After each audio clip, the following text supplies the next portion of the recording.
Because that way we don't have the beginning where I talk for nothing. But then I can easily forget. So welcome, YouTube. Not that it matters, but hey.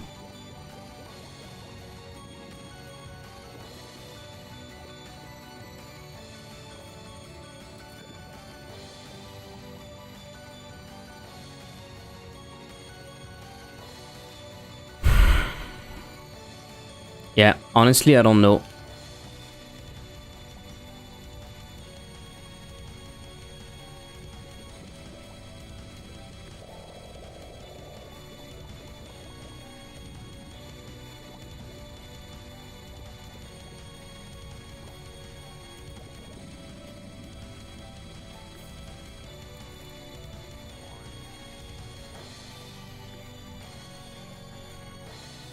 I don't know.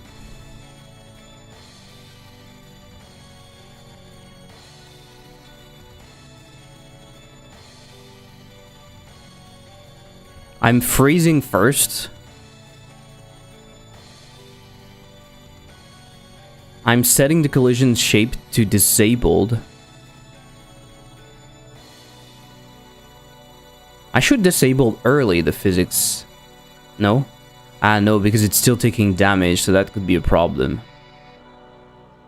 But maybe freezing so early... Maybe freezing so early is actually a problem. Maybe freezing so early is a problem. Because... it is possible that the collisions are calculated in a weird way, and it increases the collisions. Like, I don't know what the physics engine is doing, but you know what I mean? It could potentially be... the other objects are still seeing a collision, but with an object that is frozen. And maybe they don't react well to that. I didn't know you can use Visual Studio Code with Godot. Yeah, you can use any external thing, I think.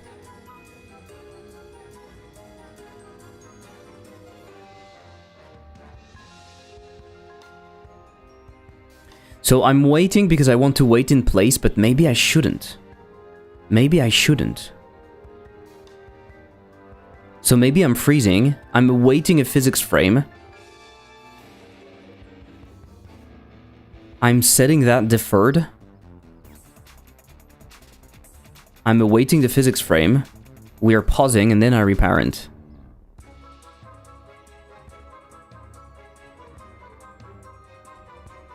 I don't know what to do with this. I really don't. It's a mystery to me, what's happening.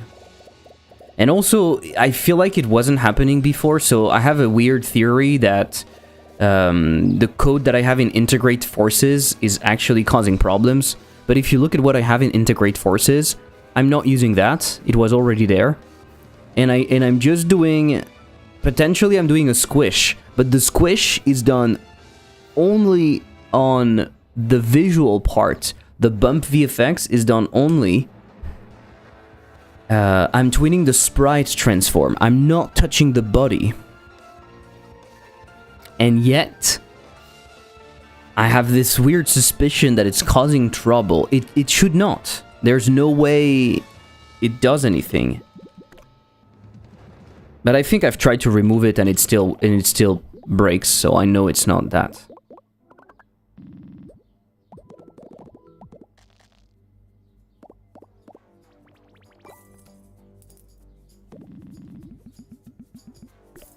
And it's really difficult to trigger. Sometimes it triggers very often, sometimes it doesn't trigger at all.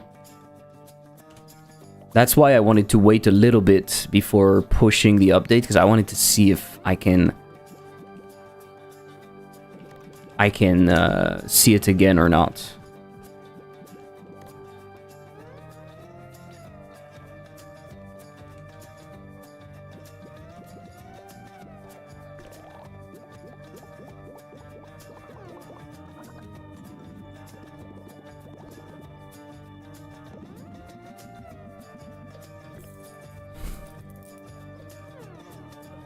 I always had problems when using physics. And I'm pretty sure it's not because physics sucks. It's just because you have to know how it works, how it behaves. And the difficult thing is it's a black box, right? Or not entirely, you could look at the code and everything, but it's a complex system that is kind of out of your control. You're not totally in control. That's the whole point. The problem with this, amino lipin. Amino lipin. Too long. Oh yeah, I am with that specific boss. I forgot.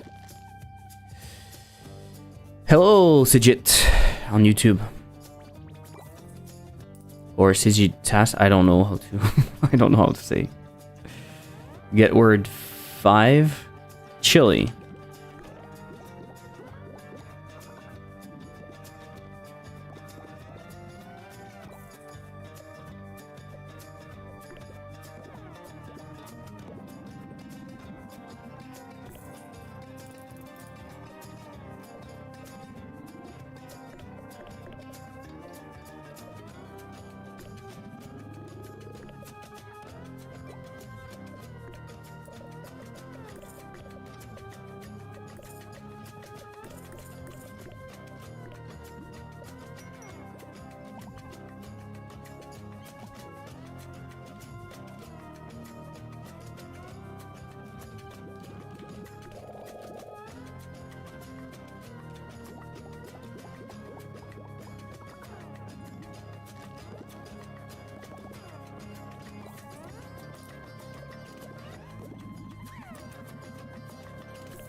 Also, checking that something is not present is really difficult. If you don't know exactly what's triggering it and there's no way to reproduce the bug specifically, you just have to guess. You just have to try and try and try, and it's so fucking difficult. Reorder operations to try to fix treasure explosion. Anyway, I'll do a build.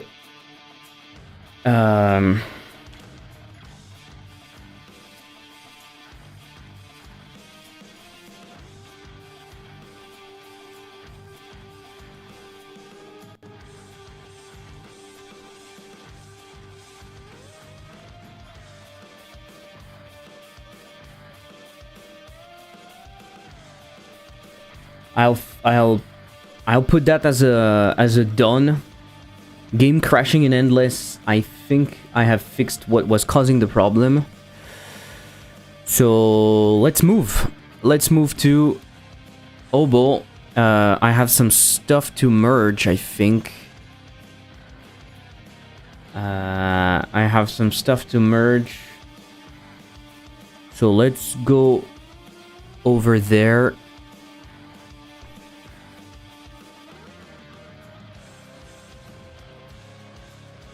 Okay.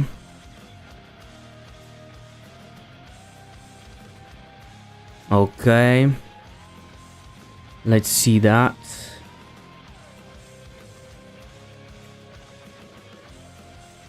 Okay. Interesting. No merge conflict. This is always cool. This is always cool, but at the same time, is this real? Are we really cool? Is there no issue? Huh. Not sure, right? Not sure.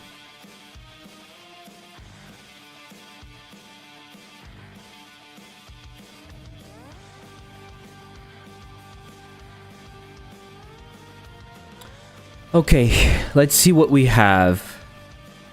Oh yeah, he pulled before, so he has that already. That is very cool. I think it's going to be too big though. Let's grab the interactable. Let's move that slightly over there. Is it already working? He replaced the life by that.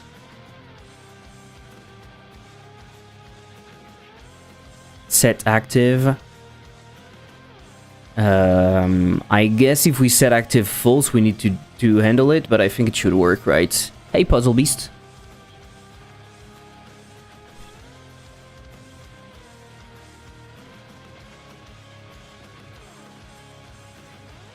Okay. Everything seems to be here. No major problem.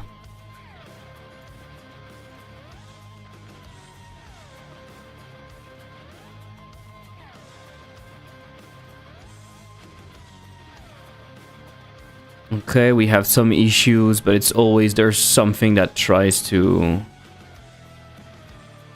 Okay.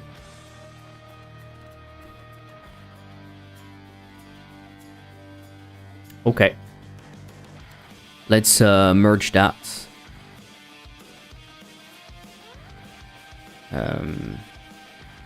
Bigger shape.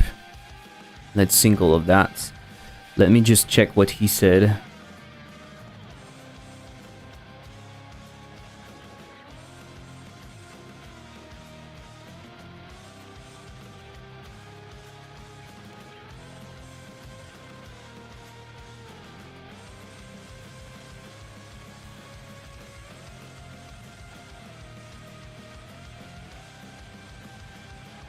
Okay, so there's something to do in here.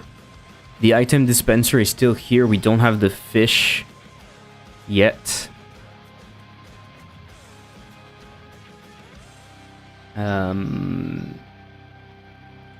And we have that to change. So, I would say if...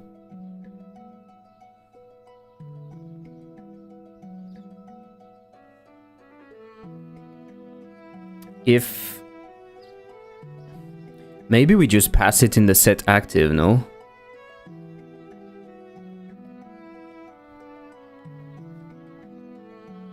Or we have in here set broken. Maybe it's easier because we might want to remove that.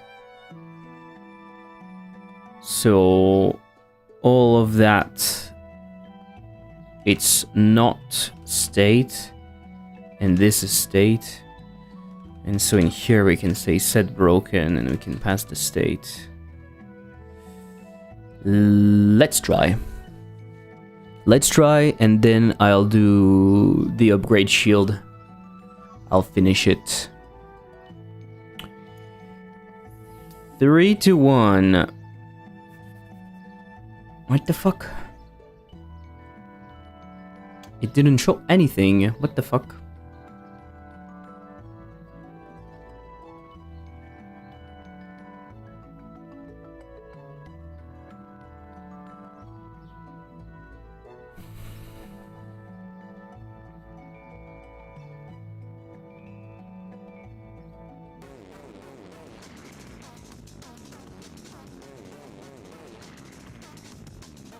That's why.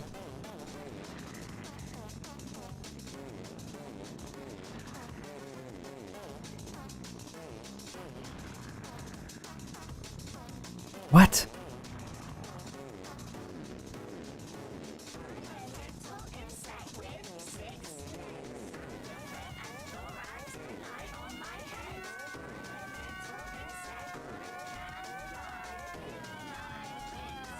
If you are broken, you show that. Fire is visible.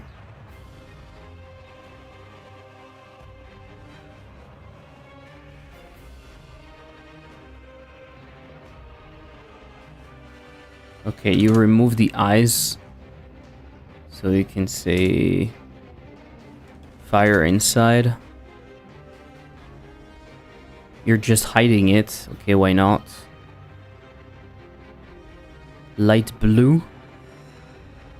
Omni light. Okay. That should work. Okay, it's inside. It's nice. It's right there. I didn't look at the prediction. It's that. Should be good. Let's try to win.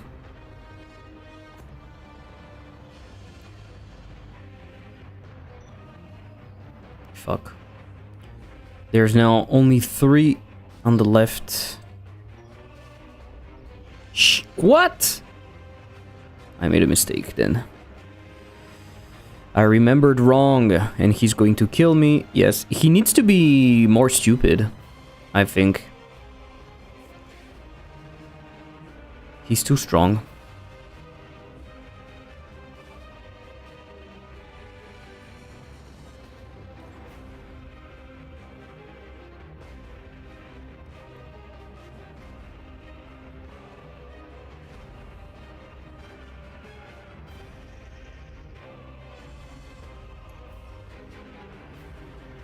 He's too strong. The little dude.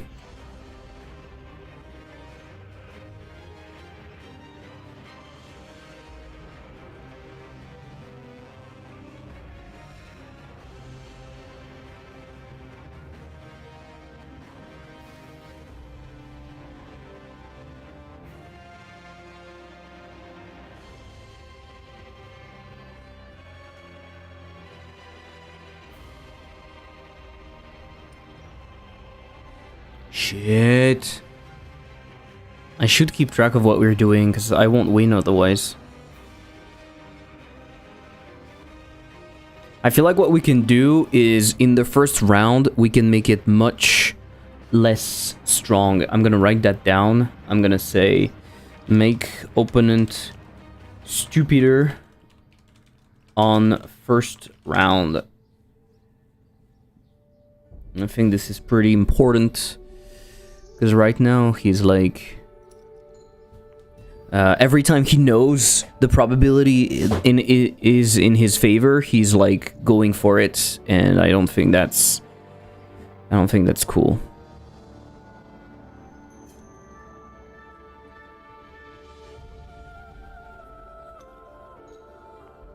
Also, I feel like the probabilities on the first throw should sometimes be...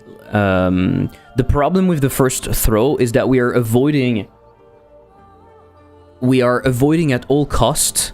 Yeah, it's too easy to lose. We are avoiding at all cost to have like a 50-50, which honestly, I think having a 50-50 is fine. It's not necessarily a problem. But because we have 4 of them in the first round for a specific reason, but I'm going to change that, I think, and go back to 2-1. The problem is that we don't have enough probabilities, and so we can end up with some... We are always going to end up with 3-1, basically, in the first round. And that is not super fun. That is not super fun. So we are now 2-1. 2-1. And we are now 2-0.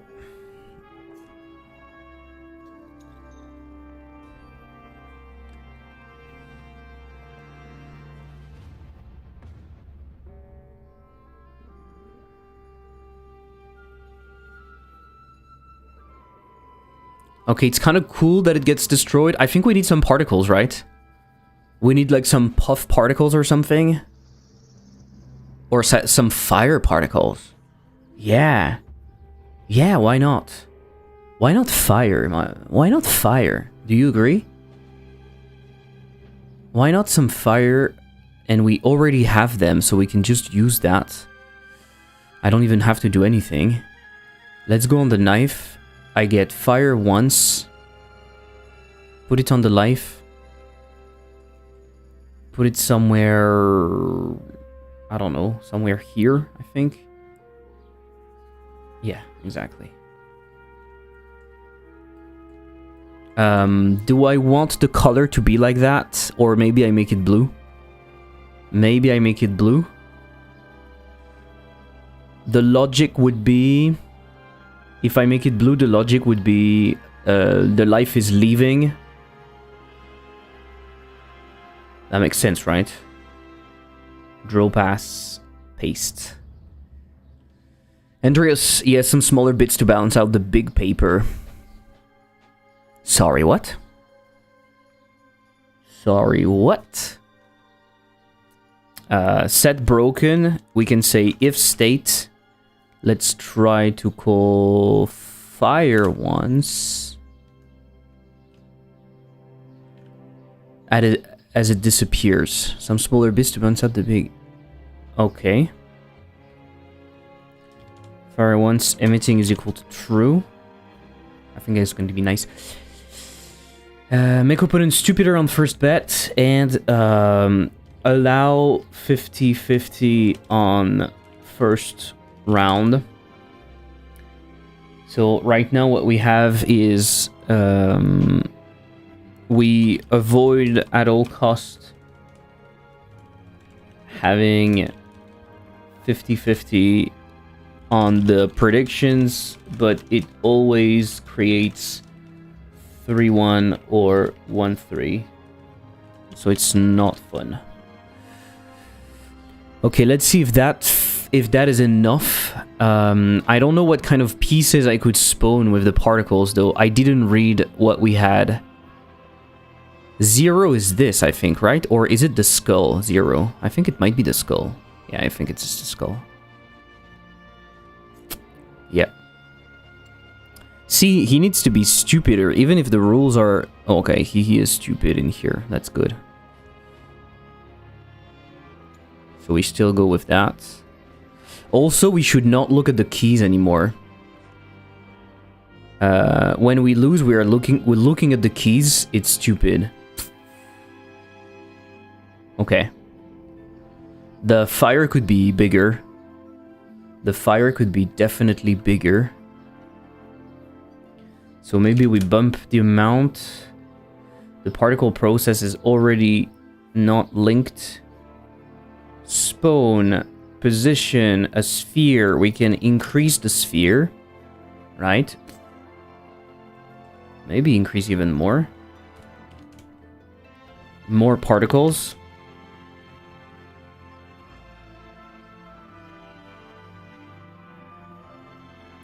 Even more.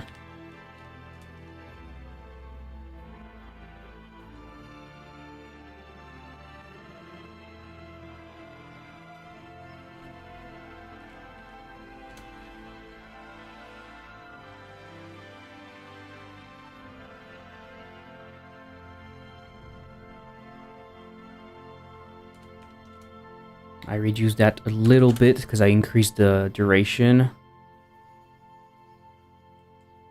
Am I crazy, or is there some acceleration also? Yeah, it's nuts. That is completely nuts. Okay. That's what I thought.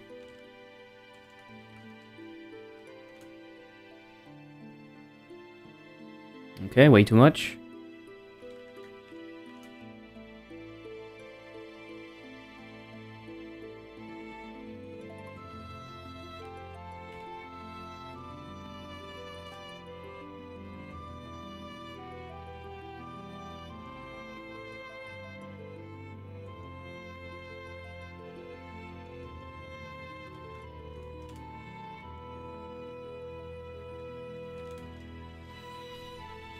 Okay. I think this is cool. It would be nice to have like some particles. I kind of agree with you, but I don't know what. It's like some bits. I don't have generic bits. Maybe I should ask Walland to create something. Or we fake it. I mean, it's not that we fake it, but we just use a...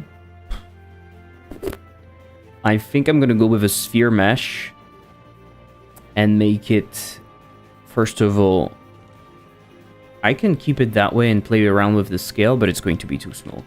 So 0.1, 0.2, I reduce that. What is the minimum amount of segments that you can have? 4?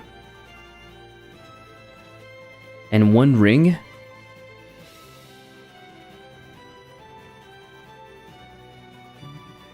Okay, that is good. Let's see how it should look like. So, I think I'm gonna reduce... Maybe not. We are going to spawn with a sphere. 0.06. We are going to have an angle. We are going to rotate Y. We are going to go up. Have a velocity of like 0.5 to 4. Okay, 4 is fine. Let's go 1, maybe, at the minimum. Okay. Initial, maybe the person have a question, but do you also work a full-time job? No. No, just game dev. Just game dev. But I do some freelancing, I have a course, I have YouTube, and yeah, no, that's it. But recently it has started to be difficult. Because my games don't sell well enough. Okay. We're going to put some good explosiveness. 0.75. Okay, that's punchy. I like that. Let's increase the randomness. Let's increase the particle lifetime randomness a little bit. So I give it more.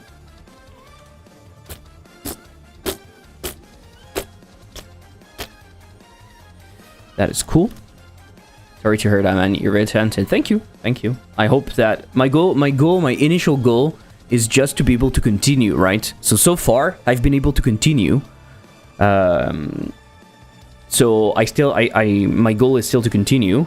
And then the next step would be more than just continuing, would be to make something, to actually be able to live like correct.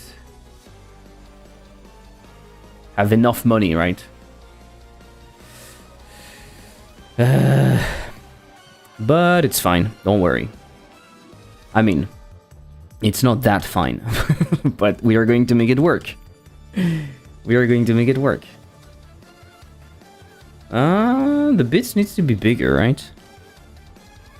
The bits need to be bigger. Maybe we keep it at 1.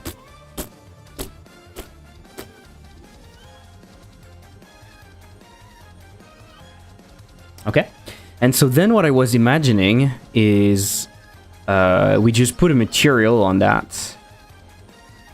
We just put a material on that, and we use whatever texture that we have that looks interesting enough, right?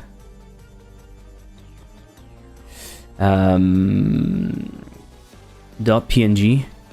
Because if we smoke, instant preview, if we smoke, it's not going to look like anything. Why is it not instant previewing? I don't want something that is transparent, right? But then it's going to very much look like that weird sphere that we are spawning. It's a struggle to work on your own, especially with cool and also not. Yeah. Totally. Mostly not. No, that's not true. No, it's more difficult than I thought, to be honest. I've always been a solo guy, and I've always done a bunch of stuff on my own outside of school and outside of work. But there's a difference between that and doing it alone all the time.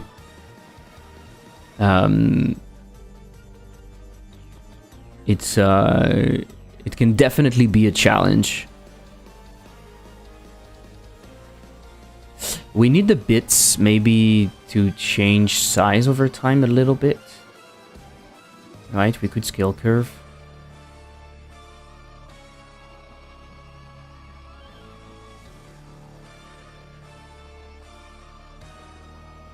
Okay. Maybe I don't want them to be blood, right? You know? I don't want them to be blood. Also, we need some kind of velocity. So give me some angular velocity, right? Angular velocity, I think we should go not too crazy because the velocity increases really fast. Am I correct? Or it's not rotating at all? Ah, compared to the velocity. Ah, but I'm just moving in Y. No? No. Yeah, okay. I mean, there's no coworkers, no one to jump ideas around with. If shit happens, it's whatever on you. People don't even understand your experience. Yeah, exactly. So can't even vent to people, really? We don't do this? Which is like most people. Yeah. Fair enough. Yeah, that's the biggest problem. Having all the responsibilities all the time is kind of a pain. It both makes it much easier because you can go fast and you can do whatever, right? You can drop something entirely if it doesn't work. But at the same time, every time there's an issue or something you don't know what to do, or there's no one to do it for you, so you have to decide, and making decisions is very it takes a lot of energy, and you take a lot of decisions when you are on your own, like all the time, right? And that is weird. That feels a little bit weird, to be honest. Which is why it's cool to work on a project not alone, on O.B.O.L, for example, because some of the decisions are not mine, right? Like for example, this fish, we decided kind of what we wanted, but I'm not doing it. So I come back and there is something that is made, and I didn't have to think, oh, am I making this way or this way? And I can focus on other things. So it's a relief. It's a relief. Making a lot of decisions all the time, and in a bunch of fields also, right? Plus the stakes are high, yeah. And in a bunch of fields, you're not just you're taking financial decisions, you're taking technical decisions. Am I doing this kind of system? Am I coding it that way? Am I using this or that? But you're also doing creative decisions. It's a lot. But it's also why it's so cool. My projects don't sell. Like, what the fuck do I do? Decide to do different projects, but I don't know if it will work or not. No marketing business person can come and educate me. Yeah. Totally. Do I need in the material to tell it to be billboarding? Do I want that to be particle billboarding or not? I do, actually. I kind of want to, I think. Yeah. And I want to keep the scale, please. So that is good. Let's change the O.B.O.L, because that doesn't work at all. What if we put blood on it, for example?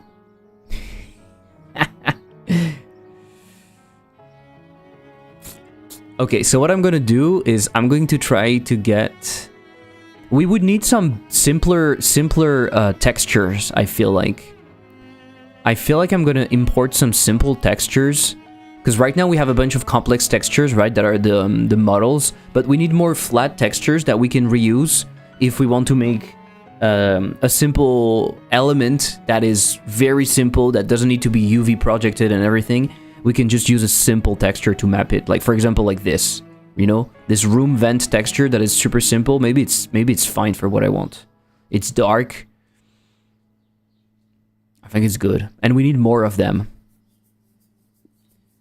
Right? Fuck, I removed it.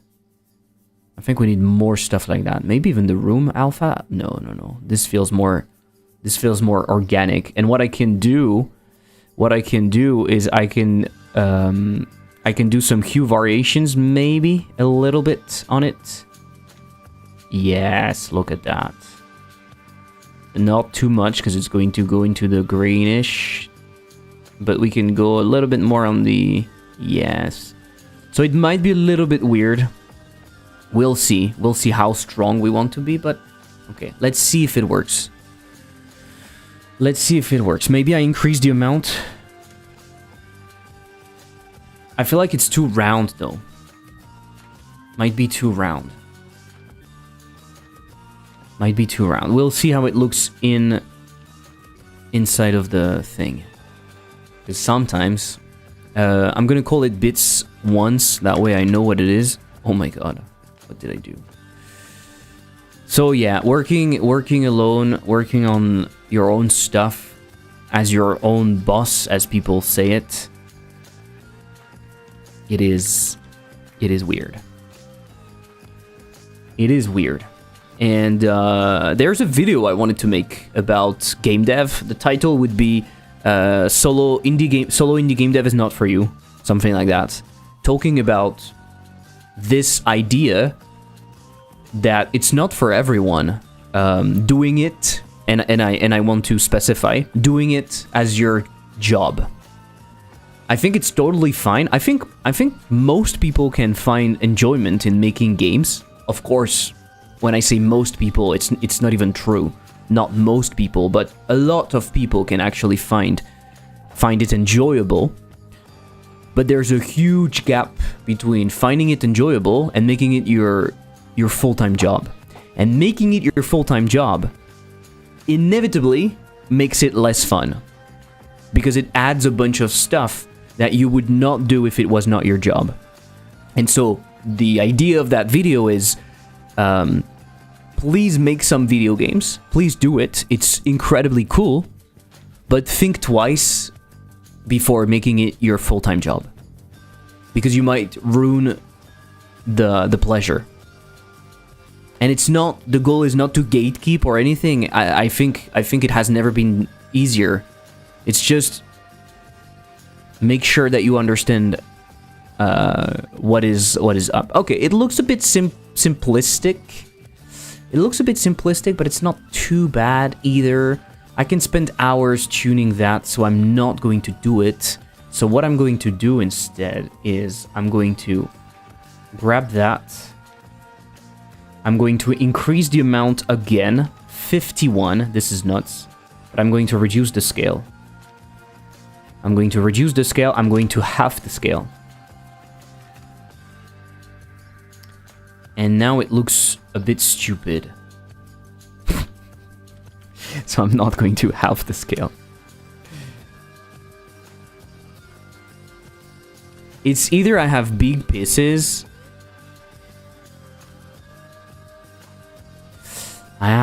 You know what? Maybe not. Maybe not, but I reduced the amount in here. Yeah, I reduced the amount. Weirdly enough, having too many of them kind of looks weird if they're not big enough. And the fact that they're like this actually might be a problem. Let's make them... Let's make them...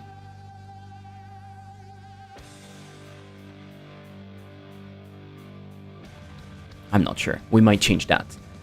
Hello, what's going on? It's just for the when it's exploding. Don't worry, Woland.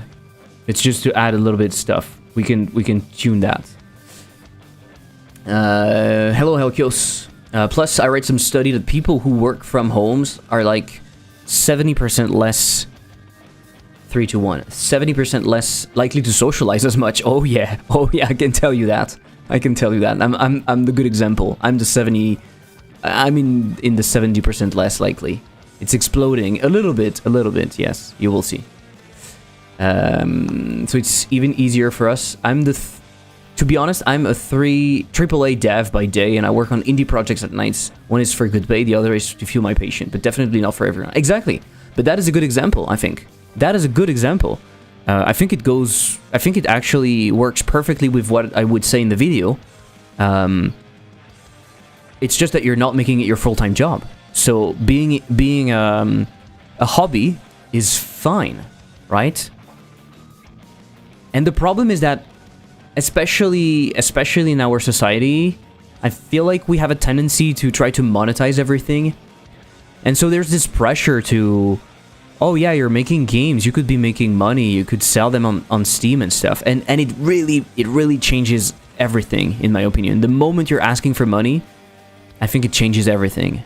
Unless maybe some people are able to do it for money and still have the pleasure that they would have with a hobby project, but I'm not sure. Thank you, Maple Maggie. Can you Can you share what AAA, or you don't have to, right? I'm just curious. So it's even easier for us to get depressed on top of the other stress of such a job. Yeah, you confirm me too, sadly. And you have the energy to work after work. I was incredibly... weirdly enough, I had a lot of energy in the past when I was working after my day job, right? And I guess part of the reason was I was so frustrated with the day job that I couldn't wait, you know? GTA 5. You're working on GTA 5? Nice. So you also see GTA 6? Or not? I work at Haven Studio. Can't say the project though. 3 times a week. Okay. It's not every day, else I burned out. Only 3 times a day. Yeah, okay, 3 times a week. Okay. I also work after work because I don't do too much work at my work. Yeah, and everyone is different. So some people might feel it's still work, but it's refreshing because it's your own stuff. Some people will just be too tired. It depends also what is your day job. If you have day job in construction, maybe your mind is ready to do some work after work, but your body might be too tired, right? So it really depends on so many things. But realistically, it's not something that you can do forever, or not at that at a high pace. You have to slow down a little at some point. Seems like the win animation is not playing out fully. There's an await timer on the opponent logic in game to set how long it'll be playing. Okay. We'll move away from those timers at some point. I just don't have the time to modify all of them. But whenever I'm doing something else, I make sure to have the object actually tell us when it's done. Because in the jam version, we have relied too much on setting up stupid timers, and I don't like that. So for example, the animations on the skulls in here, they tell us when they're ready, when they're done, and we can go back to what we were doing. I can only do physical stuff mostly after my day job, else my brain would melt. Yeah, exactly. That's a good example, right? You might actually need that. If you have a desk job, you're craving that physical movement. So yeah, makes sense. Okay, cool. We are winning, and so when we win... So I need to remove the key stuff. It looks kind of cool. It looks kind of cool, the little explosion. The fire. I never felt this muscle before. Interesting, yeah. Okay, we need a few things. I need to remove the key. And the animation, the fully animation player... Blah, okay, I can't speak. Looks nice. Does it have screen shake also? No, it doesn't. But I can do it if you want. I can do it. Fair enough. I can do it. In the blob, you're doing it. Do you know that in the blob... the code that you added for the screen shake and everything, it is additive. So if you kill like crazy, it just moves the camera away and then it stays there and you're like super far. I think it gets reset the moment you move the camera, so it's not necessarily a huge problem. But it's something I realized the other day. I was like clicking like crazy and the camera was like... Bloop, bloop, bloop, bloop, bloop, bloop, bloop. So yeah, for me, working after work is refreshing because code at work is so shitty and my code is so neat that it makes me believe a better world is possible. Honestly, I totally feel you, because at my work, the code... I was working on old machines, on old system that were made a long time ago. I was doing some new things, but I was also doing a lot of maintenance. Maintaining old code in industrial stuff is not fun, because you modify one small thing and it breaks. And when it breaks on all the production lines and you can't afford that. So that was not fun. Like the testing part usually was longer than the actual development part, which was awful. That was one of the things I hated the most. On top of the fact that it was not interesting, and on top of the fact that it was helping big companies, because our clients were mostly like luxury brands and stuff like that. So during COVID, it was not fun. Seeing that everyone was struggling, but those brands were like having a lot of were enjoying their lives, and we were just helping them more. I was like, yeah, makes no sense. What we are doing makes no sense. But anyway, I totally get you. So it was frustrating and everything. And then when at that time I discovered game dev, and so on the side at night, what I could do is write some code and make some stuff move on the screen and have fun and make it interactable, and it was so cool, right? My day job was interactable, but it was on machines and it was slow as fuck and also really poorly coded, so that was horrible. Publicly shaming me for my terrible code in chat. No, it's just fun. It's just fun. Don't worry. I mean, brother, I totally understand that. Yeah. Yeah, so working on your own stuff is kind of fun, right? Okay, let's do those small tweaks. Let's do opponent. What is the win animation of that bad boy? Win. Current animation, value, win. Why are we not seeing it? I still don't see the win animation, my dude. I still don't see the win animation, my dude. Oh, it is here. Let's re-import. Yes. Okay, cool. I see it now. Okay, now it's playing. I played it. I saw it. Yeah. It's just... Even when I merge your changes, Godot sometimes is holding on to...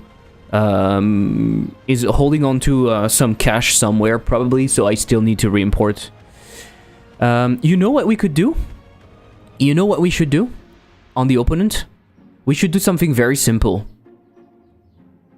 No. We could. We could, actually. We are never calling the animation player directly, right? Do you agree? We are never calling the animation player directly?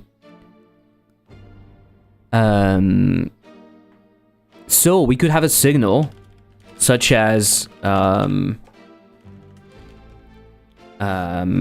requested animations finished. Requested animations finished, or animations finished. Animations finished. And we just do that, and we emit, and we do that all the time.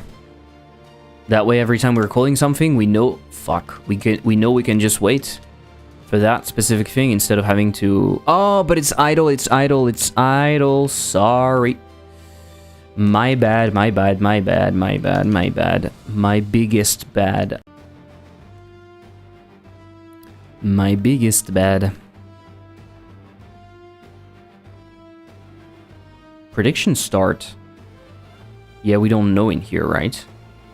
Prediction, we don't wait for the animation, but so it doesn't matter, I guess. I would like you to drink. Then drink. Then drink. Oh my god, so many.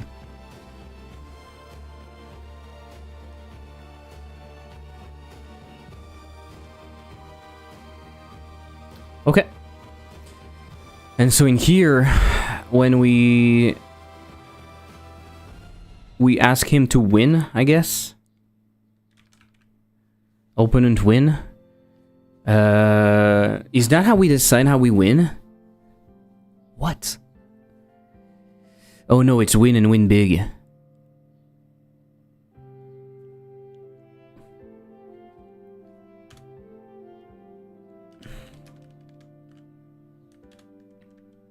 Are you talking about like the win animation, the end animation?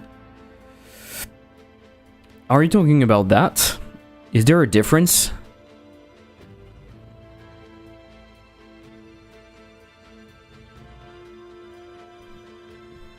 Is it the same win animation? It's literally called win. Yeah, I know. But we are calling win. He claps his hand and slams on the table. Okay. Yeah, okay, I thought you were... Yeah, fair enough. So I can replace the timers with this, in fact. Do I want to do it everywhere?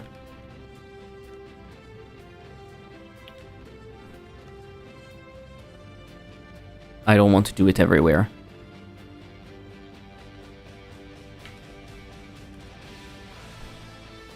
Okay. I also need to not look at the keys. So there is somewhere we do side focus keys, and I don't want to look at that. White touch was not broken. Fair enough, fair enough. I can remove it if you want. I just don't want to rely on timers. But you're right, we don't have to touch it. Actually, there is a reason to move stuff that is not broken. The future. Because in the future, when you look at stuff and you wonder why you have two different ways of doing one thing, and you're afraid. You're like, okay, why are we waiting for a timer in here? And why are we waiting for a signal in here? And then you don't understand anything. And it happens all the time. And it's so painful. I know it's a stupid implementation, but I'm scared it can break things while we have no time. Yeah, don't worry. It's not gonna break. It's just going to potentially switch a little too fast. Maybe after dropping the demo. Yes. Okay, so start contract signing, it's fine. Move knife away in contract, it's fine. Next turn. If we have 0 caps, we look at the keys. But we don't care about that, right? So I think we're not doing this anymore.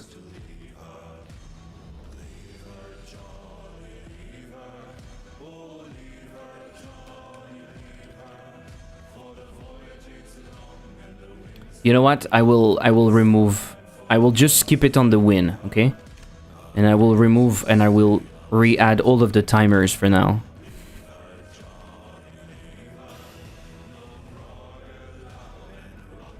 Okay, fine.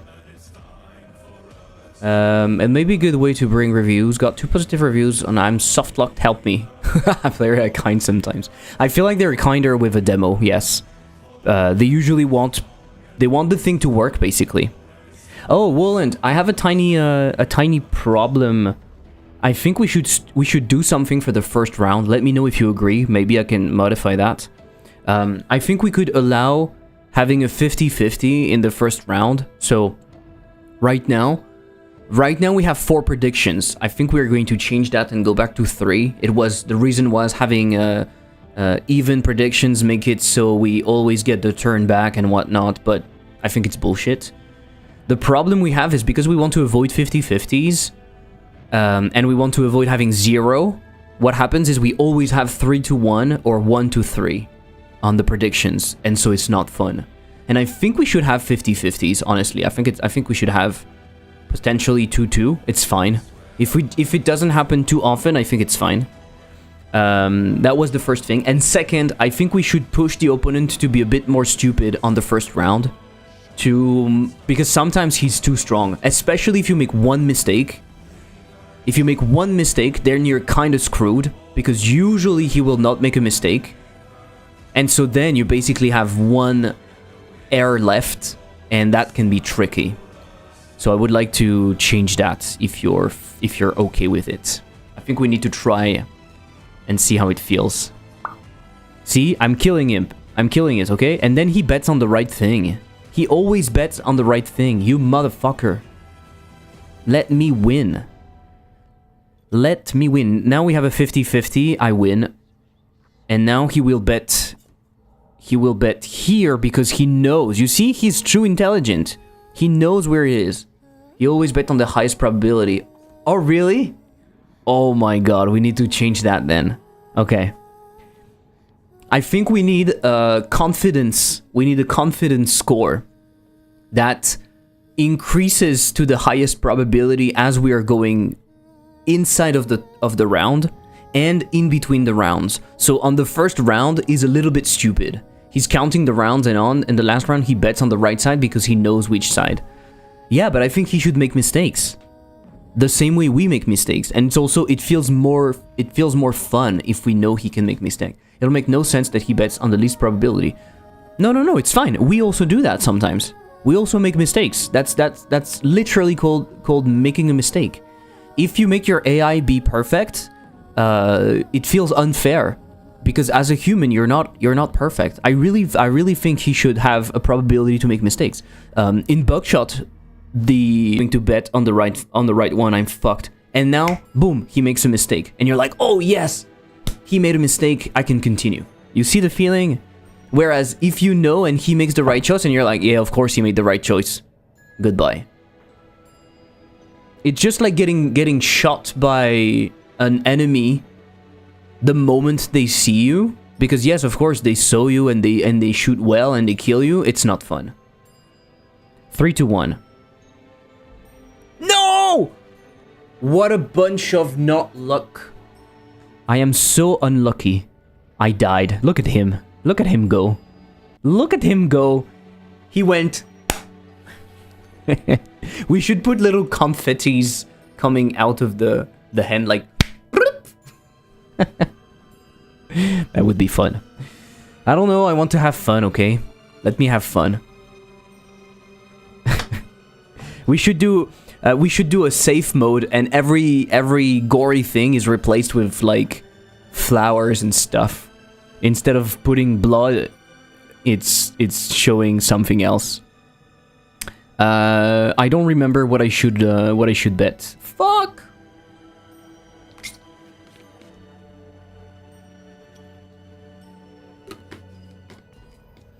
Yeah, okay, he's too good. We should definitely make it less good.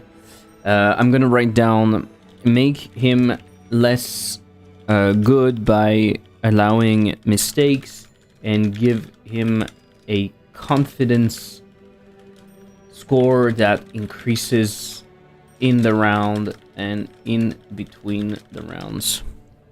The thing is, if you count the rounds, you can easily win. He's dumb. You're just not trying. No. Really, sometimes you know what you're doing and you're just unlucky. Like, let's say there is 3 to 1. You bet on the 3 because you think it's the highest probability, which it is.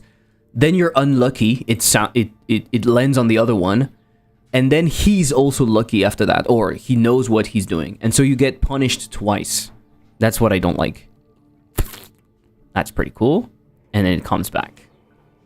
Beautiful. And we don't go back to the... We don't go back to the thing. Perfect. I didn't change anything in here. What do you mean?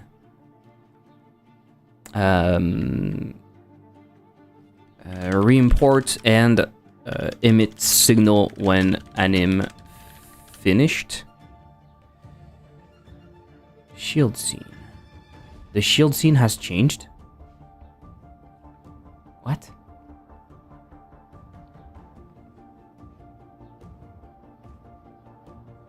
What? Oh, it changed the... It made a bunch of changes on, like, the end, the carriage return or something. Or it removed a bunch of stuff. Okay. I mean, if you want. If you want, I don't care. Add fire and particles on life. When is the demo release? This weekend? Yeah, this weekend. Or maybe Monday. Or maybe it's 5 minutes before the beginning of the next fest. Who knows? Who knows? Right? Does it really matter? Nah. It does. It does. Okay. So I think we are fine with that. You made the skull for the opponent HP, so I think this is done. Capsule rework, noise, blah, blah, blah. Glass dome, cursors. Do you have time to do cursors, Woland, or should I do them? We need 2 cursors. I don't know where I put the other one.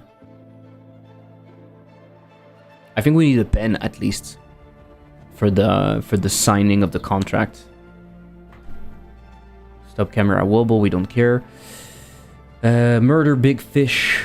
Juice. I am waiting... Blood particles. You know what? For the murder, I'm waiting for the big fish whenever you have it.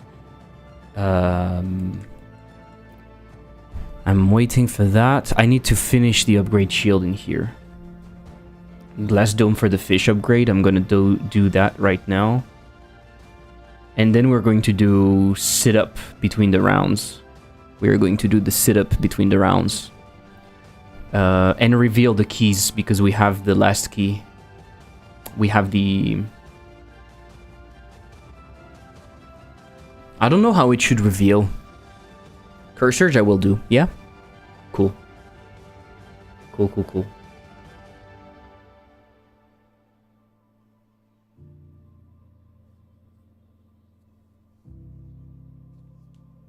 Do you agree that double damage should damage us? Did you manage to implement the shield upgrades, by the way? I'm doing it. I'm doing it right now. I didn't touch it. I was fixing some stuff on Lexispell, unfortunately. But I'm doing it right now.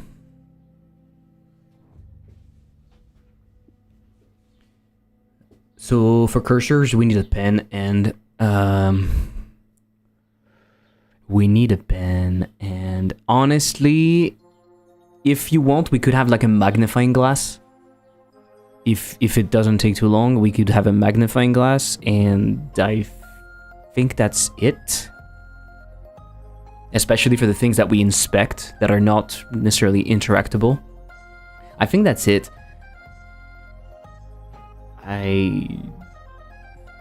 Reward clicking, did I write something? Yeah, I think that's fine.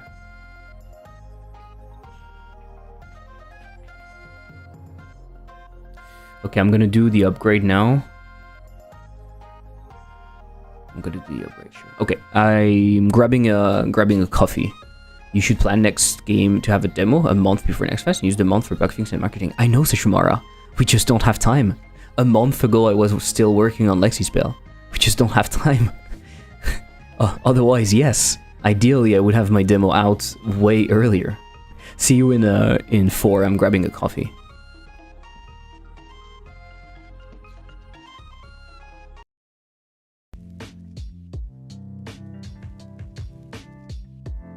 Happy to help. Happy to fucking help. I am happy to fucking help. I am happy to fucking help. Happy to fucking help. What do you think? I am happy to what? To fucking help. I am happy to fucking what? To fucking help. Fucking fuck. Happy to help. Who? Happy to help what? What do you mean happy to help? What do you mean happy to help? You didn't do anything. Are you going to take the things even though you didn't do anything? Are you like that? Are you going to do that? You can't.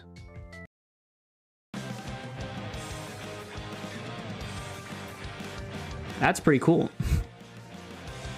Always good to have a dying children in games. Exactly. Dying children are the best thing.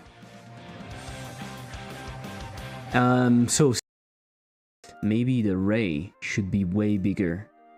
Should be 10,000 that way. Oh, it's not enabled.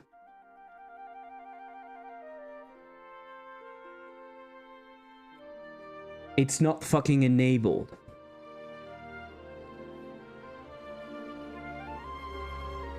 Can you do focus on my face camera, please? It's not fucking enabled. If you want to start making games, don't worry. You just need that. You know what this is? This is a game engine. This is a game engine. Just use a game engine. Pick whatever game engine you want and just start making games. You find a cool game, you clone it. This is Pong. This is Pong. Boom. You clone it. Make a game. You just make a game. And that's it. You're a game developer. If you make games, you're a game developer. I'm worried it will look ugly as fuck. Oh, I said ugly as fuck and not ugly as fuck.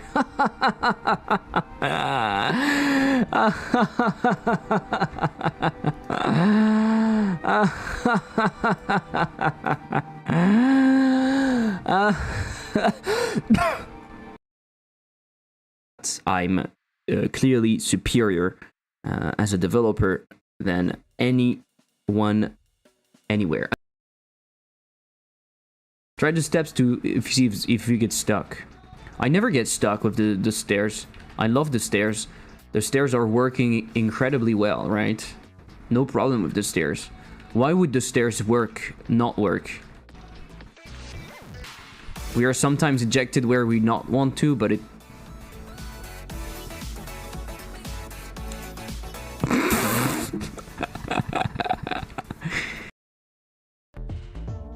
Do you see the problem? Do you see the problem? The modulate is not being used. The modulate is not being used. Because by default, when there's a shader and go to 4, the modulate is not used. The fucking modulate is not used. Sorry about that. If you like what you're seeing, it's one way of supporting. Because I would love my games to support myself, but apparently I'm not capable of doing that. So I kind of need your help.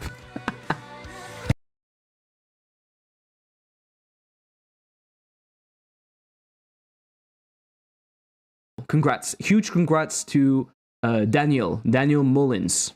Huge congrats. I'm going to follow you, of course, because I want to see what you're doing. What are you usually doing? Bloop, keep it alive. Sacrifices must be made. It looks like... Okay, what? Okay, what?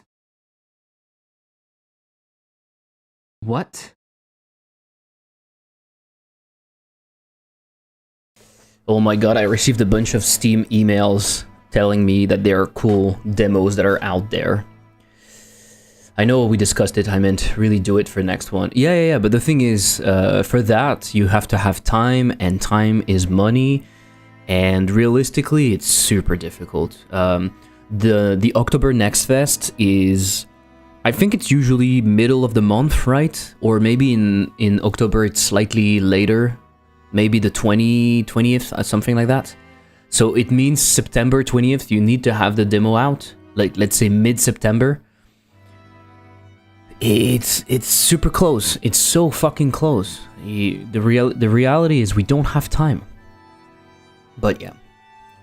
And also it depends how you want to release your demo. I know, for example, Aramis and Thornity are releasing a very early demo, and to me it's a risk, but maybe it's not, because they see it as a way to get feedback very, very early, and as a good way to gather wish lists, and maybe it doesn't matter.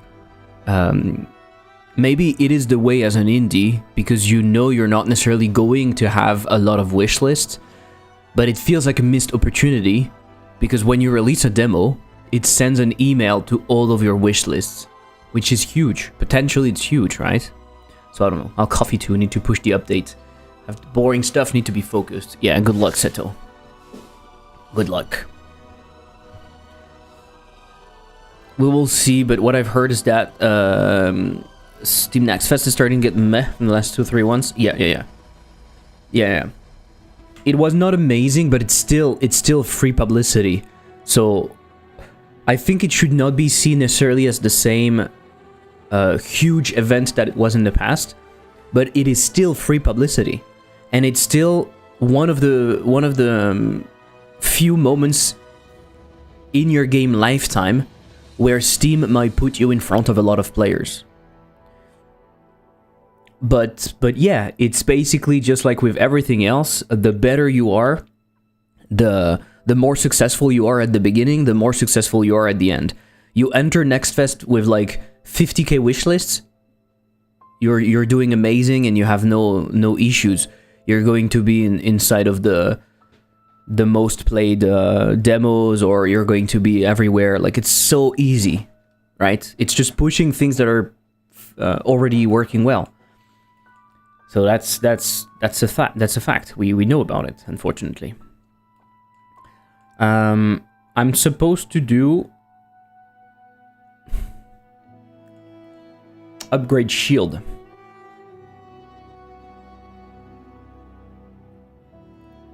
Right?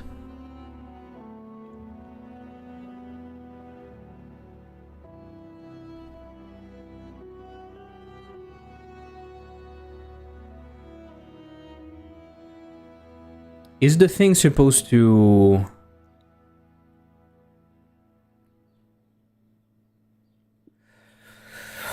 Is it supposed to have an animation?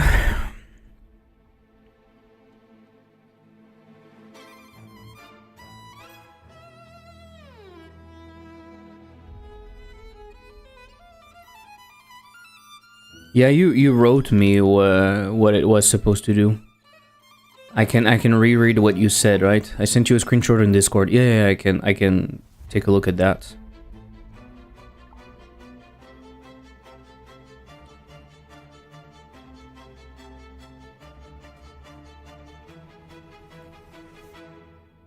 Okay.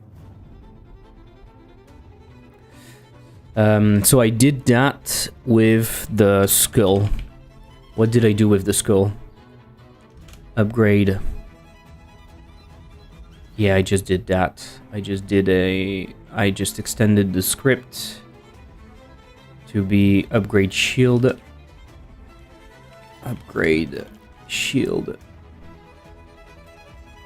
And so when they want to activate the anim, I'm going to do a bunch of stuff. So we want those two.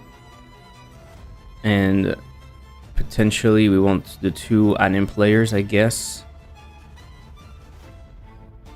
I'm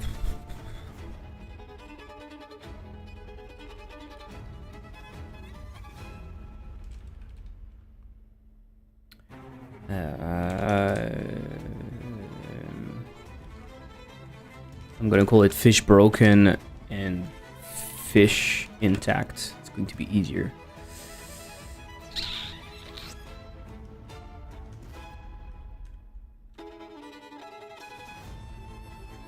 Broken one has an animation on it. Okay. You just need to hide the dome that's not broken. Yeah. I may have been applying a great strategy without knowing it, though. Some devs say it's important to come in the first days of SNF with high velocity and players count, and so on. Apparently, velocity is not true anymore. Velocity was true for one Next Fest, if I remember. I think it depends if you want to believe Chris Zukowski or not. In players, not in wishlist. Ah, sorry. Okay, maybe, I don't know. But I think Chris talked about the wishlist velocity and said that it didn't really matter. But the players, yeah, maybe the players, yeah. The players might make sense because it sends a strong signal to Steam. But I think the thing is, what we don't realize is, I don't think Steam has crazy algorithm. I don't think they care that much. But it's very likely that their algorithm is not just wishlist or just players, right? It's a bunch of small data. Are people clicking on your page? Are people playing your game? Are people wishlisting your game? It goes into a small thing and then it gives you like kind of a score, right? I'm pretty sure it's something like that.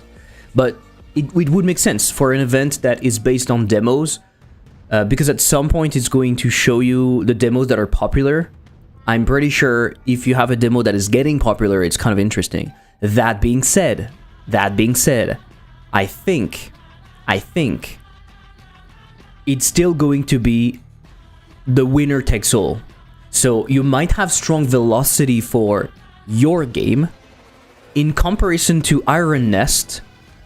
I'm sorry to tell you that. I'm sorry to tell you that, Seto. But in comparison to this game, for example, you're basically going to be nothing.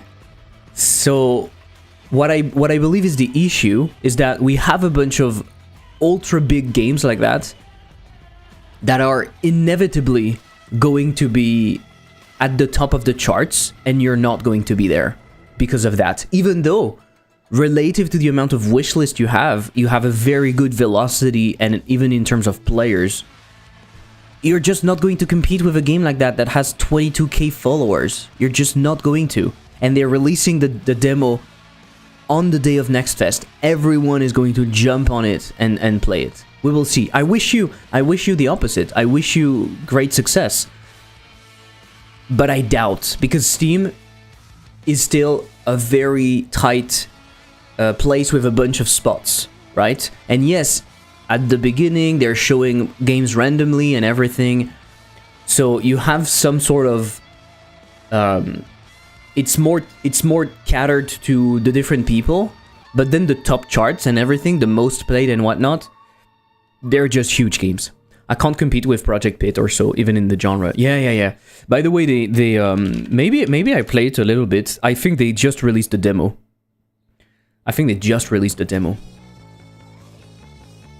This is also an example to me, that Project Pit, that I should do a 3D game. Hey, stop that. It's also an example that I should do a 3D game. Because maybe my ego is too strong, but my vision of what I'm going to make is more interesting than that. I really think it's going to be more. But yeah. Don't worry, I was saying I don't have high expectations. I'm already amazed by the reception on YouTube. Yeah.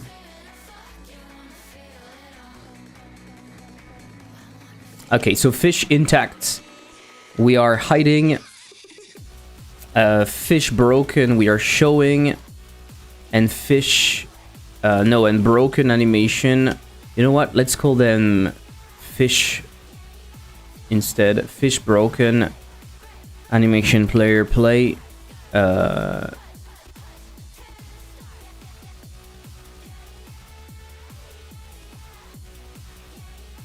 Whoa, what is this music that I don't have the rights for? Okay, this is something else. So I'll see, maybe I'll get out with a bunch of wishlist and players. Yeah, I hope so. I wish you to have that. How many reviews do you have? I need to play and give you a review. Because that's also maybe can have an impact. I think it doesn't have an impact. Realistically, I think they oh, 14 already. Okay, good. So it's less important then. But I think they talked about it. Play break.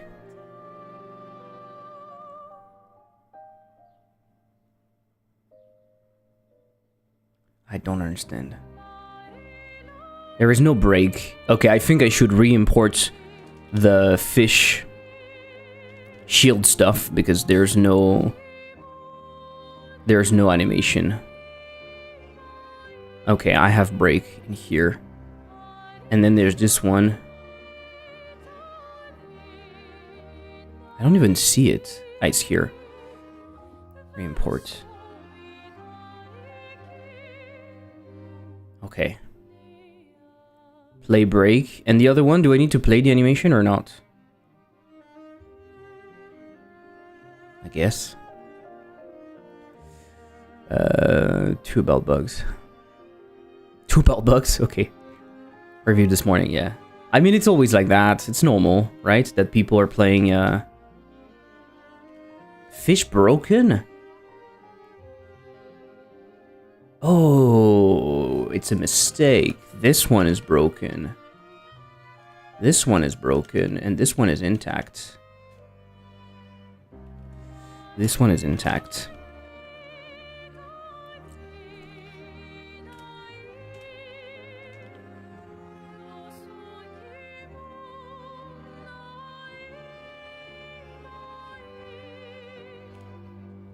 I don't understand.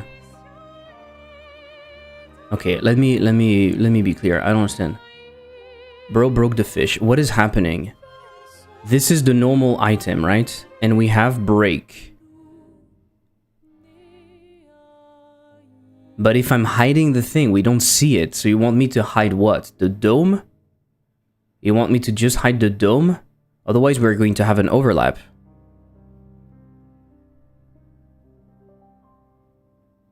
You only hide the dome model. Ah, yeah, the dome top. Okay. Okay. Okay.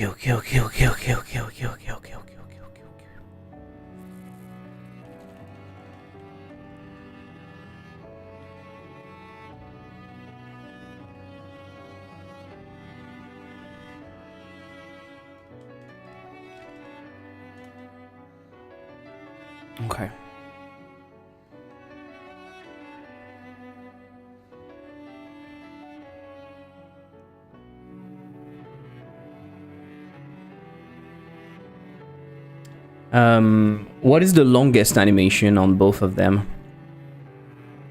Is it normal that this one takes so long?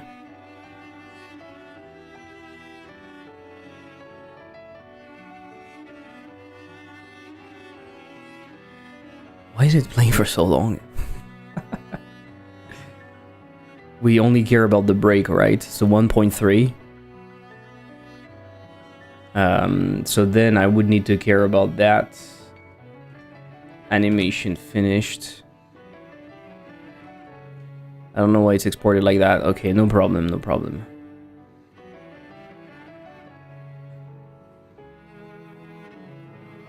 Replay screen. Am I not waiting for that? There is no signal. Okay. Okay, so let me see how I'm doing this.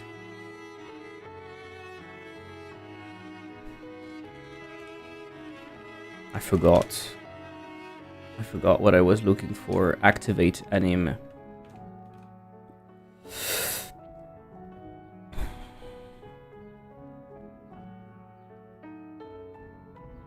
Oh, I just create a timer.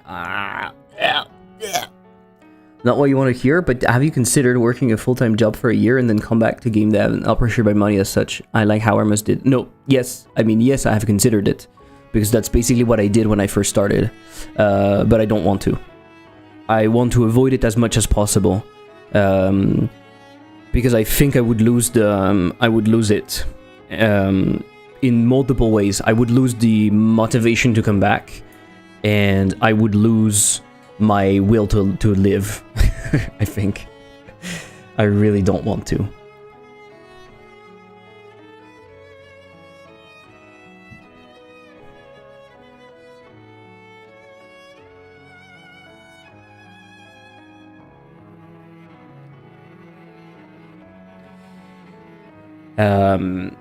I will avoid it as much as possible, let's say.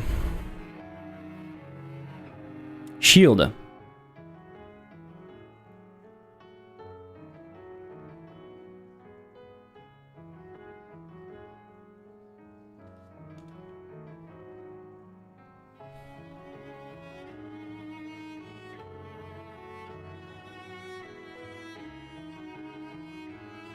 We don't have this signal implemented?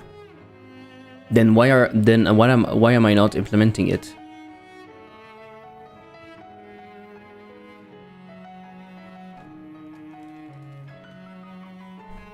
I am going to implement it, you motherfucker. What do you think?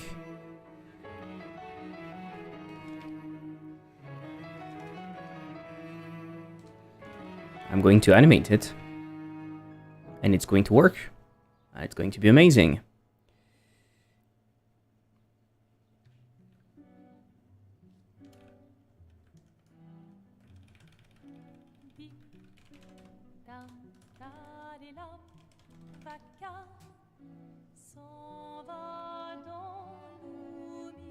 Let's try.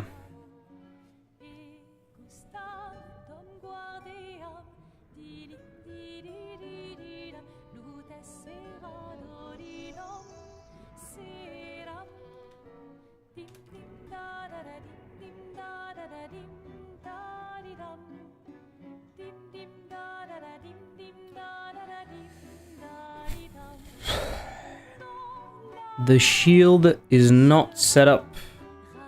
What is happening?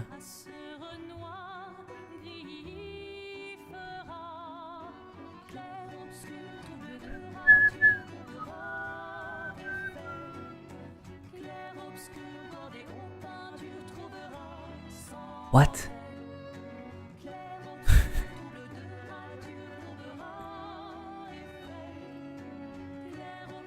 Oh, you put one on each of them? We don't need to do that. We don't need to do that. We can just have...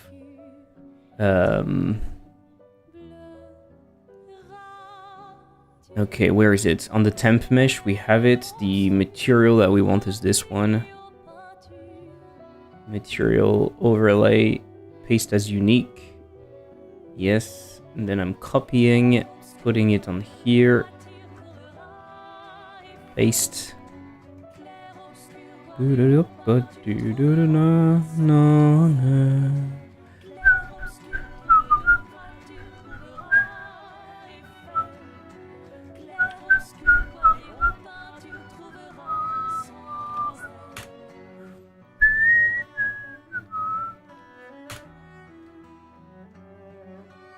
it's not clear enough, though. We'll see how it looks in the game. But it's fine. We can tell the interactable to do just the dome base and the dome top. But realistically, they share the same, so I think it doesn't matter.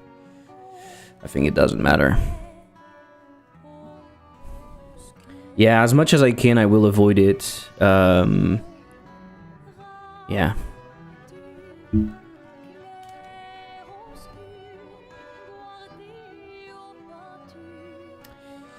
Activate anim. Based on shield animation.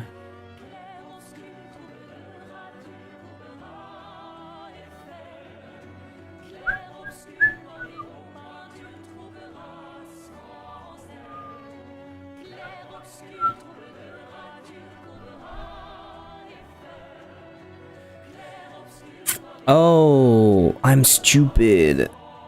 No? It's not what we want.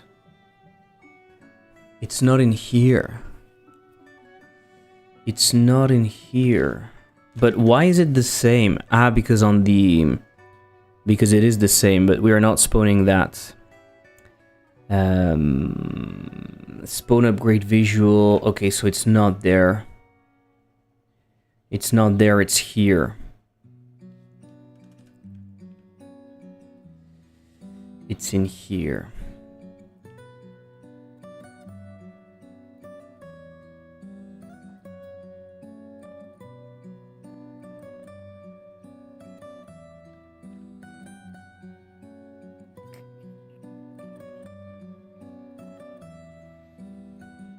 Okay, so in here we can do that, right?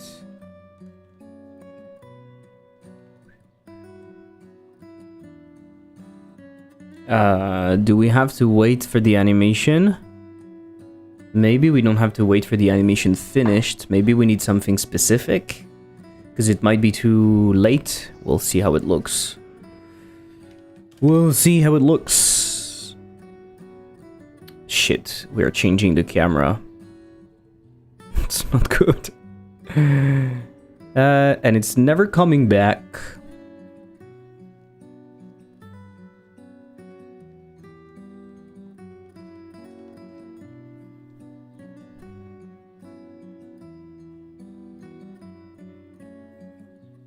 Let's see.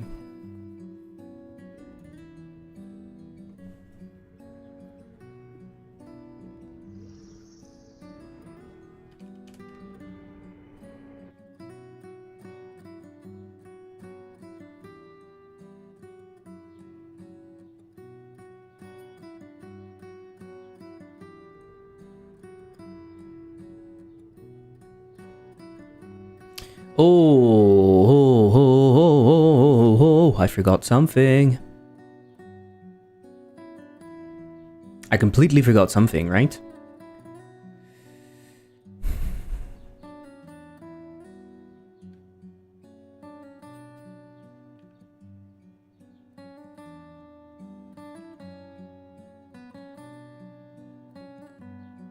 Who removes it?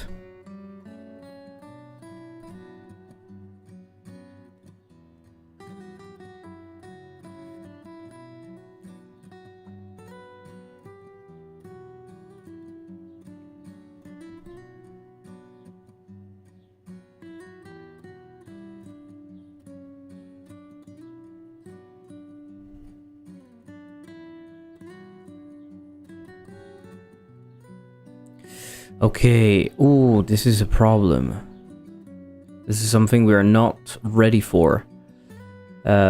Basically, when an upgrade is picked, we are removing it from the available Okay. Something removed it, no? I don't remember how it works.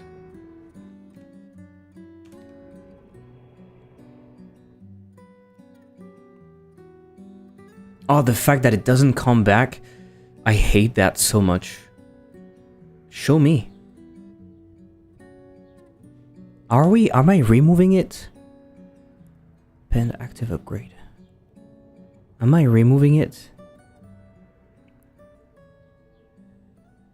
I don't remember how it works. I guess the upgrade is removing it.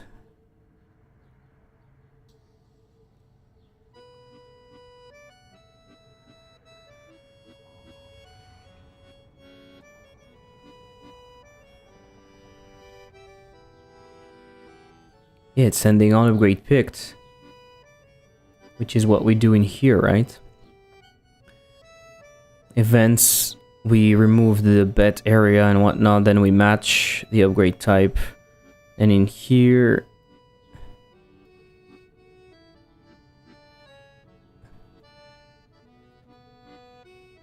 we are spawning the upgrade visual. But we're doing that, right? I'm not understanding what is happening. It doesn't do anything, it just disappears. Who is killing it? And I suspect it's the upgrade that is killing it. I suspect it's you, Mr. Upgrade. Uh-huh. We have a queue free. Who is calling disappear?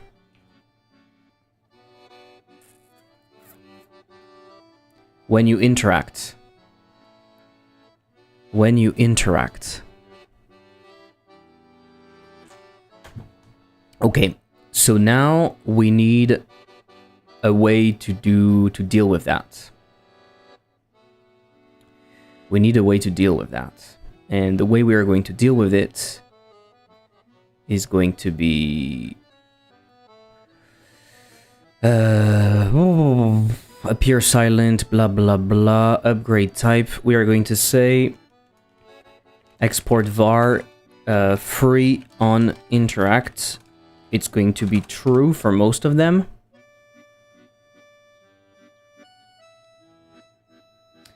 And it's not going to be true for this one. As simple as that. So it's not going to call disappear.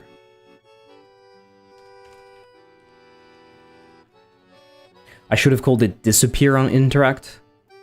Maybe. It's the same. But we don't want to do this. That way in here we can still do our thing. Right? We can do our thing.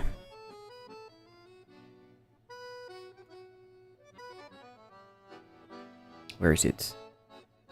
On upgrade, whatever.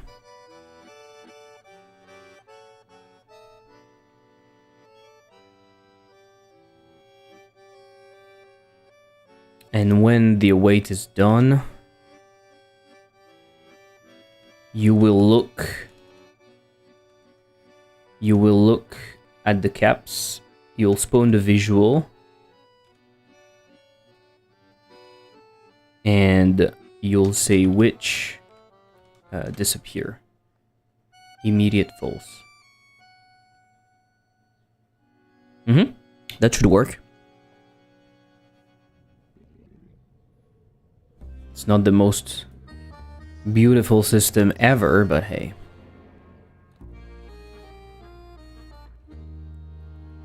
Uh-huh.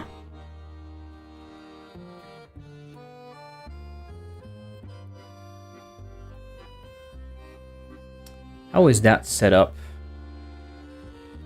How is the shield set up again? Mesh node?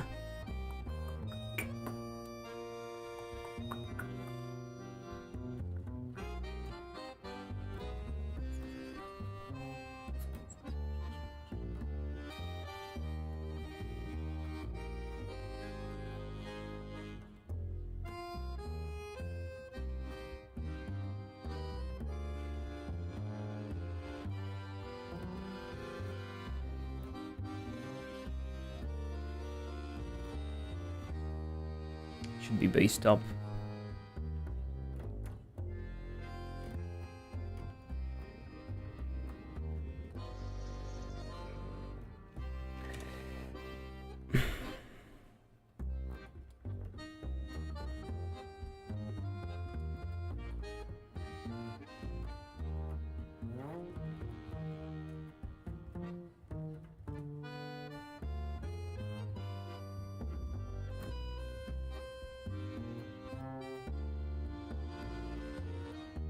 Oh, yeah. Sorry, it doesn't have dissolve. Why is it not set up with dissolve?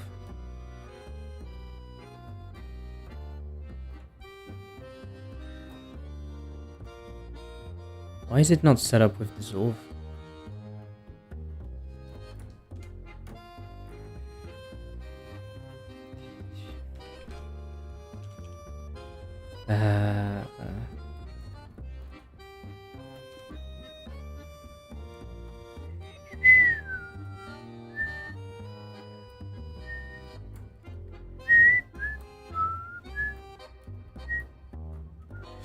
Yeah, because it doesn't work well with the dissolve, that's true. But we don't care, because we are not going to see it. Right? The dissolve works poorly with it. That's why you removed it. Okay, let's do it just on the base then. And I'll try to fix it at some point. Fish shield item. Fish shield item. Dome base. Yeah, and that should work, right? Dome base, and so we set dome base in here instead.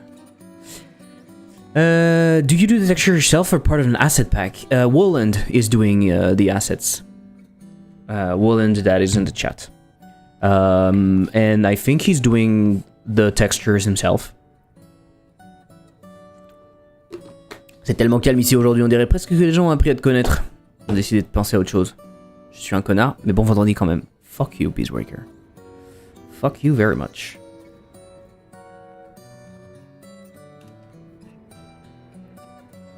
This time it's fine.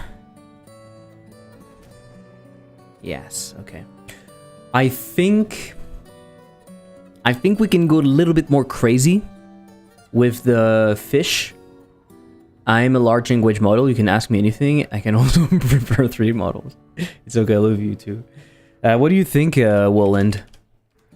Should we move the camera so we can see the animation a bit better? Upgrade already active. Oh yeah, fuck. Okay, let me try to die. Maybe I just move the camera to the focus table like that, like this camera view. I think it's underwhelming. It is underwhelming, but I can move the camera. I can add a little bit of particles maybe to kind of do something. Yeah, okay. And I can camera shake a little bit. Okay? But I think it's good. I think it's really cool. I think it's really cool.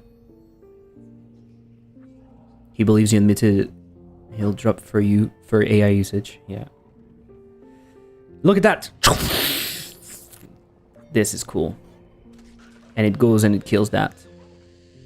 Orchestrator of my own demise. I am the orchestrator of my own demise. Sorry. Okay, let's do that then. Let's do fucking that. Juice is my passion. My passion. My passion. So when I want to activate, I go focus table. We activate. In here, we are going to do some particles. We are going to do some particles. Hello, my name is Particles. Meetings. See you later. Goodbye, Peacebreaker. Have fun with your meetings. Everyone is only the smart ones. Everyone is only the smart ones. Admit it. That is a bullshit sentence. That is a bullshit sentence.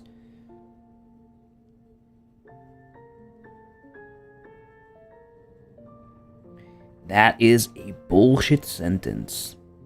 You know? Hub meetings. Hello. I think we can use the fire as a starting point. What do you think? We can use the fire that is on the lives. Fire once. We can use the fire once for that. Let's put it in the mesh anchor. Why not? Let's put it there. Let's put it right over here.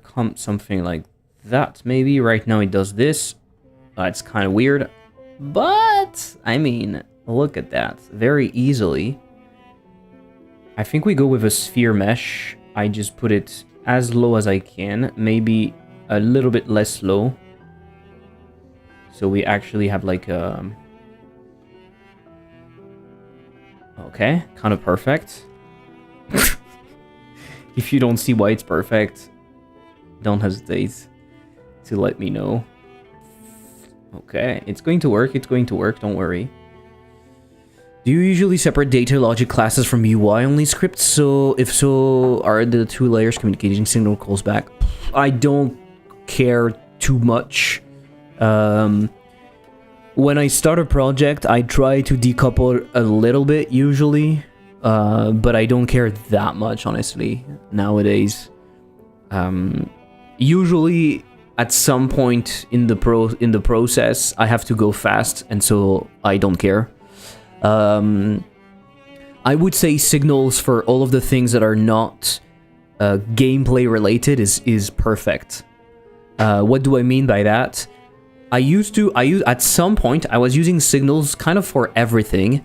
What I don't like about signals is that it's harder to manage the flow, right? Sometimes you want to be sure, in a game usually, you want to be sure that this is happening, then that, then that, then that. With signals, it's a little bit risky. So what I prefer to do is the game is managing the different things by doing, hey, you please do that. And if I have to wait, I wait. But you please do that, etc., etc. And for all of the other things that are like only representing the state or not like crucial to the game loop, signals, like a bunch of signals, and especially big signals like signal bus, an actual bus, to have like global information about what's happening, to reflect the state. You can't manage the call order on signals. Yeah, exactly. Exactly, and what you don't realize is, for example, what can happen is, okay, you're doing something, and you're sending a bunch of signals, it's fine, it works well, good.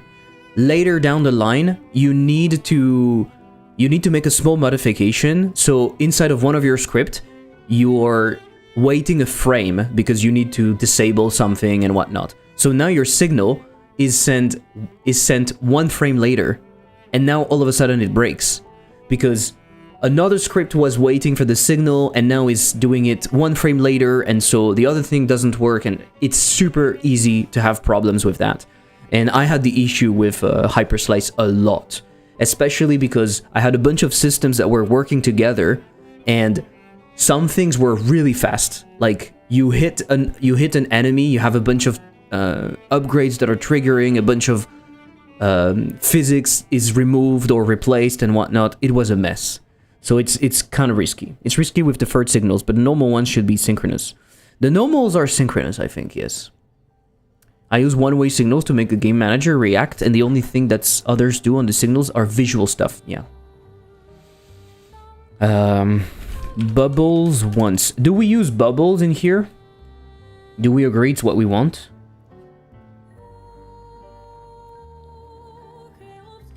I think I want them to spawn for way longer. Like, yeah. Okay, 170 of them might be a little bit too much, but we'll see. Maybe we could do some turbulence and everything, but I don't know.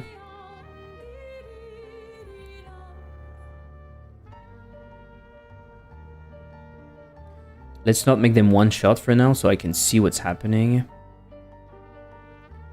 Let's scale them even more. I want to reduce this max scale to like 0.4 maybe.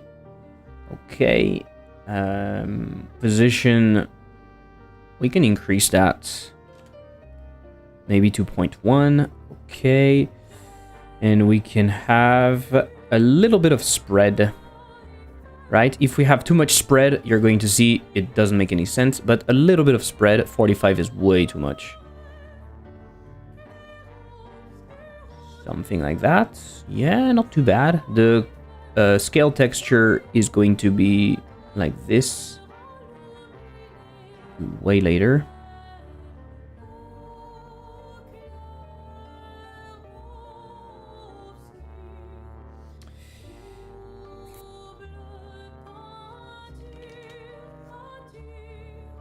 Okay. I think not too bad. Now let's go on the geometry. Let's make them... Do I want to make them transparent? I think it's going to cost us a lot of performance. So I might as well make them just like bluish. They're going to be... Yeah, maybe we need some sort of stuff on it. We'll see. Do I have a texture that would look like that? We could have a texture on it, you know? Or maybe by just placing a simple noise texture, it will make it more interesting. Something we could do. A very, very tiny noise texture. But I don't think we have a texture for that. I don't think you can predict which scene it will trigger, if it's connected, function, in which order. Yes, if you have multiple things connected to one signal, you don't know. You know that the signal is going to be processed immediately and in order, but you don't know the order of things. You don't know the order. If you have 3 things connected to a signal, you don't know in which order they will be triggered, I think. So that's exactly why on something that you have to be sure works well, it's better to have like maybe one signal and then you have the manager that will trigger the things in order. You don't let all of the objects react to things if it's critical.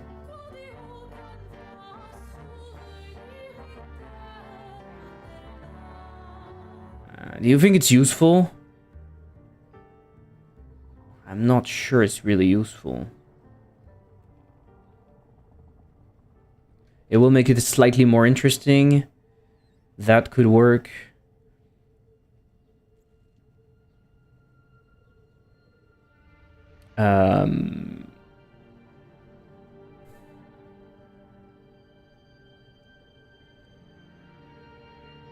I'm gonna put some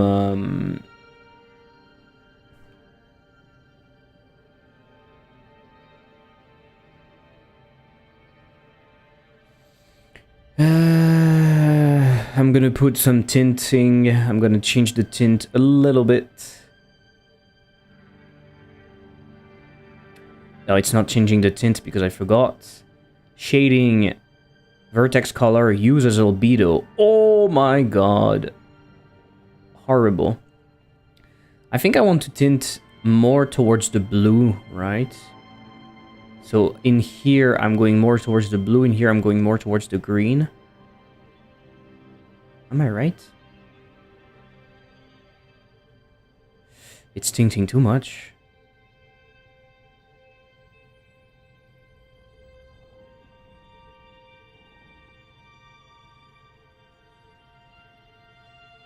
Okay.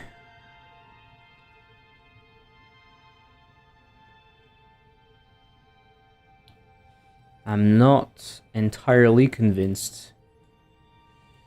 But I guess we should try. Because it's one thing to see it in here, but it's another to see it in engine, you know? Running in the game with like the pixelation and everything. Emitting. And maybe it's going to hide. So I need to be careful, but because it's possible that it's going to hide everything. I have some cloud texture in the folder. Ah, cool, okay. I feel like the bubbles are not very PSX style. Maybe we use some 2D texture instead. Yeah, totally fine. I can try. I can check the cloud texture. I didn't think about using those. Sometimes you don't know it will be critical and have to destroy and redo. Yeah, true. I'm such a noob, I didn't even thought you can connect a signal to multiple functions on same other class objects. Yeah, you can, and that's what I do with my global signals. For example, I have an autoload with a bunch of signals, and things can react to it.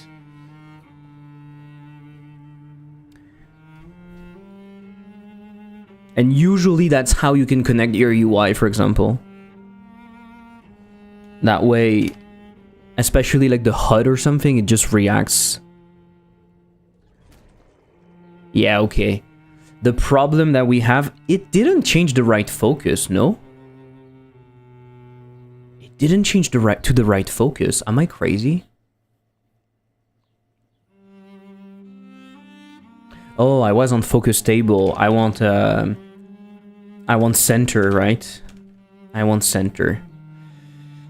I want center, and you said you said my bubbles look horrible. I should be ashamed of myself. And you don't even understand how it's possible for me to be such a loser.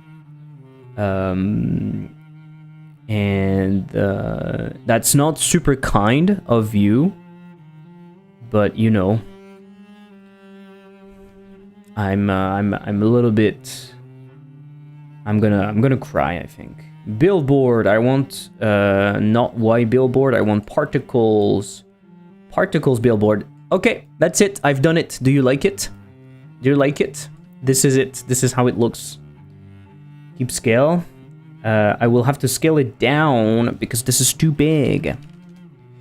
You're too big, motherfucker. So people don't realize, but just doing particles in 3D, you have to set up the particle node itself, set up the process material, set up a draw pass, and then set up a material. It is so fucking painful. In 2D, you don't do that. It's much easier. People don't realize that. Yeah, don't worry. I'm just, I'm not using the right stuff yet.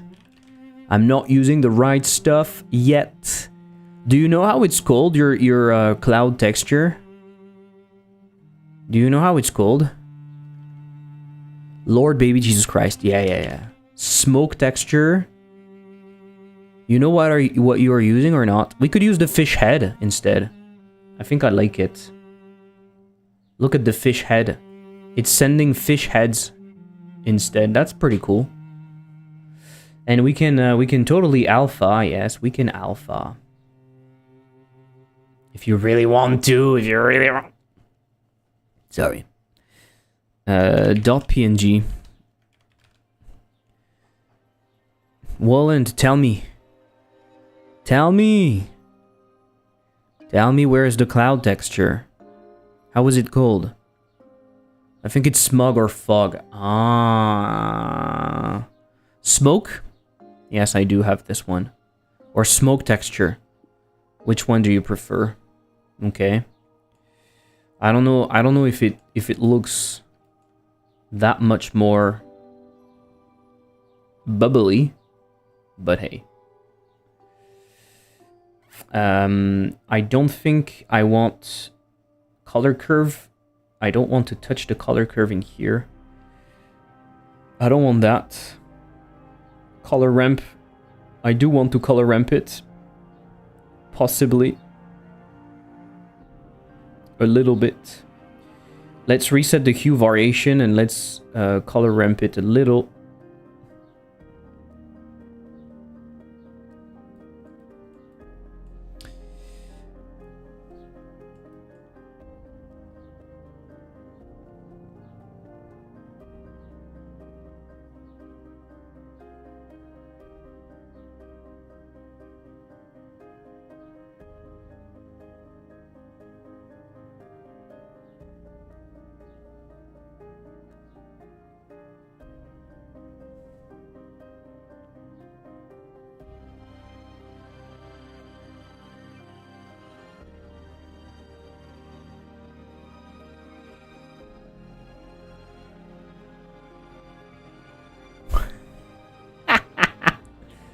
Ah, that's beautiful.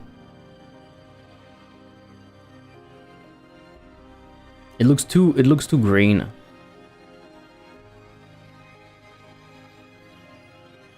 I need to calm down. It looks too green. But the thing is, we have to remember, do I put some emission? Maybe I put some emission instead. It can be magic stuff. Yeah, I don't know. Because it's not going to, we're not going to see anything right now. Because it's not going to be lit correctly. So I think it's not going to work very well. So maybe I put some emission. Oh shit, I forgot to make it once.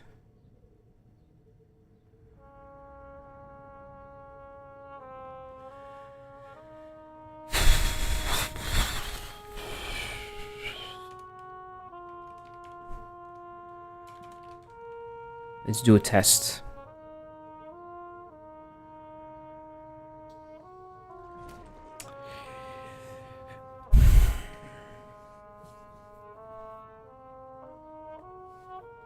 Yeah. I'm not completely convinced.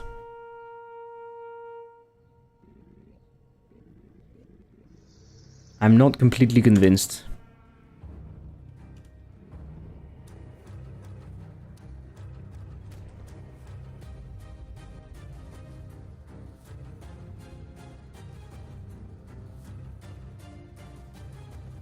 So even the thing is not visible. So we have two options. We can put a fake light and light from behind. Like you have an omni light in here, but I could have like we could have an actual light coming, or a light that is attached to the fish in a way.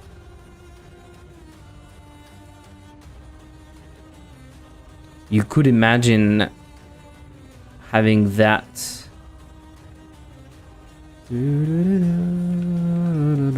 Right? Having that attached in here. And the particles could be... could be emissive.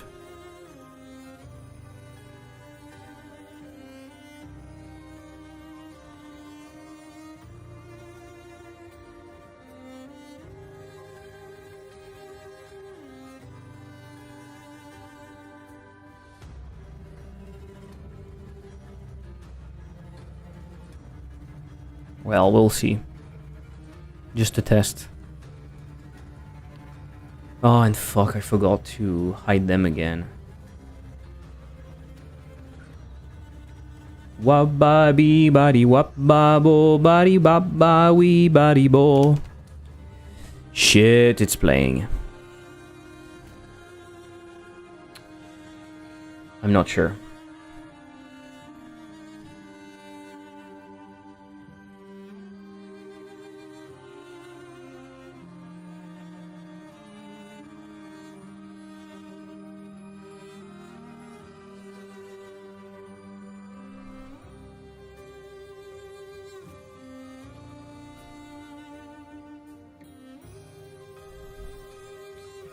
I'm not incredibly convinced.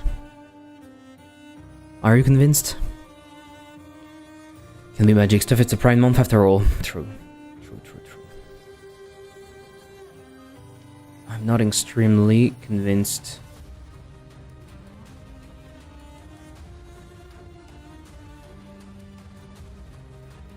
I think we don't see this bad boy. La li da di da la li da di la la di da di da. La la di da di da la di da di da. La di. La la di da di da la di da di da la di da di da.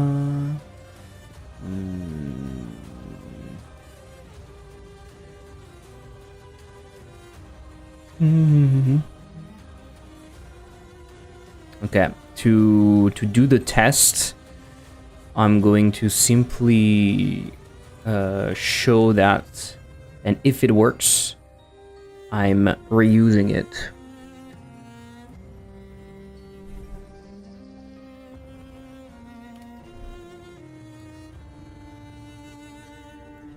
Yeah, but we don't have anything to light up, so it doesn't really work.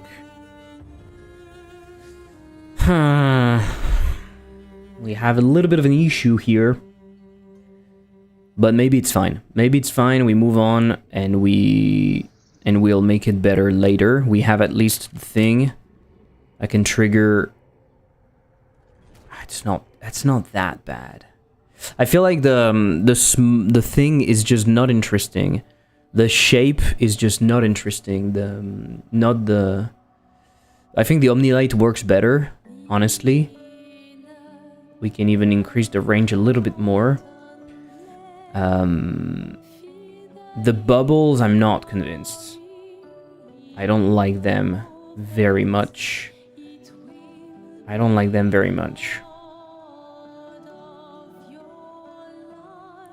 think they should go faster, also.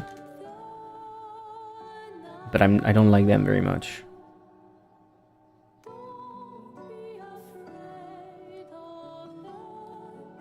I feel like we can feel that they're flat.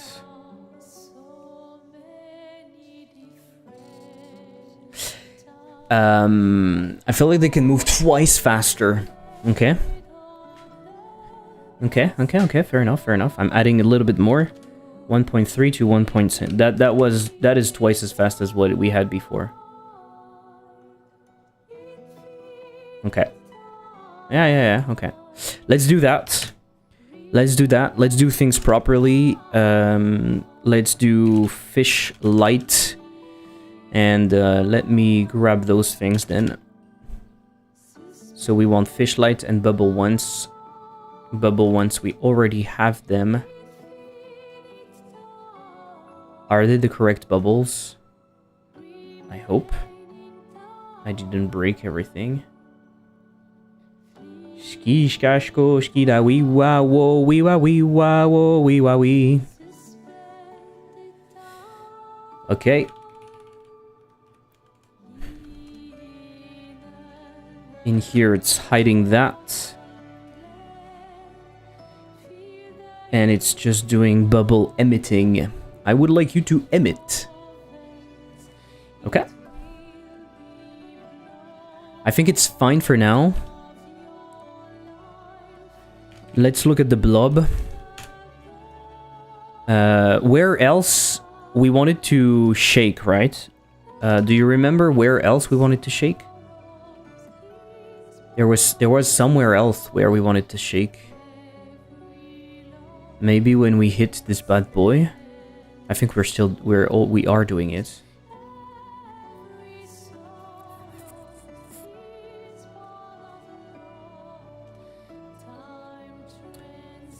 Shake requested. What are the parameters? Duration, intensity. Let's go for a longer duration, like 0.4. Verify this works. This actually works perfectly well. What did I do before that? The skull. The life. Right? So when we destroy the life, set broken, we can do a little shake requested. We can do a small shake. Is SNF sending email notification to wishlister, or just when you publish the demo? When you publish the demo. When you publish the demo in the backend of Steam, you have, if I'm correct, you have 14 days. Starting from the moment the demo was published, you have 14 days to send the emails. You have a button in the Steamworks backend and you can press it whenever you want. You don't have to press it. You don't have to press it, first of all. And you can delay it if you want for whatever reason.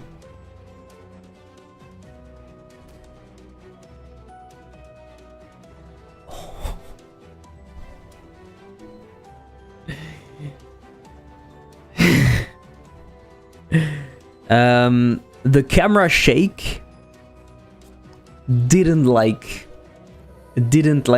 what happened. The camera shake didn't like. I don't know how it's made. Did I make this camera shake? I'm pretty sure it's another camera shake. It's applying the shake. It's applying the shake, but in a wrong way, in my opinion. Camera shake requested. Connect.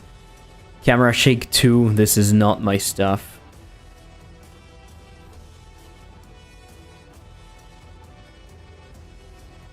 Why is this connected in the game? Why is this connected in the game and not directly in the camera?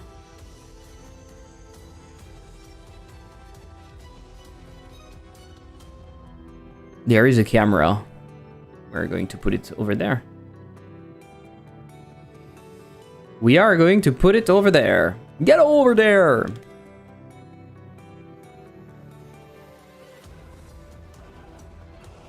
And so what does shake to... What does it do?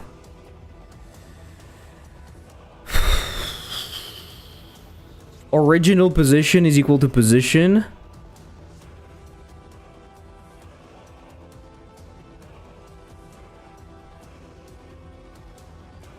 Is shaking is equal to true?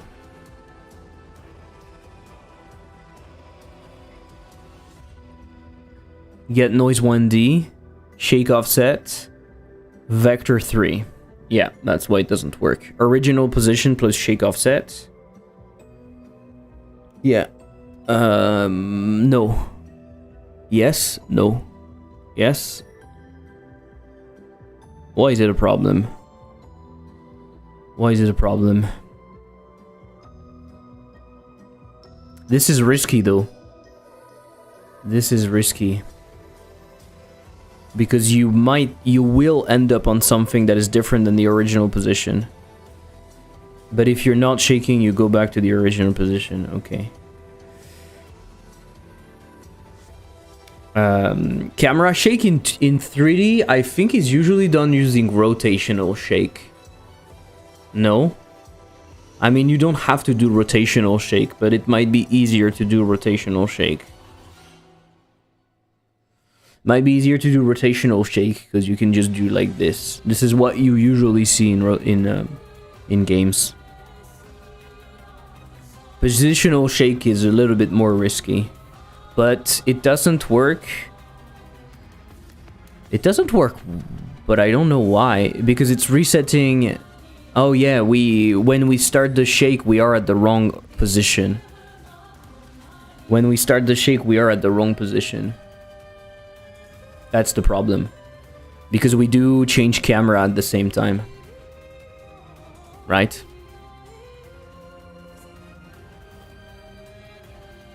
Okay.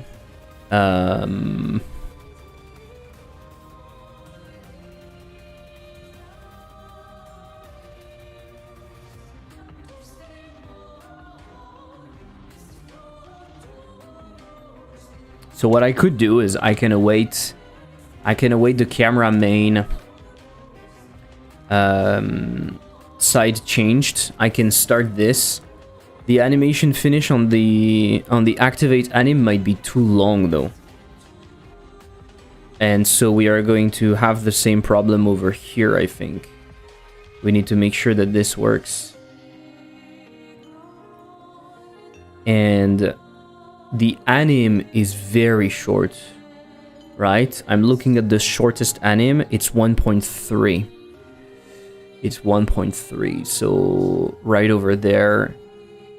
This should work. It's only 0.4. I could maybe even like get an actual like 1 second of shake. Let's see. Let's see.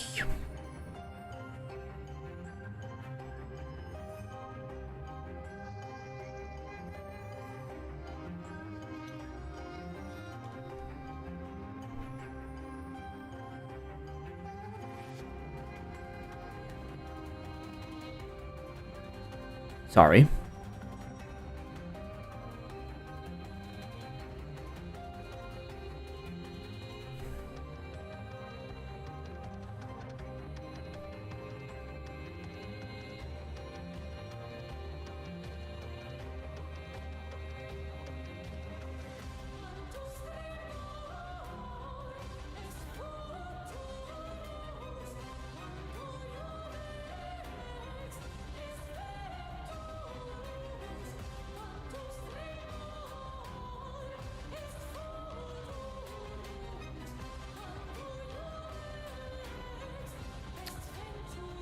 I'm awaiting the wrong signal.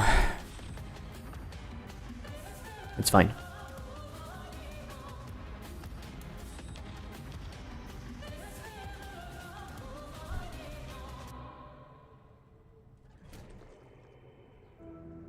We didn't see anything. Okay, let's move it for now. It doesn't matter. Let's remove it for now. Let me push that, and it's anim upgrade shield. So this is done. Ratati duratatu diratatu diratata.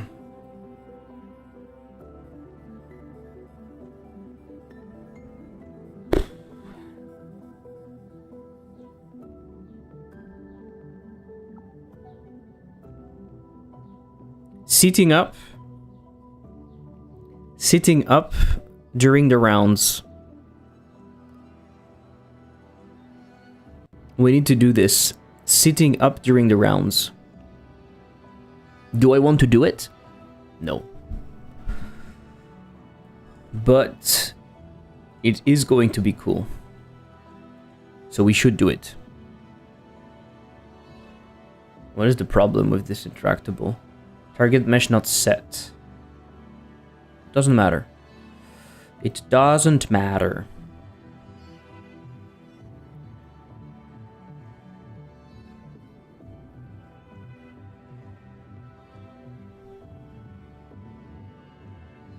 So what do we do for the next round? Are we awaiting in here?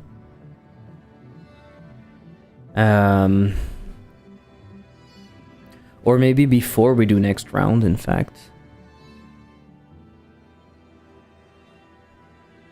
Before doing next round, we allow player. This is what we were doing before. So allow player to get up. We can ask the camera and we can tell it to do that. Hey, Mr. Mike, 2 years already. Thank you so much for the subscription. Thank you so much for the Prime. It is the right time for me to remind you that if you want to support my journey, you, of course, can just be there, watch, comment, and stuff. The best way is actually either to buy my games or to use coffee. If you want to support, that helps a lot. It gives more money than Twitch. Twitch takes 50 fucking %. How are you doing, Mike? What is freaking up? There is another thing that we need to do, and it's the UI navigation or something. Doodly do. Or is it called navigation UI? Global navigation UI. It is here. So when we call next round, we show the UI. Allow the player to get up, and we do standing. We don't have a way to change side. Right? Change side from input. Cranky.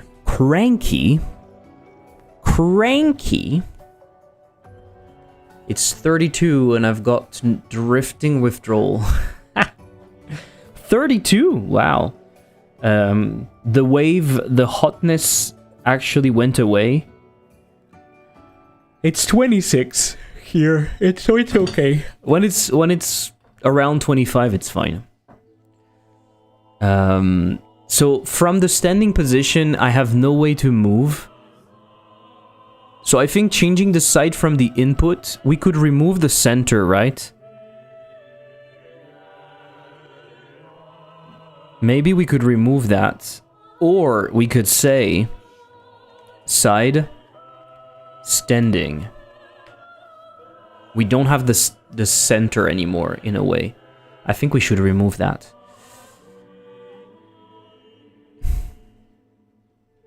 Let's try. Right? Let's try. So we need to win for that. We need to win. When was the last time you... Why am I so high? Oh yeah, because we're not starting as well. So we need to start. September. Wow, that was a long time ago. When was the prediction? 0. So 0 is this. Yes.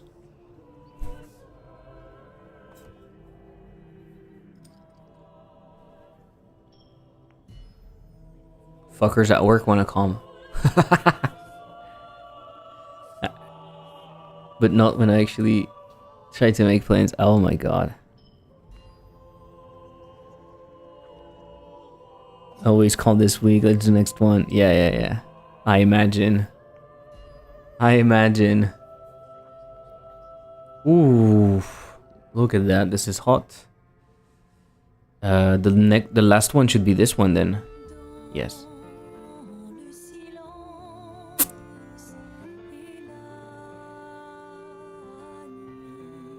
Oh shit. It does it too early. Next round does it too early. Because now we are free to move.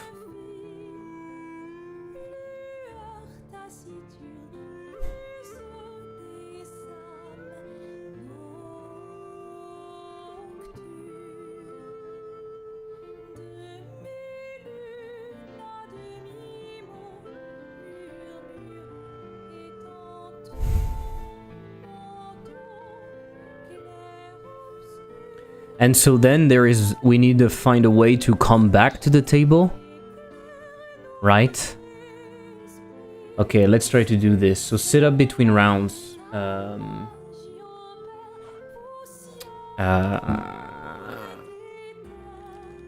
Allow sitting after lives updated.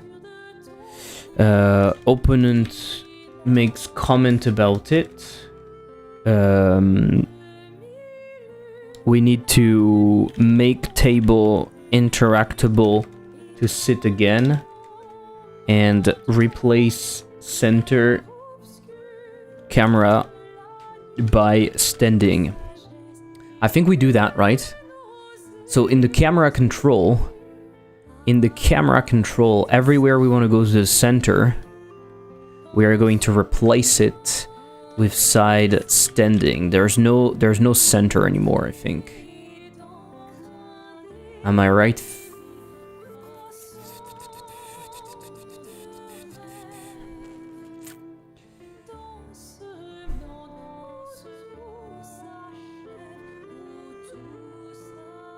Okay. Side center, we can keep it in here. Side center, side center. Okay. We keep it in here. So he makes a comment about it. And we need to do it at the proper position. So let's do that. So replacing the center camera, I think it's fine. Low res. Mr. Table. Table normal, table fish. I'm gonna put an interactable that is going to be near it. And I'm going to call it table interactable. Okay, go to run, almost done with the fish bottle. I will texture it and send this evening. Awesome, Wolland. Thank you. Thank you. Table fish. Table normal. Give me your position, my dude. Then why are you here? Transform. Table normal. Position. Position. Position. Hello, my name is Position. Ah, this is the combat. Oh, bum, bum. Oh, bum, bum, bum, bum, bum, bum.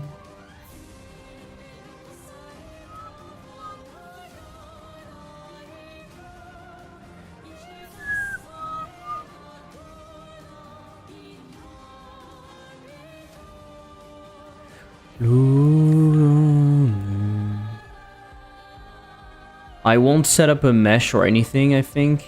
And I'll say interactable table sit.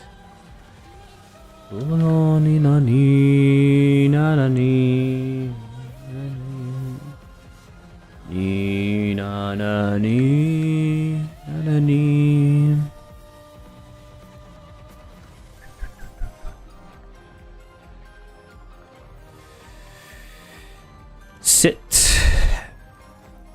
at the table or continue playing. Continue playing. Continuez à jouer. Vous allez continuer à jouer. Espèce de gros balourd. Espèce de gros balourd. So mouse interact, it should be on by default. It should be on by default. And when we interact with, we are actually going to do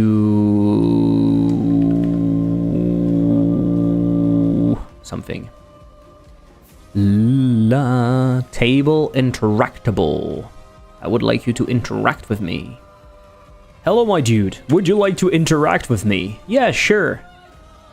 Let me show you how to interact. Ha ha ha. Hello. Hello. Would you like to interact? So it shouldn't start the game, basically, right? It should wait. It should wait. You start the camera main, actually. Where does the camera main? Side center. No, we are standing, by the way. We are standing.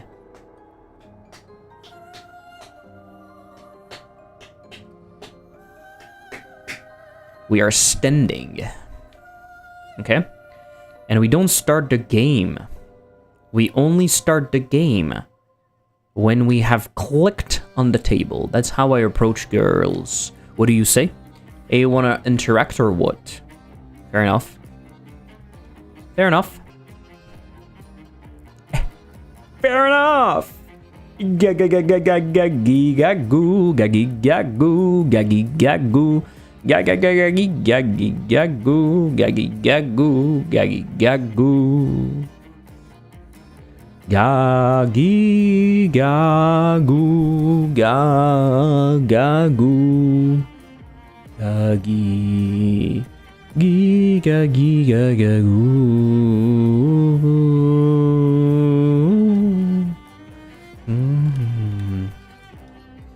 Ba-da-da-na-na-na-na. Na na na na na na na na na. Gagagigagoo, gagigagoo, gagigagoo. I've missed this. You've missed what? My noises?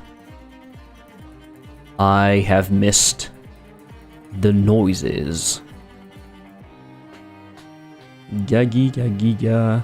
So on the next round. Fuck you. That's not true. It is not. It is not true. I can't allow you to say this. It is not true. True, true, true. So we changed the side. We only increased the round of the player lost. We are saying some stuff, then the opponent is drinking. Then we are doing a bunch of stuff. Is this the last round? Is this the last round? Did we win? Otherwise, we are doing a bunch of stuff. So in here, we allow the player to get up. Get up, motherfucker. Get up. Get up. Then we'd say to the table interactable, we tell it to mouse interact true. And then we await the table interactable interacted, right? Let's see. Let's see.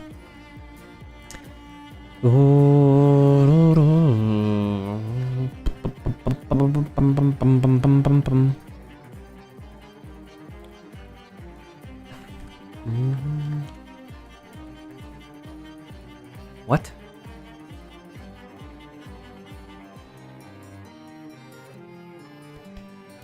What is happening? Dictionary. Oh, it's not part of the dictionary? Are you telling me it's not part of the dictionary? Ooh, standing. Camera standing.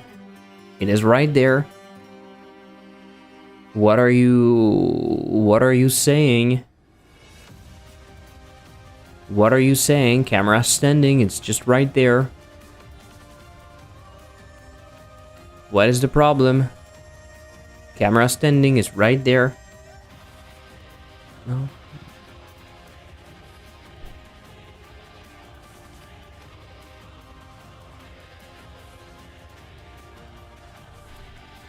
Are you full of shit? Are you full of shit? Yes, you are. Stuck trace.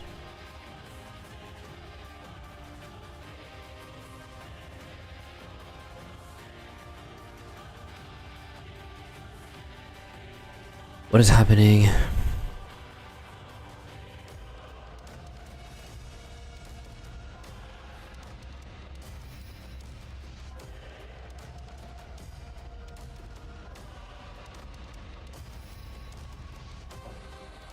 Oh, they're all null right now. Self. Cameras. Is it too early? Is it too early? They're all null.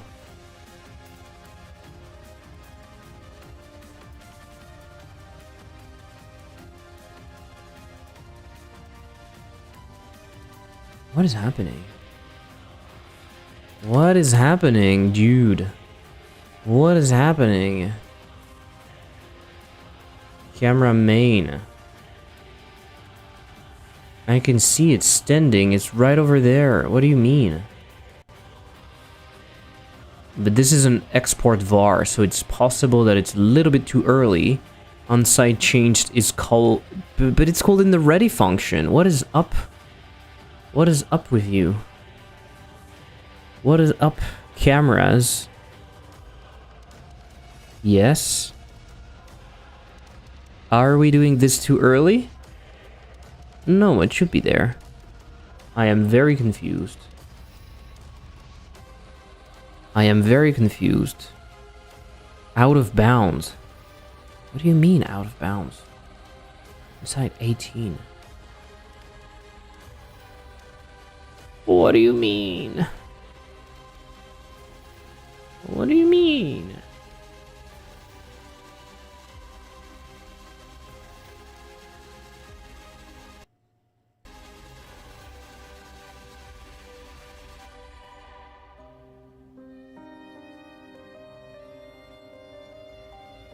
There is something weird with the cameras that we are seeing in here. It's like old stuff. We don't have all of them. It looks like. What is happening? Godot, are you drunk? Godot, are you fucking drunk? Skibidi bop bop bop. Skibidi bobbidi bobbidi bop. La la li la la la li lu la la la la li la la li la.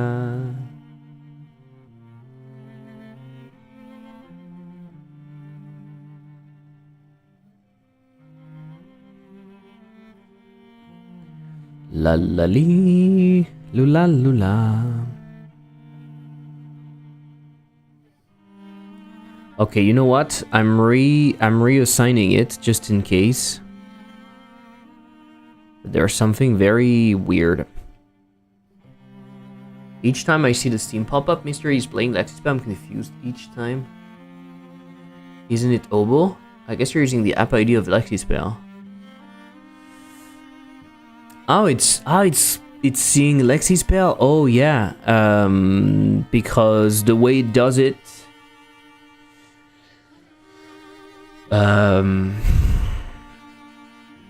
Yes.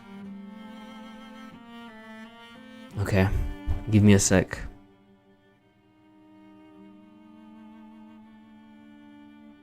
The way it does it is stupid. So when you have multiple projects, it's really stupid. I just never remember where my versions are. Maybe I should remember that. I should put Godot versions and I should make that add to places versions. Oh no. Ah, no, I know you're right. Thank you for reminding me of this. It's a good thing. Thank you. I had no idea, but it's actually interesting because it's going to break some stuff if I'm trying to. But that should be the game, right? O.B.O.L 450. No, I changed it. Why is it starting with why is it starting with this then? I think it is because of the Steam app ID. Are you not supposed to put Steam app ID somewhere next to your executable? I don't remember how it works. I don't care, I don't lose time with it. No, but it's weird. Even for me, if I want to test some stuff, it's not going to work the way I want. Like if I want to load, if I want to set an achievement or something. I didn't do anything. I seem to remember TXT, yes. Yeah, but it's with other versions. In other versions of Steamworks, like with another add-on, I had to put a Steam app ID. But with this version, I don't have to, I think. If you configure a Steam app ID and go to Steam, you don't need a file. But I'm doing it. If has feature editor, I'm forcing the full game in here. So it's doing that, right? It's supposed to do that. And this is O.B.O.L. Yeah, it will initialize that. Are you sure you see that? I think I see O.B.O.L. Isn't that a bug? I see O.B.O.L. What do you mean? I see O.B.O.L, yeah. O.B.O.L running. Lexispell. Launch an ice screen. But see? I see O.B.O.L running. O.B.O.L running. Isn't that crazy? I don't see you playing anything right now. Oh, interesting. Maybe because it's not released, it doesn't send a thing. And maybe it gets confused.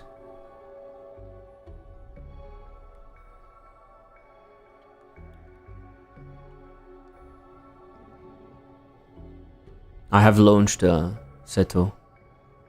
But I see O.B.O.L. Time to write a Steam update. Sent on Discord. I think it's Steam getting confused, honestly. I think Steam is getting confused.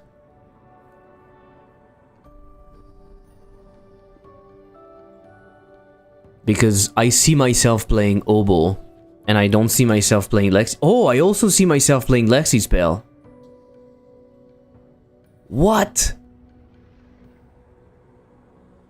I see myself playing both. Lexispell and O.B.O.L running.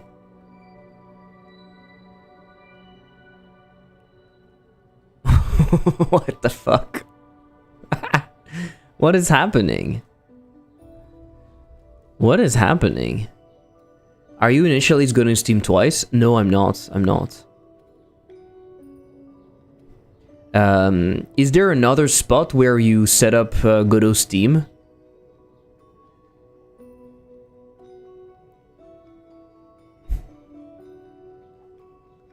There's nothing else, right?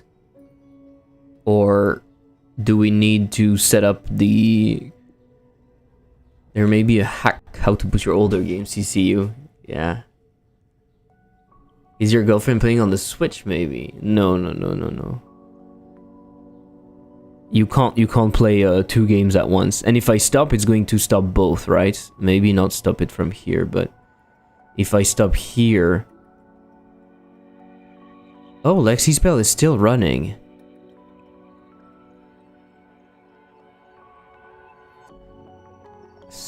What?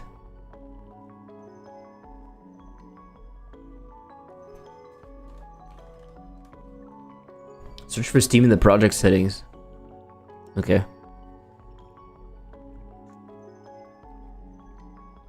I will do that. It's possible that my setup is not correct. Let me launch Lexispell just to see what's happening. Okay, I'm just running Lexispell. And if I stop... it doesn't stop it. There's a bug in here.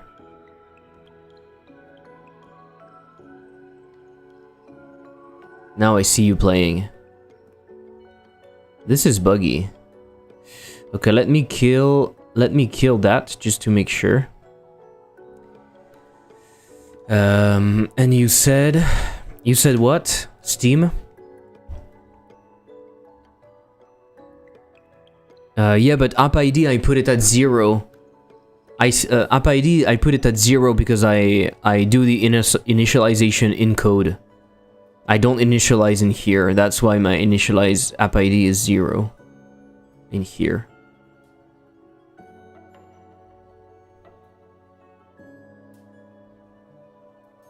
Ah, I couldn't see because I was not... Okay.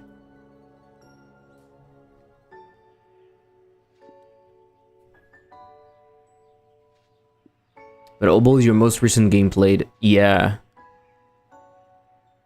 I think it was stuck. That's not it then, how bizarre. I think it was stuck playing the previous game. And then I was just playing O.B.O.L on top of it. I didn't even know that there is an option settings about Steam add-on. The thing is, you usually do it through code, so it doesn't matter. Okay, I'm relaunching Steam. It's taking a while.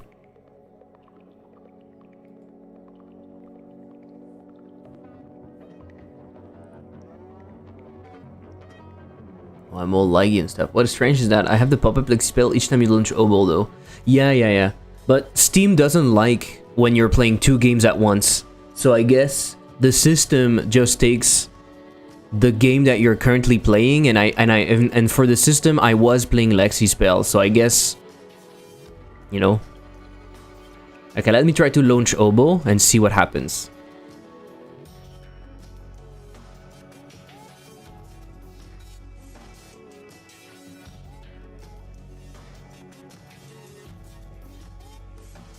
I'm playing only O.B.O.L now, right? I see only O.B.O.L running. I do that a lot. Some idols on the side and packing with friends to another. Playing multiple games. Oh, playing multiple games? You can? On the same device? At least when I try to play on the Steam Deck, I don't have a pop-up, just online. I think it doesn't give you a pop-up because the game is not released. So it would be an easy way to leak stuff that you should not. So I guess if the release date is not, you don't see anything. I guess. And if I stop that, I'm not playing anymore. Yeah, so I think it was stuck because I played Lexispell before to fix some stuff. So I guess I put it in the wrong state for a while.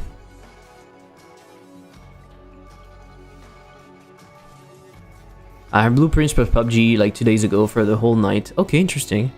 Because when you do that on the Steam Deck...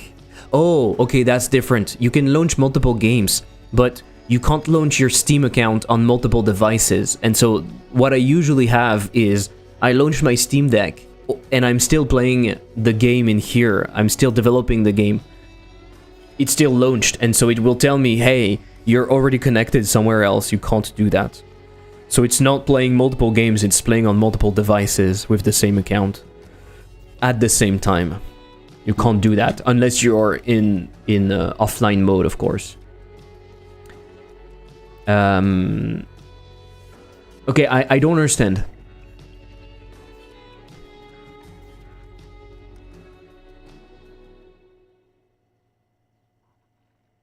I don't understand. Standing is here.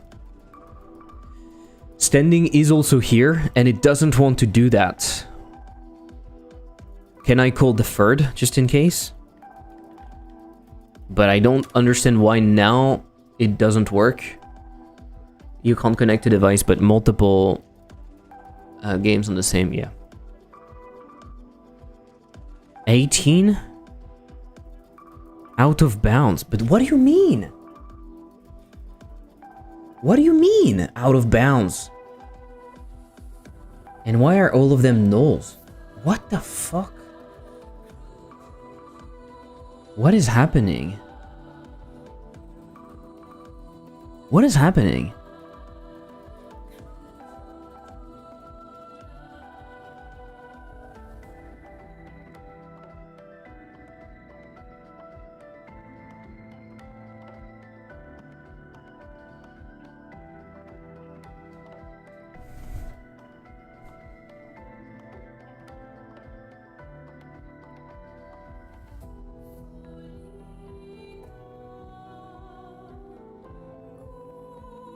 Why are they not all of them are here? Focus quiz.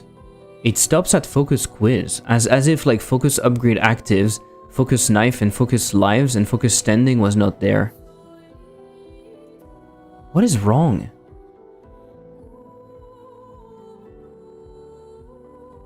And why do we have a compositor effect? What is happening?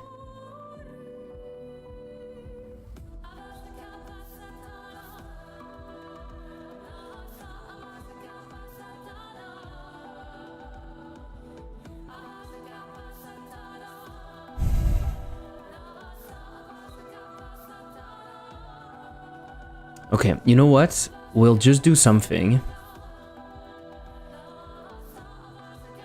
It doesn't matter. For now, I'll just put it back to what it was. And I'll see if I can change later on.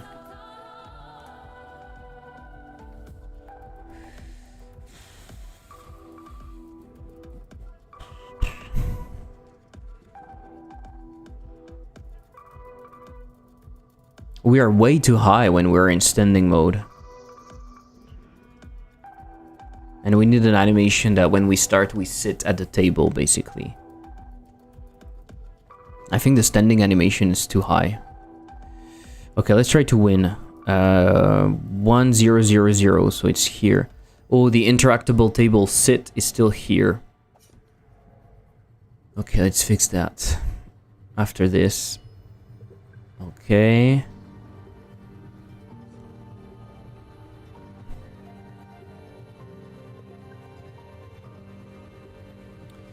So in here, we're going to do switch camera.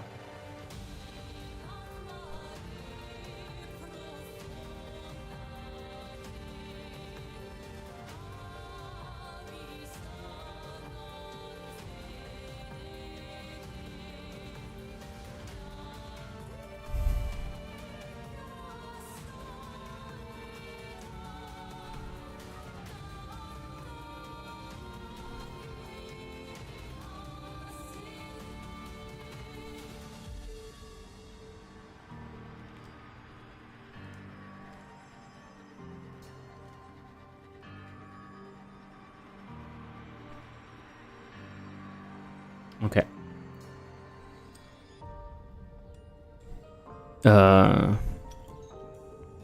Yeah. I don't understand what's happening. Godot 4 is really buggy with the exports. It's such a pain. What is happening in here? Okay. 3, 2, 1. Let's go. Please win. Let's fucking go. Squink! Then we go here. This one you take. And then we're standing. Okay, that looks kind of weird, and he should tell us that we are standing. He didn't say anything, but then we can interact, we can do whatever. Theoretically, we should have something for the table. The table is not interactable right now. What? The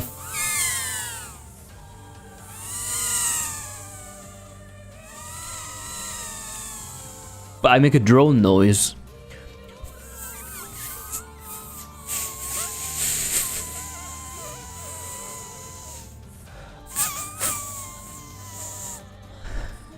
It's also bad with error detection. Like I changed the method, the name of signal, and where it's used. No error. Yeah, it's awful. I really want them to process more in advance stuff. It's possible. Like one thing I hate is that the GD script parser, when you're writing stuff, when you're writing the autocomplete knows what if you have something or not, and yet it allows you to call a function that doesn't exist. And that is when you're typing your code, when the code is strictly typed, it should be an option that it should check and throw an error if it doesn't work. That way you can't even launch the game. It's not normal that we can launch the game and only realize, oh shit, I made a typo in my function name. Seriously, that's fucking bullshit. Yeah, exactly. And I don't like that. And there's no reason why. Hello, hope everyone is having a nice weekend. A nice end to the week, sorry. Hello, Rodriguez, thank you so much for the subscription. And hello, it has been a while. I hope you're doing good. I hope you're doing good.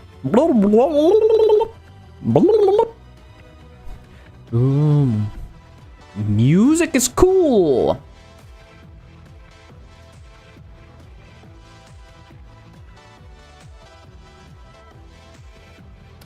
We are allowing the player to stand, so why are we not saying anything?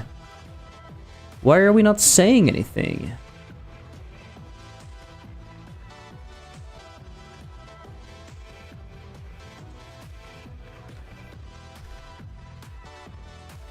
What should be the messages? The messages should be message stand up, pick random.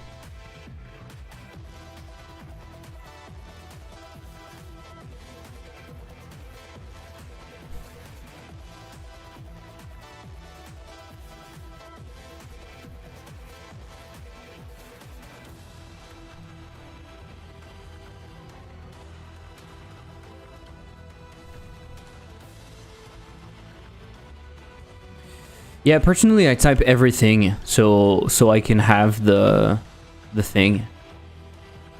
I can have Godot let me know what's happening, but yeah, it's a pain. Stand up.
Okay. Why was the thing not interactable? I don't know. I don't know.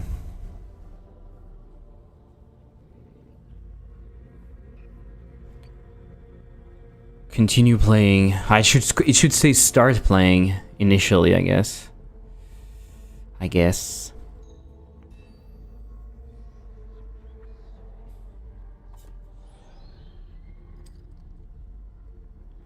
It's actually sit up or stand up. Stand up. Stand up, right? Stand up.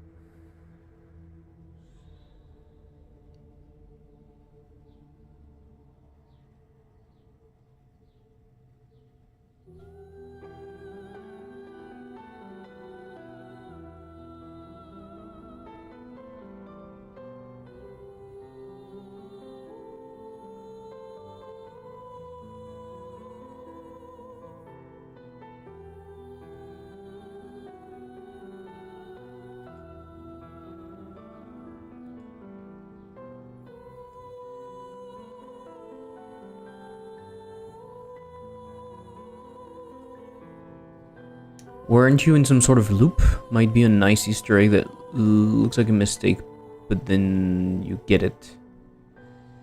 What do you mean? The fact that you can go up? We are not really in a loop. I mean, yes, we are. Yes, we are. We are. I don't know where I should land. Fuck! Might be a nice Easter egg that looks like a mistake, but then you get it. Continue playing instead of start playing. Ah, yeah, okay. Yeah, fair enough. Fair enough. That works. I lost. I'm an absolute fucker, I lost.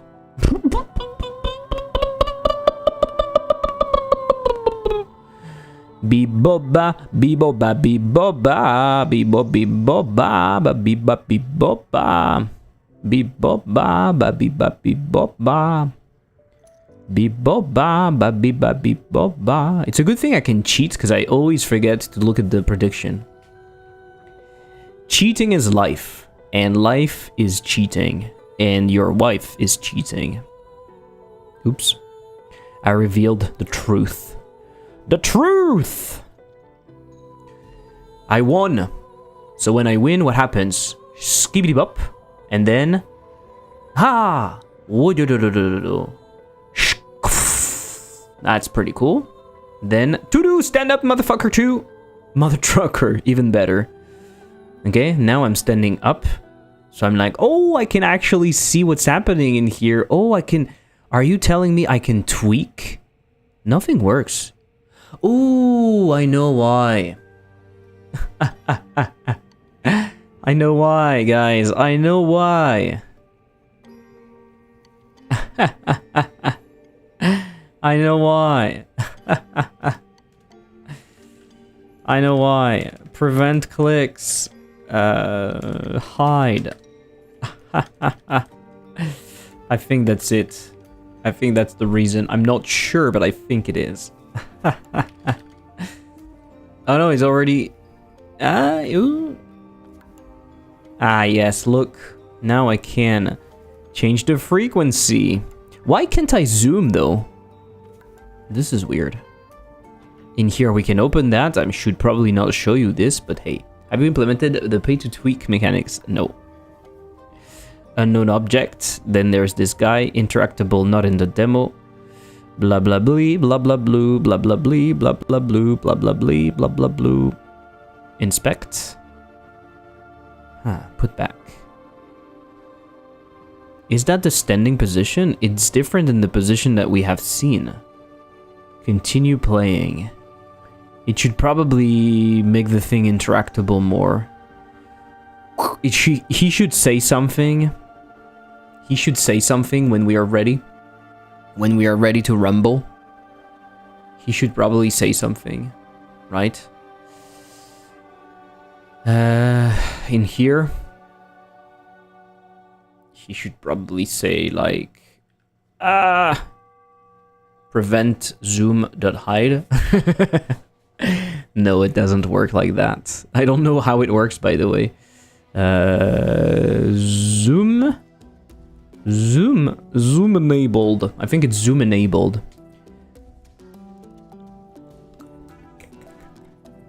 Ah, yo, pico, è la moglie di cappuccino assassino. Brr, patapim. Message. Continue playing. Ya, yo, ya. Ya, yo, ya, yo, ya. Ya, you. Ya, you. Can you shut up? Yes, I can. I can, mother trucker. Message, continue playing. Ya, you, ya.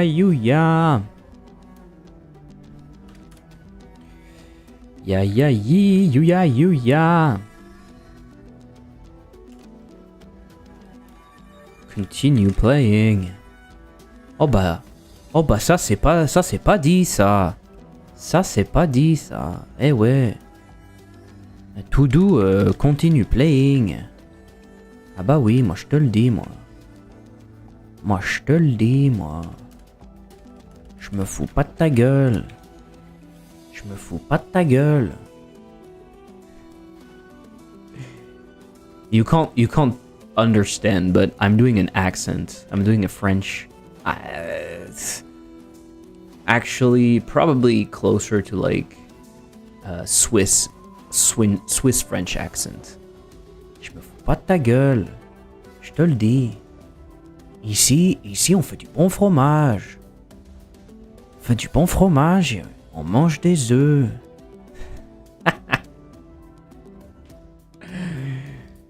You wouldn't get it. You wouldn't get it, you know? I'm really sorry. I'm really sorry, but you can't. You can't. Do you think we're changing zoom enabled? Nothing is changing zoom enabled. Oh, it's because of the can switch. I'm using the can switch, I think, as a way. Can switch. Look at that. Is that true? Oh my god, it is not. Tween 2? Ah, it is. It is, in fact. No, it's not. I am full of shit. It is. Zoom in and out.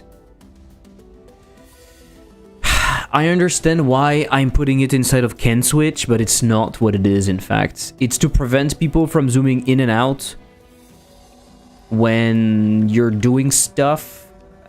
But I don't think it should be the case. Anyway. Skibido, this skibidoo. Make table interactable to sit again. I think it works. One thing I wanted to do, I think it's fair to grab the table. Hello, my name is Table. My name is Table. My name is Boxy. Who knows? Who remembers Boxy? Who remembers Boxy? Do you remember Boxy?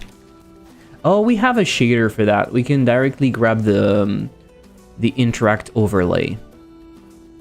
Tell me you remember Boxy. My name is Boxy. He's too far gone, guys. Do you remember Boxy? Tell me you do. Tell me you do. Tell me right now, or I will kill you. We have to put him down. Put him down. Put him down. Why are you not putting him down, you know? Ya ya yi ya yi ya yi ya ya ya ya you. Ya ya yi ya yi ya yi ya ya ya ya you. Ooh, aya, ooh, aya. Ouh, aya, ouh, aya, ouh. Mais ta gueule. Mais qu'il la ferme celui-là, c'est pas possible. Et puis quoi encore? Cube 01? Je te jure, il y en a marre. Il y en a marre. Ras-le-bol. Ras-le-bol. Ferme-la. Ferme-la! Espèce de séraphin.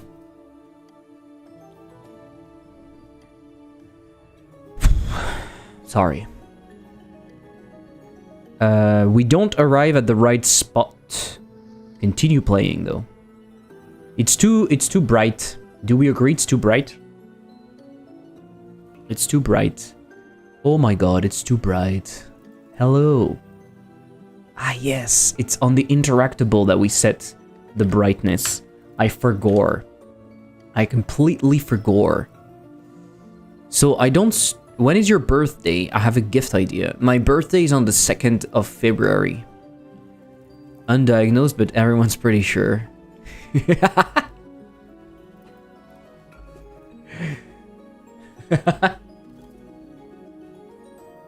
Fuck you. It is very true.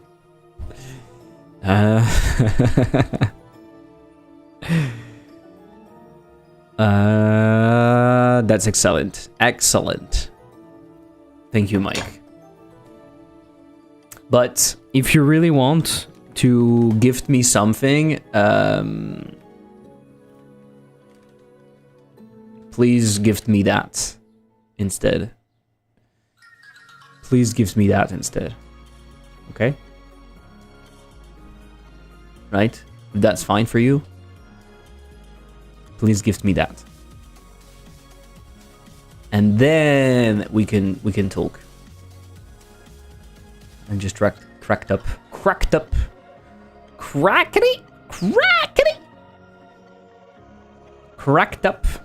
did you cracked up? Why did you? I can't. I just can't. I will shut up. I just can't. Oh, did you see the new Ferrari? It looks so fucking ugly.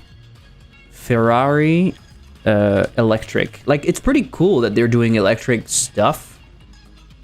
Especially since it's so powerful. But come on. Come on. It looks so bubbly. You know? Even in red, it's not that good. It looks so bubbly. It looks... You know what? But this is not. This is an EV SUV. This is another one, right? This looks like a Tesla. It looks awful.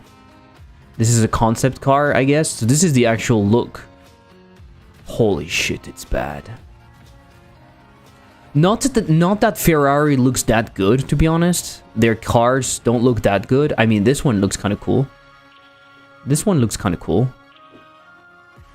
The way you pulled that up. Hey. Looks like something BMW would make. Yeah. Yeah, I mean, look at that. It's just, what the fuck? It just looks like a normal, shitty electric SUV. It's like, come on. Don't you have designers? Look at that. There's no shape. There's nothing. It's bubbly. It's bubbly. It's like, you know, it's a bit fat. Like, where are the lines? Where's the aggressiveness? I mean, come on, like, look at that. I mean, it's a concept, but come on, this would be better, right? Even this, like, look.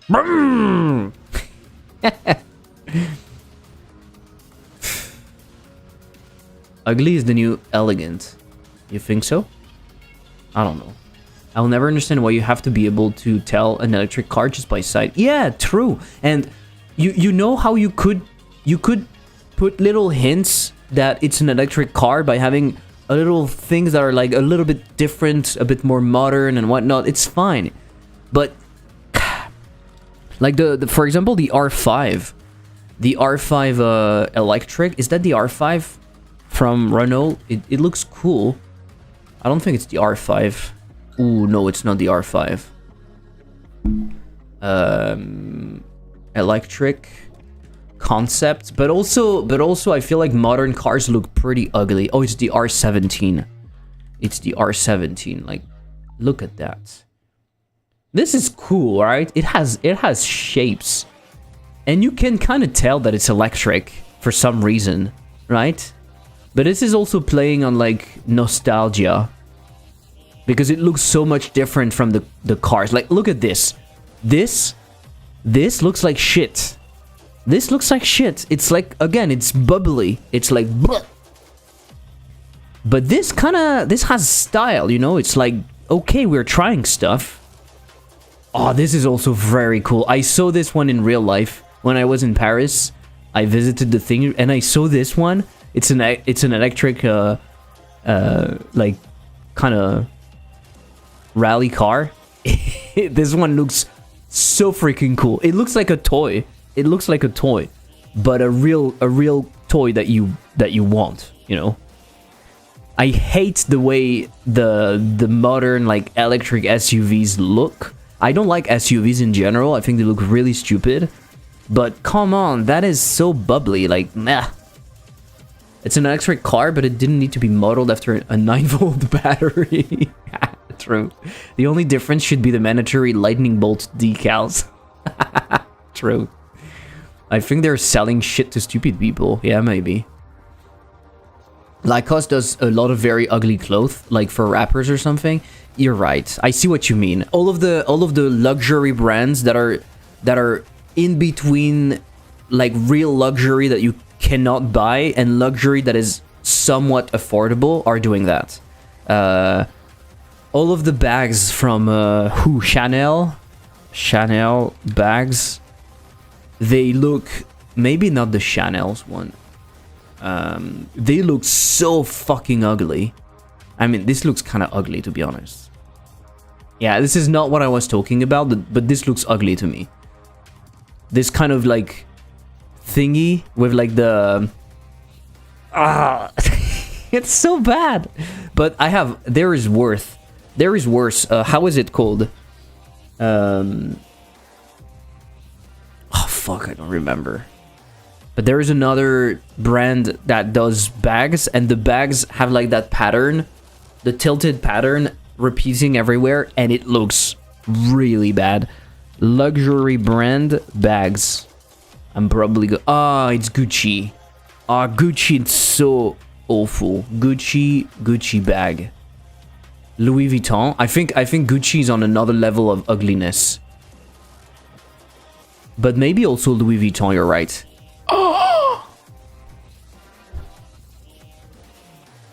But I think you're right. It might be more Louis Vuitton. Louis Vuitton bags. Oh yes, it's so ugly. It looks cheap. I'm sorry, but they have a weird vision of what luxury should look like. Like, this is awful. This is the default repeating pattern that you use in any games when you don't know what to put in the background. This is the default prototype texture. Like, what is wrong with them? It looks so ugly. And Gucci, same thing, with like their colors in here. Like, you have to pay for that. Imagine paying for this. Imagine paying for this. I'm sorry if you like those brands. I'm really sorry, but you have bad taste in my opinion. It looks really, really bad. There's not a single one that looks cool. They all look ugly as fuck. And I think that's the point, because at some point, because the basic brands are now capable of doing things that looks pretty okay, right? It's difficult to tell things apart. So at some point, if you really want to feel like you're different, then you just have to go with ugly. And if you look at the pattern, there is a repeating pattern, right? There is a repeating pattern with rich people. Usually there is an inverse correlation between richness and taste. The more money you have, the worse everything looks, because it has to look different. And at some point, it's just like, yeah, okay, different looks ugly. I'm sorry. And so they have tacky tastes. You know, they have those big sculptures that are one color, like a dog or a gorilla, and it costs like a fuck ton of money, and it looks awful. Rich people are so fucking tasteless. I don't know what's happening to them. Maybe it's the lack of oxygen in the brain, I guess. At some point, it just removes the taste. So anyway, all of that to say the new Ferrari looks ugly. I like the Siberia RS, the 911. The Porsche, if you want to gift me that. Otherwise, give me $5 on coffee, it's fine. Or not. It's sad, and there was not even AI at that point. Yeah, true. 1,500, oh my lord. Yeah, 1,500. Can you believe it? It's 2 months of rent. It's 2 months of rent. Gift him a Gucci bag. I'm gonna be real. If you gift me a Gucci bag... this looks ugly, guys. If you gift me a Gucci bag, I will say thank you, but I will sell it immediately. Immediate.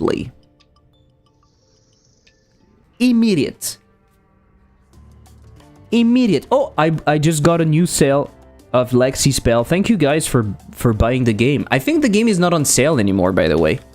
I think it stopped because we released it 2 weeks ago now, right? It is still 57 minutes. Introductory introductory. It's so hard to say. Introductory 57 minutes if you want to get it at 10% off. Like I said in one stream this morning, when I have millions, I promise I sub. Thank you, Seto. I appreciate it. And we have 25 reviews. Let's go. Let's go to 30 before we go to 50. Before we go to... No. If we reach 50 with this one, it will be good. But we are not there yet. Realistically, what is going to happen, guys? Realistically, I'm going to finish O.B.O.L. I'm going to work on an incremental at the end after summer, like around November. I'm releasing it, hopefully, and this is going to be the make or break. This is going to be the make or break. I think. I'm joking, but for sure I'll get my first game making more than I earn on unemployment. But for sure, if I get my first game making more than I earn on unemployment, sure, make a monthly donation, whatever you want. You have unemployment for as an engineer job, right? It was an engineer job. Am I right? So it must be okay for now, no? How long do you have unemployment? Do you know? Are you okay with saying it? I think it was reduced. I was on 3/5, so it's low. Okay.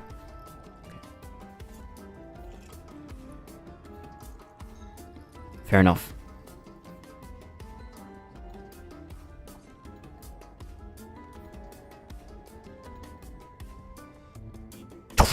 This is so cool. I like this moment.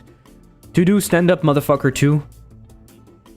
Continue playing, and you can interact with stuff.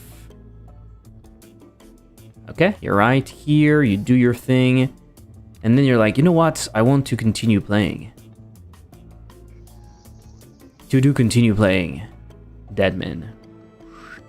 Ah, there was a bug.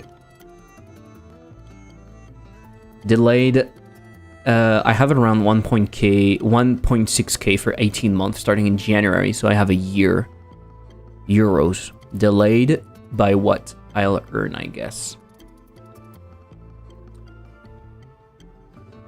Okay, yeah, it's not as high as I thought it could be, but still 1.6k, not too bad. But I guess, but you're not in the same situation as me, right? You're not in the same situation as me. I have low expenses, very low expenses, I guess.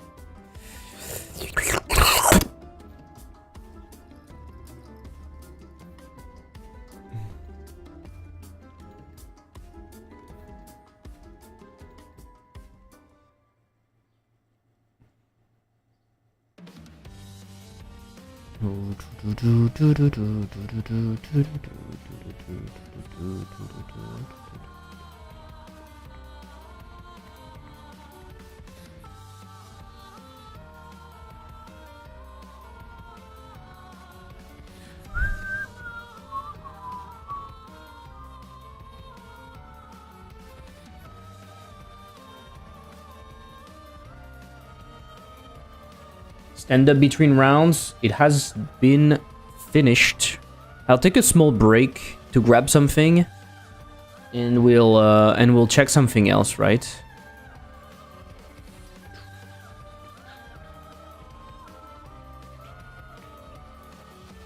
Stand up between rounds.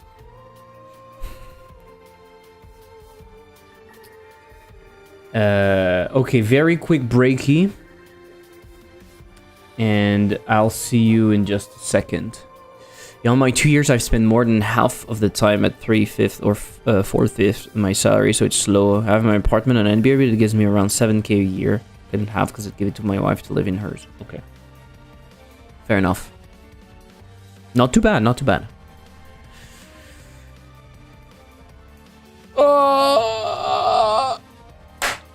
Let's go. See you in 3 minutes. Bye.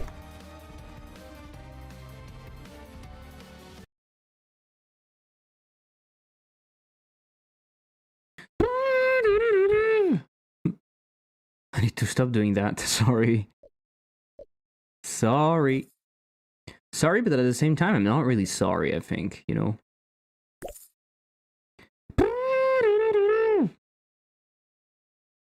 Worried it will look ugly as fuck. Oh, I said ugly as fuck and not ugly as fuck.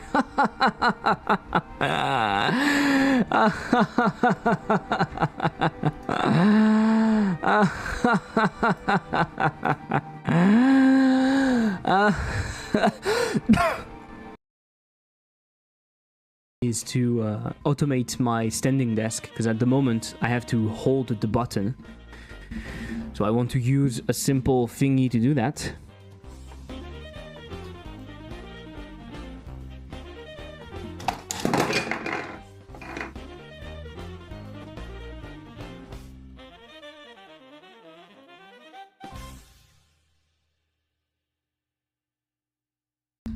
Fuck, my light fell. Sorry.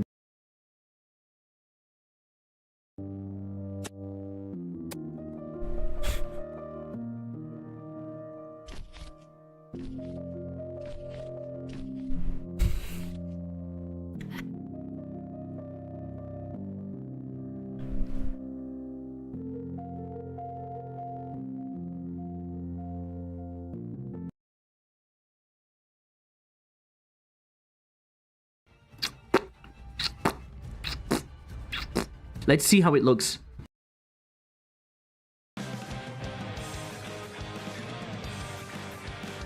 That's pretty cool. Always good to have a dying children in games. Exactly. Dying children are the best thing. So... Okay, so there's no music, so I will do the music myself. Two. Are you ready? Let's go.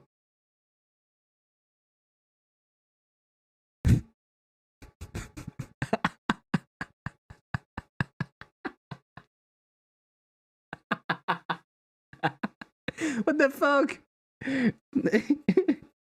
What the fuck? Why is it only visual stuff? It's not working. We have a problem. Okay, let's stop everything. French are so fucking superior to Americans, right? Let's be honest for a moment. We have such a high standard of living. We know how to be human, you know? We know how to live life. We know how to enjoy and not get shot. Ugly as fuck and not ugly as fuck.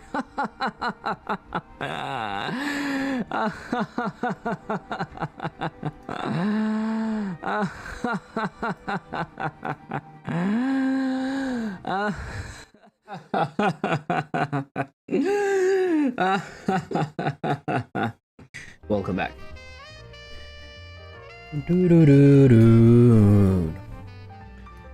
Okay, I don't cut on my savings. Okay. Fair enough. Okay, quick break. No one is going to buy your game. I saw this thing. I want to react. Made for Manifesto Jam.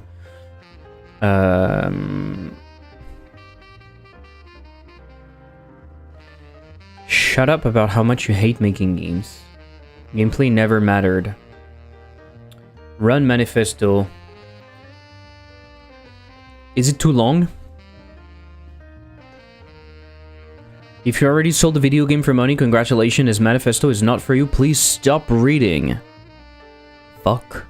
If you have sold many video games for a large amount of money, first of all, you should have stopped reading on the previous line. However, you might also like to support some developers on itch.io today. If you are hoping to sell a video game one day, welcome. Unfortunately, this will never happen because no one is going to buy your video game. This manifesto will help you understand this and why it is good. This is the new Ubisoft manifesto. Okay, let's read it. You can stop reading here. This is the manifesto. If you want to read 2,000 words of pointless expansion on this, please continue. Okay, maybe we don't read everything then. The dream of selling games is killing the dream of making games. We talked about that at the beginning of the stream. I kind of agree. We must stop making games we think people will buy. I think it's kind of true. It limits the potential of what you can make so much. So much. And I think there are out there some very specific games that were made for fun with no real intention of being purchased, and thankfully it worked for them, and so I guess we use them as counter arguments. But I think it's true, we limit ourselves, and the simple reality check is look at AAA. AAA is exactly this. They are making games just for people to buy them, and so it makes AAA incredibly uninteresting. Looks like the perfect opportunity to get AI to summarize the document and build a PowerPoint presentation. Oh my god. We must stop treating everything we make as a potential product.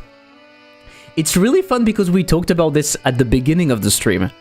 In the video that I want to make, which is called You Should Not Make Video Games, or You Should Not Be a Game Developer, or Game Dev is Not For You, I think I was the title. I basically would like to talk about this. We are turning everything into a hustle, and while it's totally fine to tell people to try to create their own stuff and maybe make a few bucks, it's also becoming kind of a poison, I would say. It's totally fine to have hobbies where you lose money, because that's a fucking hobby. It's not supposed to be monetized. Could this be one person's way of putting off the competition? You can see it that way, or you can see it as a way to say, hey, you are about to ruin everything for yourself, so please make stuff for your own pleasure and not for money. You do not need to fear the player, the customer, or the reviewer. Honestly, it resonates. I think this you can read it in two ways. You can read it as, if you are a hobbyist, you should not care that much, and you should just do things for yourself. That's one way of seeing it, if you are a hobbyist. The second way is, if you are an artist. Both actually make sense. The only difference is that the artist probably needs to make a living, but he still has the constraint of being an artist, which is you should not make a game that people that you think people will buy. You don't have to treat everything as a product. All of that actually works for both. You do not need to fear the player, blah blah blah. You must make your game even though no one is going to buy it. I think that is kind of fair.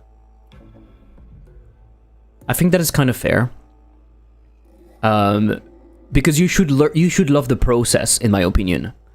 You should love the process. You should make a game today after reading this. Also fair. Don't wait. Just do it. There are not enough games. I totally agree. I think the more games we have, the better. It's a way to express different things. It's a way to experience different ideas. And they're all unique in a way. And I think the more we have, the better it is. Unless it's AI slop, of course. We must continuously work to keep all of this alive. Okay. Also, you think artists should work for free? No, I think everyone is an artist, and we should all be given the resource we need to live and support one another in our ongoing sustainable collective existence. Even under capitalism, I would like every artist to be able to sell their work at a high enough rate to live as they wish forever. Unfortunately, no one is going to buy your video game, which makes this outcome impossible. Do it the Eric Cartman way. Only sell so many copies that you can sustain the game. Eric Cartman? Like the guy from South Park? Am I confusing stuff? Should we read it? Do you want to read it? I mean, maybe we can. Maybe it's fun. Okay, let's see. I do not mean that capitalism is killing games. You already know that. What I mean is that the desire to eventually make a job out of making games, or worse, to make it big, is warping not just the games we are making, but warping how we experience other people's games. How we imagine the future of games looking, the tools we want to use, the advice we want to receive, the journalism we want to read, and the streamers, YouTubers we want to watch. In this view of the world, selling video games is a good thing. It is one of the goals of making them. The truth that no one is going to buy your video game is therefore both scary and inappropriate to say, much less to celebrate. But it is as true as it is good. Once we accept that no one is going to buy your video game, we free ourselves from a list of burdens and drudgery that we did not even realize was waiting on our minds. And in that freed up space, with that freed up capacity, we can plant and grow and nurture whatever the fuck we want. Okay. I think the thing is, all of this is going to read not... So if you talk to hobbyists, then it's totally fine, because hobbyists do whatever the fuck they want, and it's fine that way. If you talk to artists, then I think the whole problem of this manifesto, the idea is cool, but the problem is, unfortunately, there is no way to make that true. Or the other way to make it true is to treat your art as a hobby. Right? You are not an artist in the sense that it's what makes you money, but you are an artist on the side. Or you have a normal job and you do that. But I see the idea, yeah. I see the idea. We must stop making games we think people will buy. There are teams of overpaid analysts sitting in pristine white offices with market surveys and focus group and scraped summaries of TikToks and influencers and scouts who are paid to do nothing except predict what people will spend money on, and they cannot get within 100 miles of figuring it out. Your hunch about the next big thing is wrong. It is easier and more fulfilling to show me who you are than it is to try and triangulate who you think I want to be. It is okay to make something that is fashionable or popular because you personally like those things and want to make one for yourself. Great games have been made this way, but you must ask yourself, honestly, deeply, carefully, is this really the case?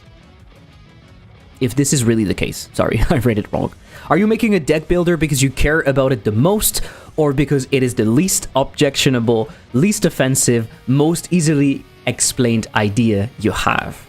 I feel attacked personally because I'm going towards an incremental game. I actually like them. I like them a lot, and I've been thinking a lot about the type of incremental I would like to make in 3D. And if you remember, maybe you don't, but I'm gonna let you understand my thoughts. When we brainstormed the incrementals a while ago, one of the downside of the incrementals that I talked about for me was that it was boring. I saw it as a very boring development because it's easy to make. There is not a lot of challenges and not a lot of creativity. With a 3D horror incremental, this is not true anymore. I can actually feel like I can go crazy and I have some cool ideas.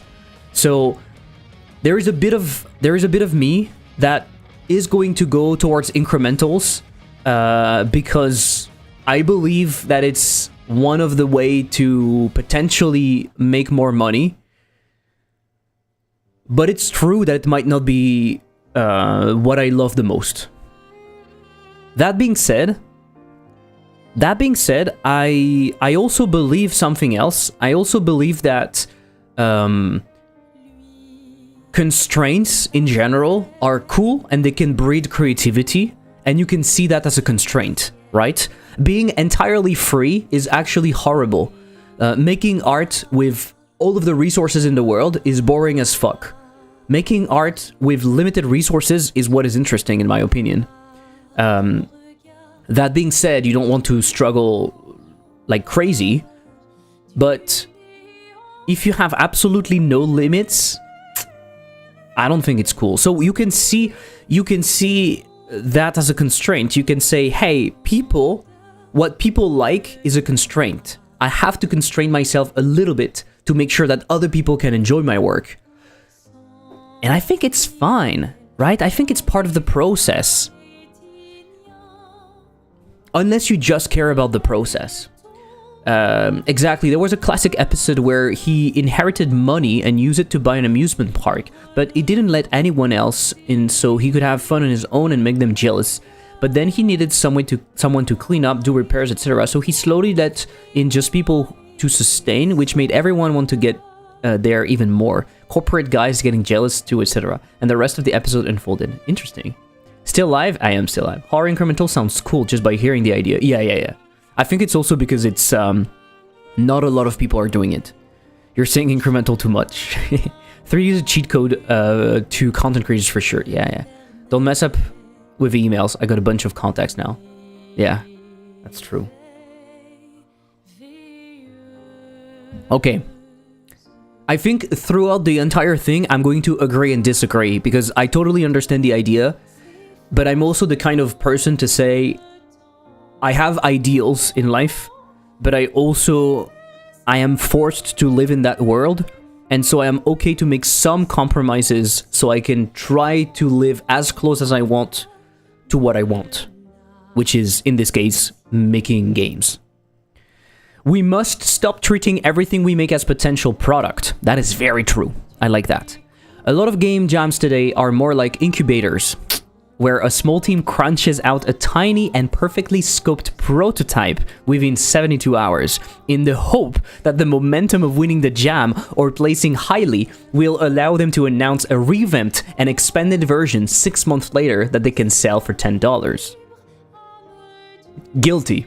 Game jams games are not supposed to be like this. They're supposed to be unfinished garbage, a bowl of half ideas that have been taped together and drawn on in a crayon with the kind of attention to detail that is somewhere between a master craftsperson and a 3-year-old on a sugar rush. When students describe their game projects to me, things they are making in their spare time for fun, they talk about them in terms of progression system, difficulty curves, rewards, replayability, and unlocks. They talk about them in the language of press releases and store text. This is not their fault, we taught them to do this. The thought of selling what we are... Let's start again. The thought of selling what we make is creeping more and more into spaces where it does not belong. This is also very true with social media. I think you probably have heard that. But social media at some point was closer to Facebook. You had a wall, you were writing bullshit stuff on your wall, and it was mostly friends. And then social media became branding, personal branding. Do you hear about that? Personal branding? This has to be one of the worst thing ever. And I understand why. But again, it's turning basically everything that can be seemingly fun or stupid or whatever, and you turn that into a business or something that will allow you to do business. And I get it. The problem is that because we are struggling, game jams are one of the few moments in life where potentially you can have a lot of eyes on your project. It's kind of a cheat code. But it's true. You could call that the professionalization of game jams. The moment you have studios participating in game jams to test out ideas, the spirit is lost. And we have done that. And Bippin Bits are doing it. And the developers behind Celeste have done it. And I think it's killing the idea. It's killing the soul of game jams. Sound a bit of gatekeeping to tell you what you are allowed and not allowed to do in a jam. It's a manifesto, so when you're doing a manifesto, you're saying what you think, and in this case, he's basically saying that no one is going to buy your game, and he elaborates on basically why you should treat more that as an art or as a hobby. The goal is not to be subtle and be in balance. The goal is to have a strong opinion to make you react and make you think. You can see that as an art piece, in a way. I think art pieces are supposed to evoke something. If the art piece is making you think like, oh yeah, but yeah, it's not super interesting, right? But if the art pieces make you think like, oh my god, this is bullshit, I hate it so much, it's a win. Or if it's making you say the opposite. But anyway, we digress. I digress. That's why I prefer making some weird or not known jam. Yeah, interesting. The smaller game jam, it allows you to be more creative because you care less about the output. Fair enough. Interesting. Most advice about making games is actually about selling games. How true is that? How true is that? Who can you think about? Jonas Tyroller? So much into that. Jonas Tyroller? Like min-maxing and everything? So much into that. Corey? So much into that. Thomas Brush?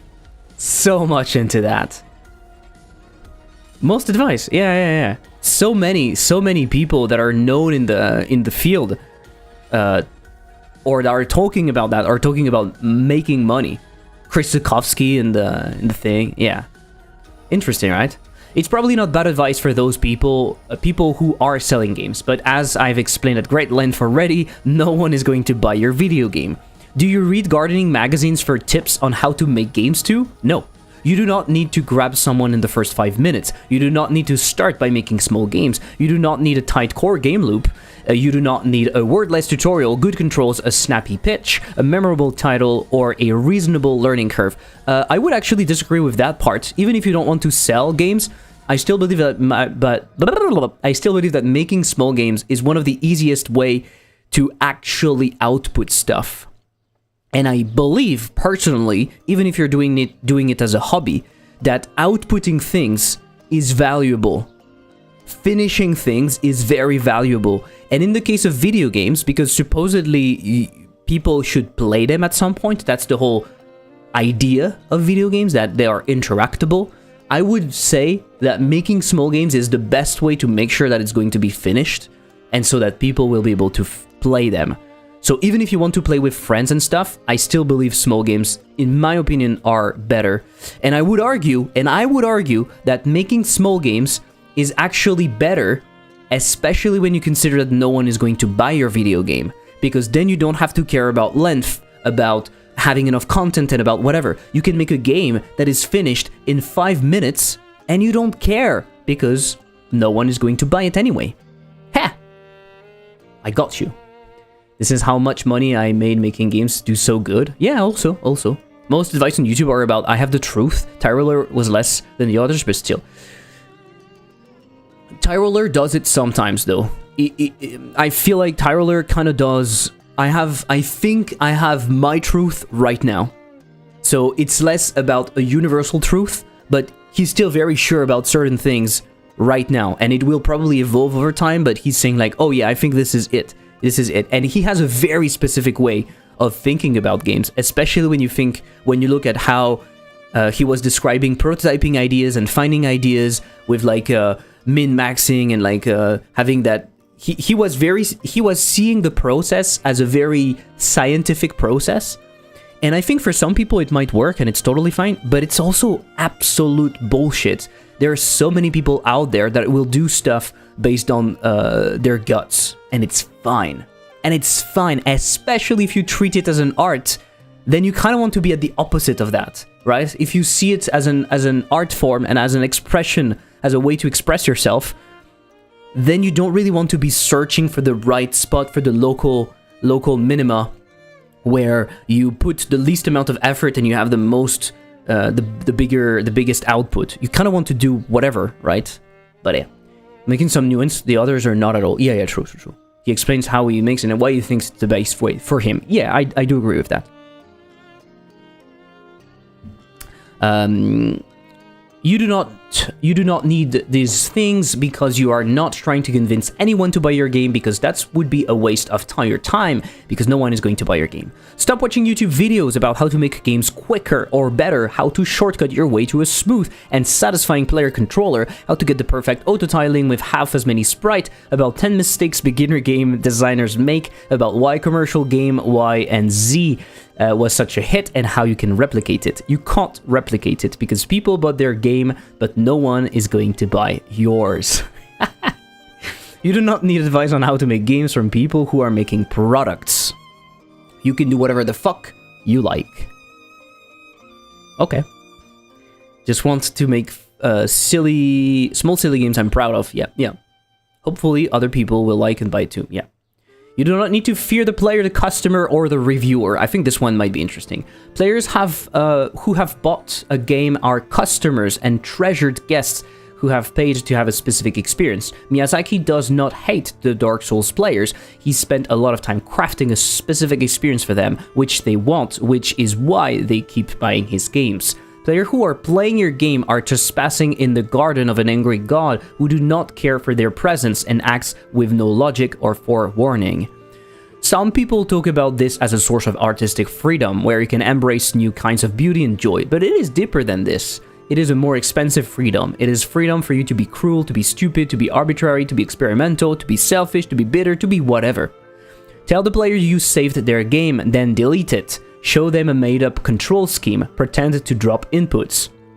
You can do whatever you want because it is your game and you are only making it for you. There are no precedents, no expectations, no trailers to live up to, and no pre-orders to fulfill. To accept that no one is going to buy your video game is also to accept that no one is going to review your game, no one is going to ponder its worth for an arts festival or a prestigious award, no one is going to reflect upon its position in the broader context of your career and work. This is not why you're making it. You are making it because you want to make a video game and because you have to make a video game. Holy God complex. So I slightly disagree in here. I get the point, I get the idea. I've also seen games that were artsy for no reason, and I feel like this kind of way of thinking, which is I'm only making this for me, and I don't care about the others, it can lead to something that is really bad, but even for yourself, because you're not considering anything, you're just considering whatever comes to your mind that day. And that's a little bit lazy, I would say. I would actually call it lazy. It is also an art form to take time and to think about how you can present an idea to make it understandable by others. And not everything has to be understandable, right? You don't fall into the pit of the AAA games that are explaining and over-explaining everything and guiding you like you're a little child. You can go a little bit crazy. You have that freedom, especially as an indie. But again, the way I see it is I want people to play my game. I want people to enjoy it. I don't necessarily care. I understand the idea of not caring about the money, but I still make something so people can experience it. And also because it has to be, I have to get it out. But I would probably be more free if I was making it not caring about players. But at the same time, I think I would lose part of the process. I think I would lose part of the process, and I would not finish as many things. Because the moment I'm bored, I would stop. I don't know. It's interesting because it makes me think. I'm wondering how you think about that. Do you reject everything or do you understand? Let me know. You must make your game even though no one is going to buy it. Perhaps you hoped that someone was going to buy your video game, and now you have realized that no one is going to buy your video game. You are unsure whether you should make it. In fact, it is imperative that you make your video game. If you are unsure how to do this, we will address this shortly. If we stop making things because people will not buy them, the only commercial products remain. If people who have not made a video game only see people buying games, they will think two things. First, that people will buy their video game. This is false because no one is going to buy their video game. Second, they will think that video games exist to be bought. It is your duty to the next generation to show that the commercial video games are an anomaly, a systemic flaw, a rounding error. They are drowned out by a vast, unspeakably dense landscape of shitty, flawed, imperfect video games that no one is ever going to buy. Drinking game, take a shot each time you say no one will buy your game. Yeah. So, again, it just reinforces this idea. I understand the author talks about art. He talks about art basically right now. He's just talking about art. It's not about video games. It's about art, and it's. I would argue, this is a purist way of thinking about art, which is there is kind of one way to make it by saying you should not limit yourself because of the commercial aspect, and that supposedly is going to open up everything. You are actually kind of reducing the amount of things you can do. And it's a very purist vision of art should be the sole expression of oneself, and you don't have to think about other people and stuff, as if we were not social creatures and we were not doing things also for other people. So yeah, I'm like that when I read it. You should make a game today after reading this. Oh my god, we are. Let's go. Let's do a jam. No.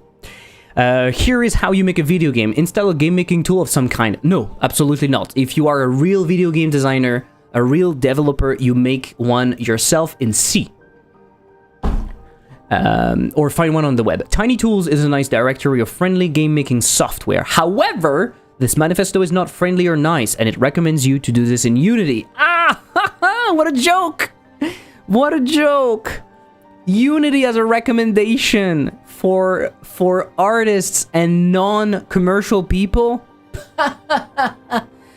Godot. You should use it. You should use Godot.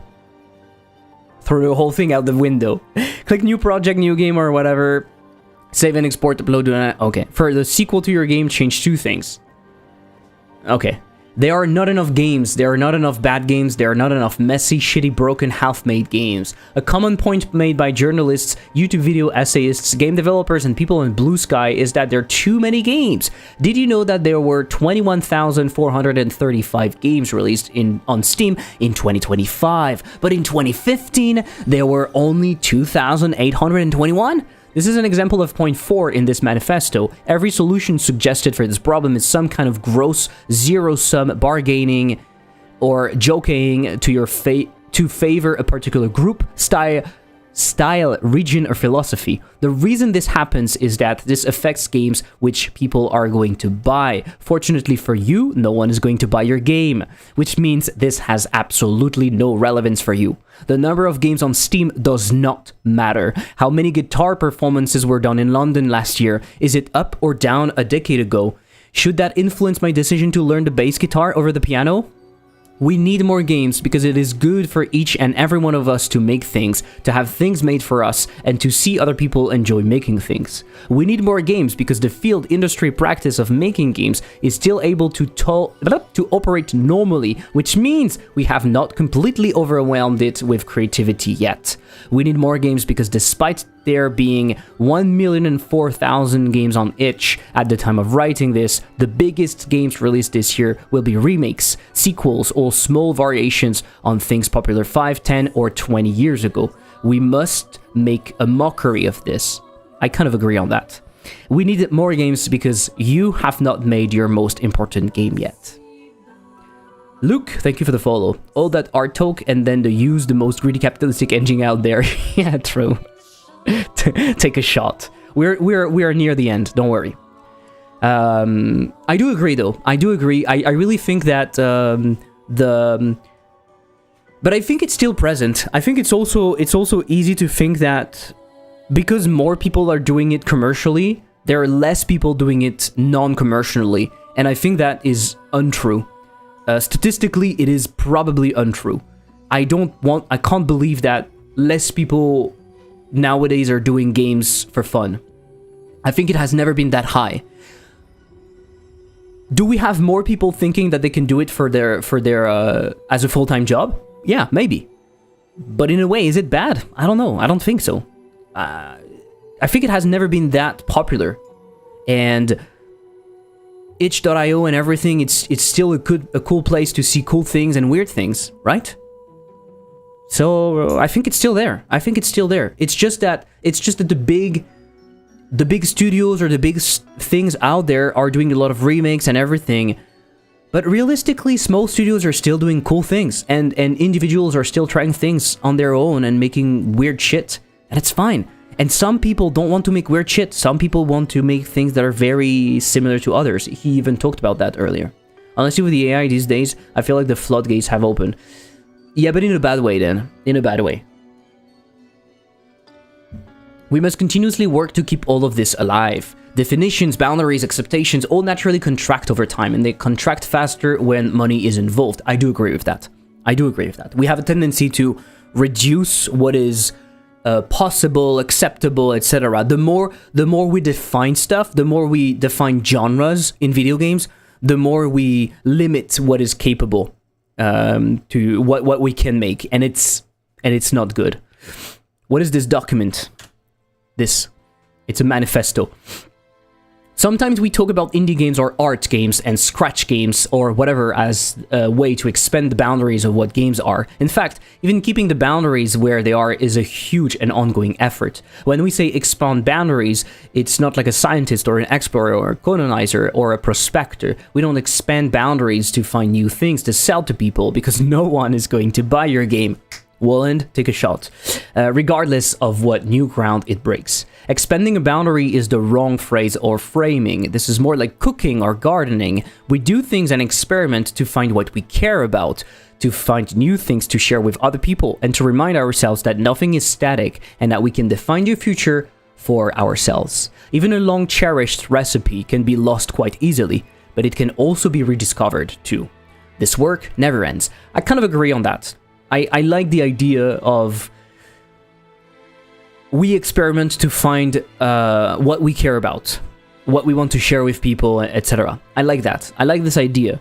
I do agree that society and the more we formalize something, the more samey it can become, and it becomes and it's now hard to move away from that. If you're making an FPS, how are you going to move? WASD, right? You are going to use that.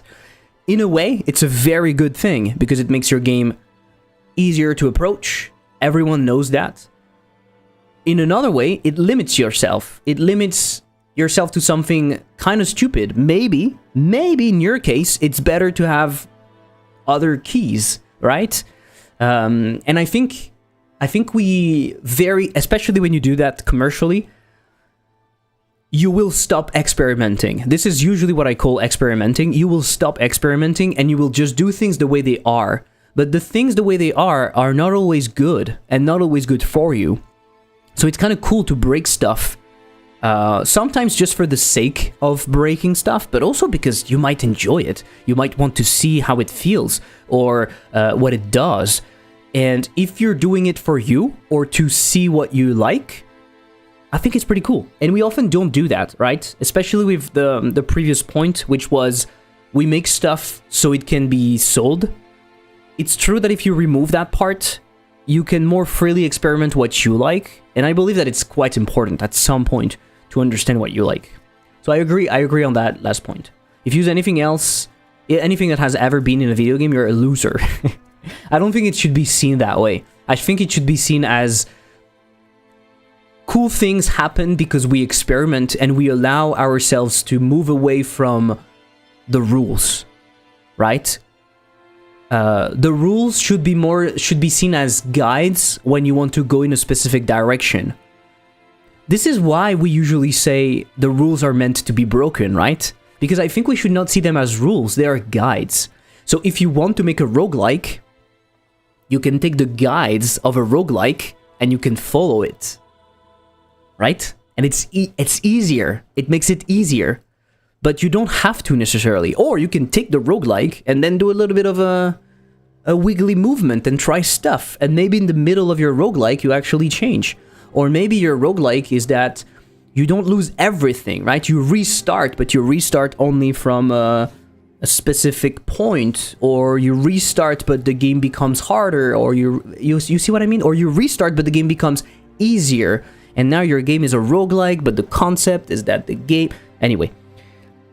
But it makes sense. It makes sense, right? We have to find ourselves in boxes because then it's easier to sell that box. If I'm selling you something that is a blob of whatever, it's hard for me to sell it to you because I need to say, hey, this is a blob. It doesn't really have a defined shape. It can expand and contract and I don't know what it is. Do you want to buy it? People will be like, no, I don't want to buy your blob. But if you have a nice little box and that box has a label on it and the label is very clear, you can say, hey, look at my box. It is that. Do you want to buy it? And people will be like, oh, I usually have boxes like that. So yeah, I'm gonna buy this one. It makes sense, right? But again, it's a limitation of the fact that we want to sell stuff. I feel like in horror games, we kind of... This is where I see a bit more exploration. I see a lot of people trying stuff. And under the umbrella of horror games, which is not umbrella, under the umbrella of horror games, I see a lot of experimental stuff, basically. So not horror in the sense that it's full of blood and everything. It's just experimental, right? How dare you still wanting to sell your game after all those shots I took? Yeah. Honestly, interesting. Honestly, interesting. I think it's interesting for one simple reason. It makes you think about how you see video games and the creative process. So in that sense, this manifesto is good. It's good because it makes you reflect. Maybe it makes you angry, maybe it makes you like, no, I agree, or no, I don't agree, or whatever. That's cool. And it's the 30th anniversary of Quake, right? Isn't that crazy? It's the 30th anniversary of Quake. Speaking of 30th anniversary, have you seen the Zelda remake? It goes well with what we were saying, right? That they're all just doing remakes and everything. Have you seen the remake? Tell me what you think. It looks like shit. It looks like shit. That was interesting. I think that was interesting.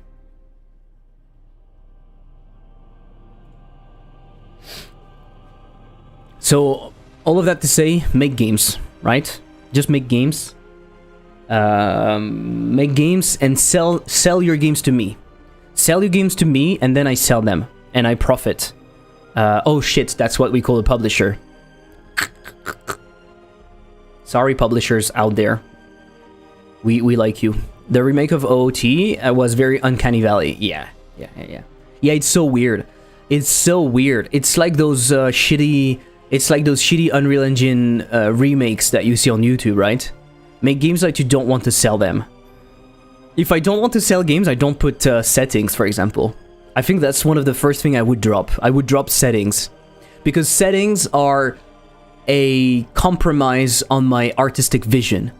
I decided that the sound was going to be that loud. You are going to listen to the sound that loud. And fuck you.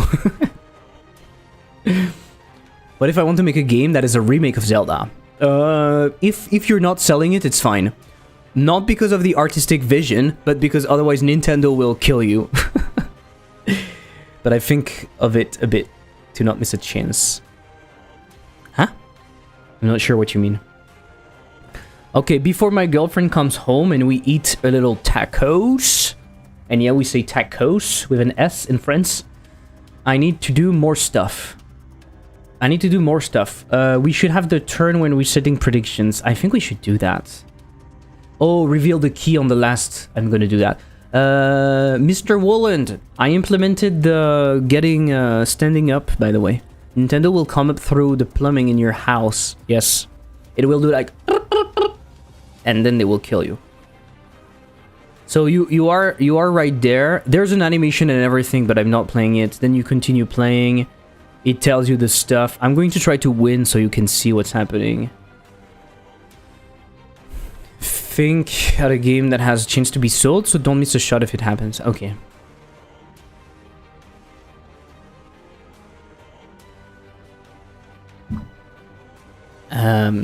Just getting my dopamine up, adding YouTubers' numbers. 665k views, nice. Last thing you hear is Mario 64. Right, or you can stand up in the middle of the game now. You can stand up when you can stand up. Let me show you. I need to win, so I don't know which one I should do. This one. So you're here. Bap. It goes here. He says, "You are a fucker." We destroy that. That's pretty cool. Then to do stand up mother trucker 2, this needs to be replaced. It's in the Google Sheets. And then we are standing up. I feel like maybe when we are standing up, we need to change something visually, maybe. To indicate that we are not playing anymore. There needs to be something else. Maybe the light changes or whatever, right? So then you can look around. Can I see the animation again? There's no animation. It's just you just go up. You just move away. There's no specific animation. And then when you continue playing, you go back to the thing. There's nothing specific. I don't know why this doesn't put us at the right spot though. I don't understand why this doesn't work. Maybe the POV, like moving the FOV or so.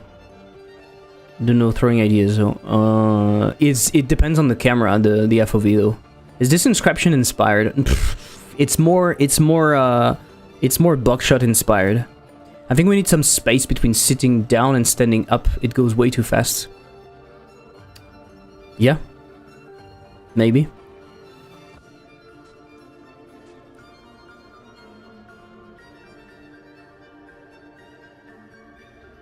Backshot inspired.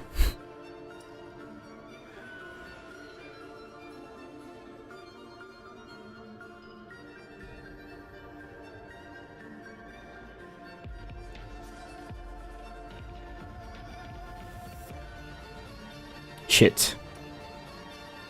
Shit. He's going for the double damage and he lost. You mother trucker.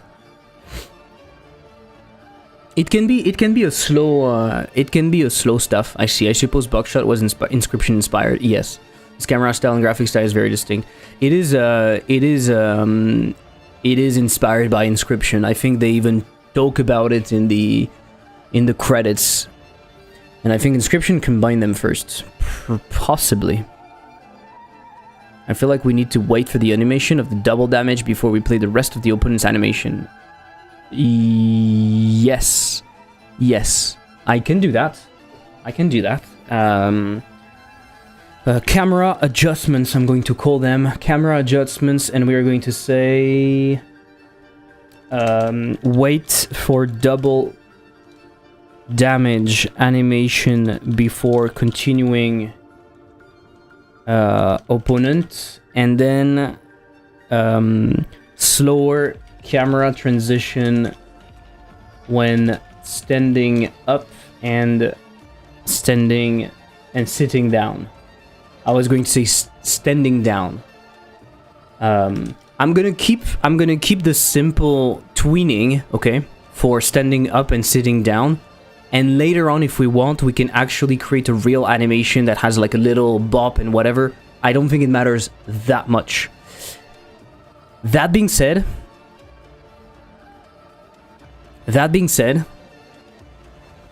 we should have something more distinct when we are outside of the game. Something needs to happen. Maybe the vignette is reduced, maybe the color changes, maybe we have a separate FOV that is always the same on all of the cameras. I don't know, but I think we need something. Usually it's bars on top and bottom. When you are outside, why? I feel like the bars are more like here when we have discussions, right? Or we remove them if we are out of the thing. I really dig it. Thank you, Tobias. I don't know.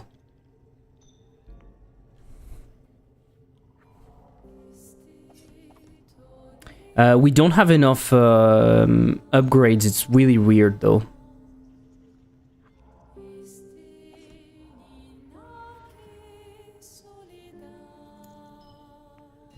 Yes! I nearly lost.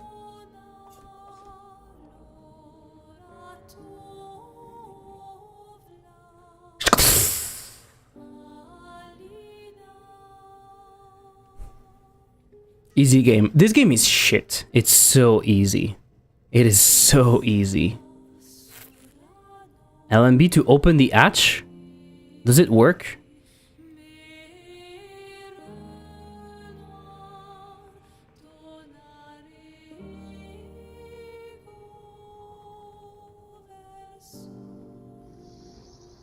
Yeah, it goes way too fast in here. Why is this? How are we spawning the quiz? I need to figure this out. Stop being mean to yourself. I said easy, not shit. They're not equals. Fair enough. Fair enough. Why do we have two of them? Oh, it's buggy. It is buggy. I think we have the slow getting up animation plus text before that tells us the round is over.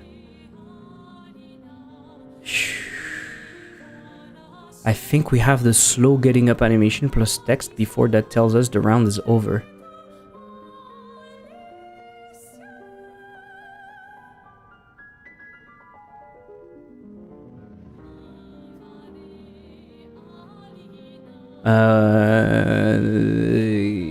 We don't have a getting up. I don't understand what you're saying. Shit, I didn't look at the stuff. Why we had that many predictions? Oh, fucking hell, I know why. I think I know why.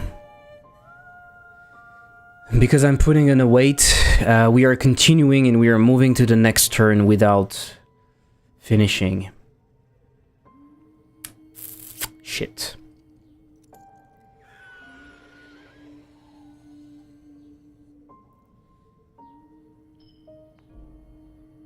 Also, now that we have 3 rounds, we need to change the probabilities and the rounds because they're defined for 7 rounds. So it doesn't really make any sense. I can change that also.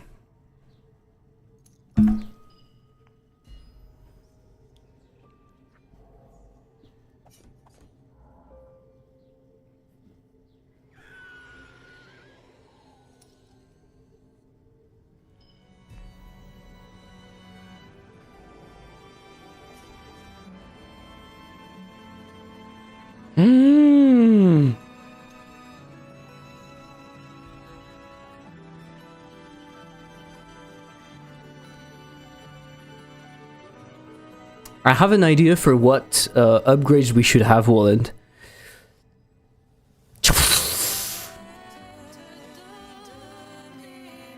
Ah, but we have 1. We should not stand up. Right?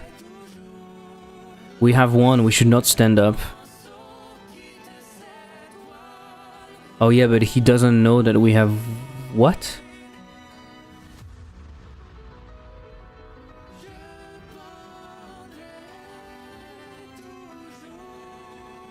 It's completely buggy. Can you check Discord? I can. Ooh. Lovely. I'm still texturing the fish, but I wanted to know your opinion.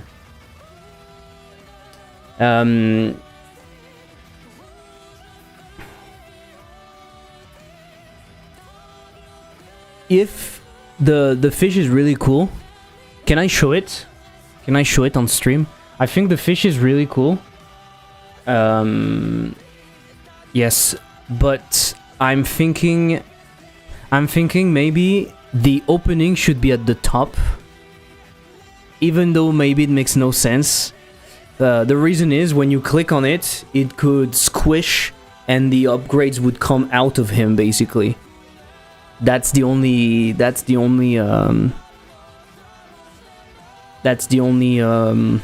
advantage, right?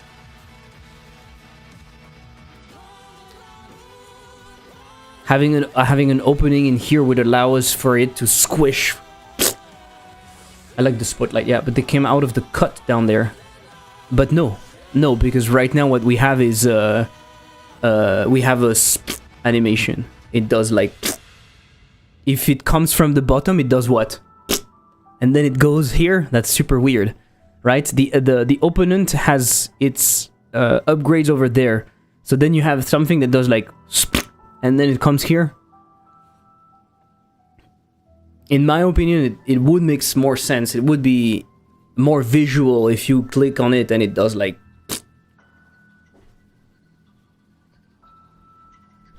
But I know it makes less sense for the cut.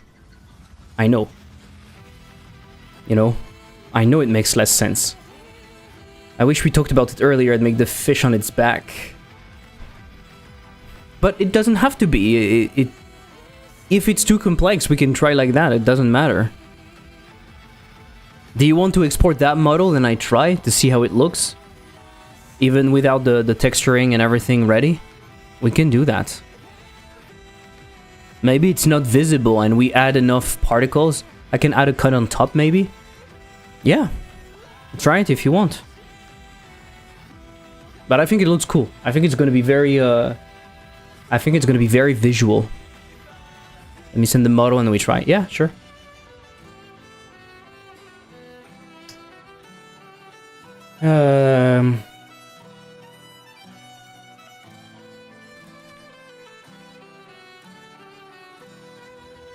So we have a little problem. First, I need to change the rounds, right? So it's gonna go much higher. So I think this one can be removed. Do we go 3, 5, and then 9? Or do we go in between? We could do 6, by the way, maybe. We would have 3 rounds, right? 4 predictions, I don't really like that. In here we have 2 upgrades. And in here we have 4 upgrades. Sent it. Sent it! Sent it!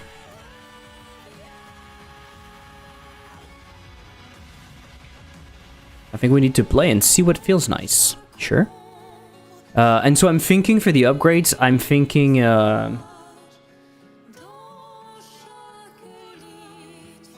for the upgrades, I'm thinking... Items, creature. For the upgrades, I'm thinking we need the bottle. I think we need the bottle, even though it's less visually interesting. It's a safer option, and so it allows people to correct the mistakes that they've made. Because right now, the game is very punitive, and it's super difficult if you're making mistakes, or if you're making a wrong move and then the opponent makes a good move, you're in trouble like immediately. So with the bottle, you have the advantage of being able to regain a bit of life and then continue. So I think it should be part of the stuff. I'm gonna make a build before tonight if I can. I'm not going to have time, but I need to fix the issue then. Anyway, models. It's a pain that we don't have a folder per model, in my opinion. But anyway, item creature. Item creature. Then I go over here. I go item dispenser. And what do we have? What do we have? Item creature.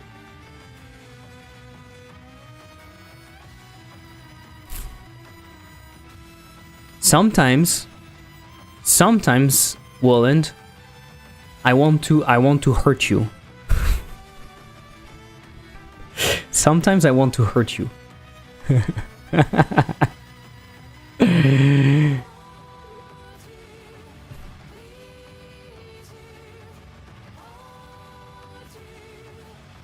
Oh yeah, they're all like that.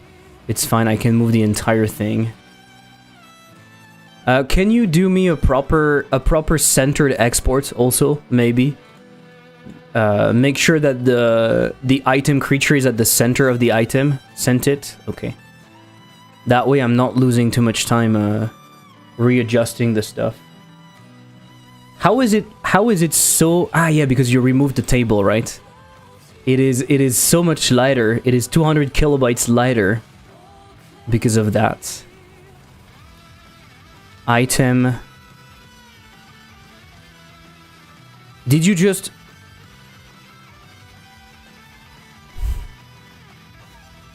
Okay, wait. Yeah. Usually, in general, in general, for all the models, please do that. Make them put the center of mass in the middle. It's easier. Because otherwise we have that weird offset that we need to compensate. And if I want to scale the entire thing easily, then I can't, you know, because it's scaling from another point, so it's a mess. I mean, I can put a rotation point, but I would prefer not to.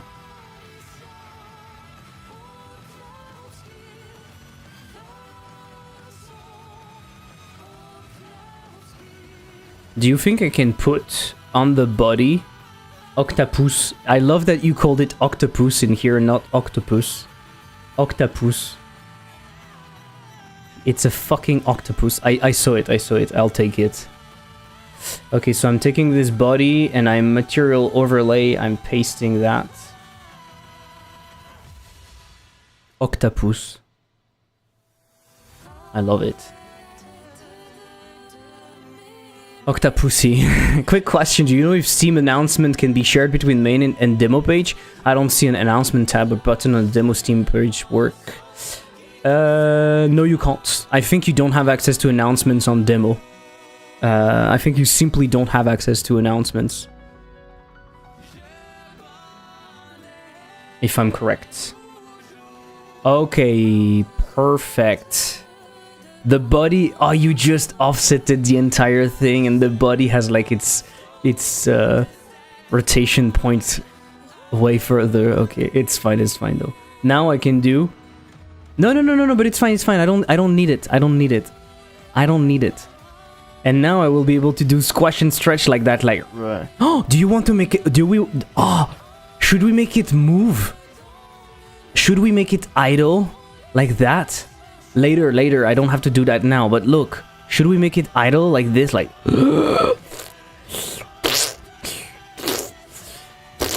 We'll make it in engine, don't worry, it's easier. It's so much easier to do that in engine, don't worry. That would be cool, right? Totally.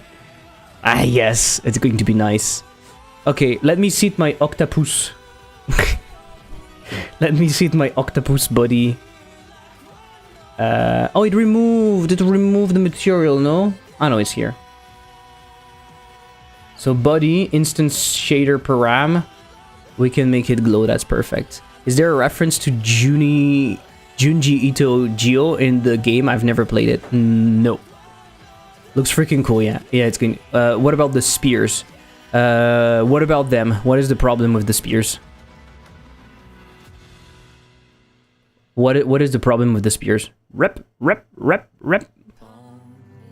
Okay, I think it's good like that. I'm keeping it like this. I think it's pretty cool. I would like my fish to be long. Hello, my name is Fish. And when I talk, I elongate. I am a long fish.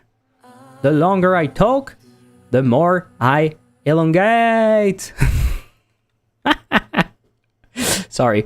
When the creature breathes, they go everywhere. I think it's part of the... I think it's fine. Honestly. I think it's fine. You want me to clip it? I can. Clip that. Let's go. It's clipped. Everyone would like their fish to be long. Exactly. Elongate my fish. I will make a game about fish one day. We should record your voice and include it in the animation when you see the fish for the first time. Sure. Sure, we can. Is it going to be the right size? I think so, right? Can I remove the blob safely? I think so. I should have hidden the blob just in case.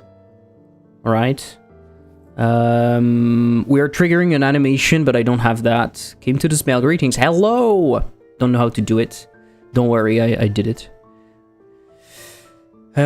Should we try? Let's see how it looks. So let's go over here and we want 2 upgrades. And we want the upgrades. Brap.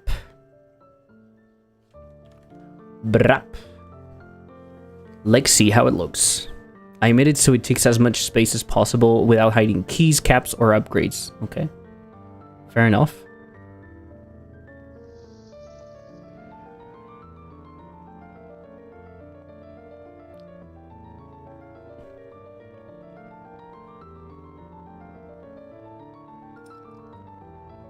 It doesn't want to do it? Ah, the code doesn't do it at that point, maybe. I don't remember. Okay, we have to play a little bit, I think. It's fine, it's fine. I hope. I should not lose, by the way. Otherwise, we are in trouble.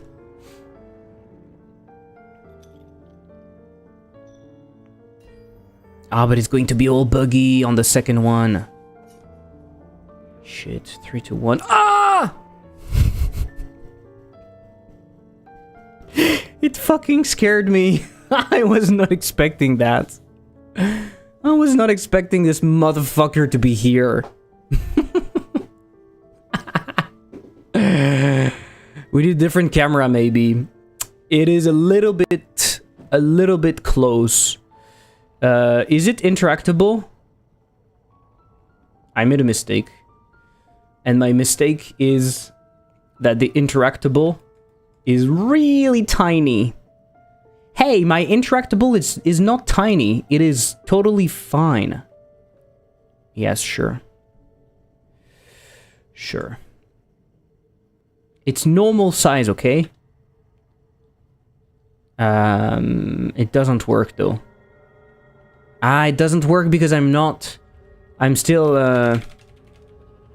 playing the game, I forgot. I'm stuck in a weird situation though, I don't know what to do. I think it's brokey. I broke everything. Woo! Woo!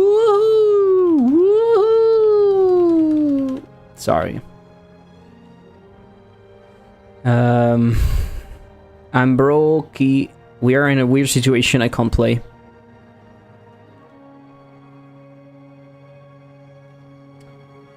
Why is it not giving me the upgrades?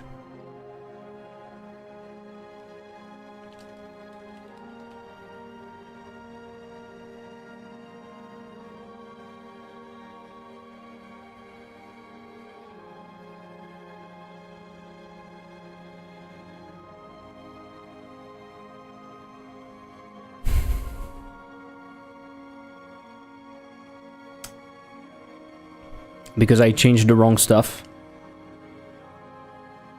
I changed the wrong stuff. My bad. I like how the beetle is not giving a fuck under all the mess. Yeah, we could tell the beetle to go somewhere else maybe, but...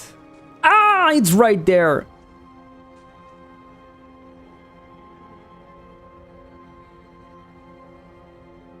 So of course it's missing a bunch of stuff. Do you think it looks okay though, or not? So right now we are using, of course we need to animate and everything, but maybe it can be a tiny bit smaller. I can make it smaller, right? Let's make it smaller. But then I'm going to add a marker. I'm going to add a marker, and this is going to be my my anchor, so I can scale everything and do whatever I want. Or move it a bit so it's not covering everything. I will make it a tiny bit smaller. Okay. Will it stain the table? It will, it will. I make it like 0.9. Okay. 0.9. Got a weird buggy start on only one person. I'm losing my mind on this and didn't know there's some sort of screen and buttons. I really don't know why. That's horrible. When you can't reproduce the bugs, it's horrible. How are you decaling the decal? How are you decaling, by the way? Are you just duplicating the decal? Spawn decal. You duplicate. Okay. So it is the same shape as this, or do you define decal scales? Okay, it's too small. So what should be the size of the decal then? Should be much bigger, right? How do you scale it? Do you scale it using that? And you apply the scale, right? Scale factor. I know you scale factor the decal size. Okay. So I can make it much bigger. Right? I can make it much bigger. Shit.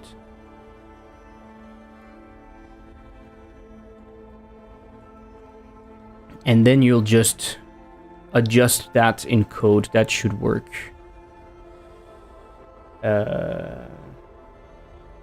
It rotates and stuff. I'll send you a screenshot. It's just so weird. Yeah, please. Rise and shine. I assume you know how to play. Okay, it should not say that also when before we are playing.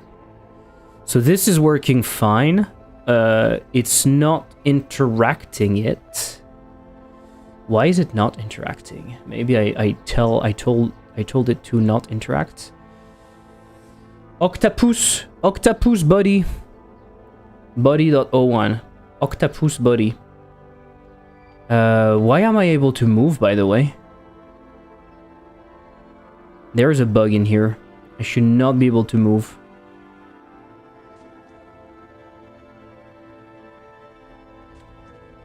I think it's going to be cool.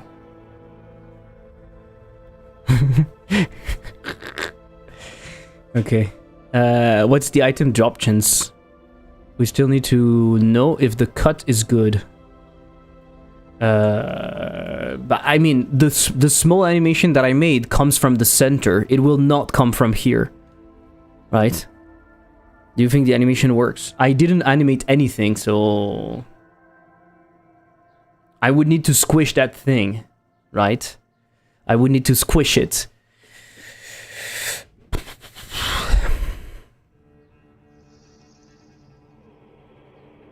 Of course, it won't be like that. We will change that, of course.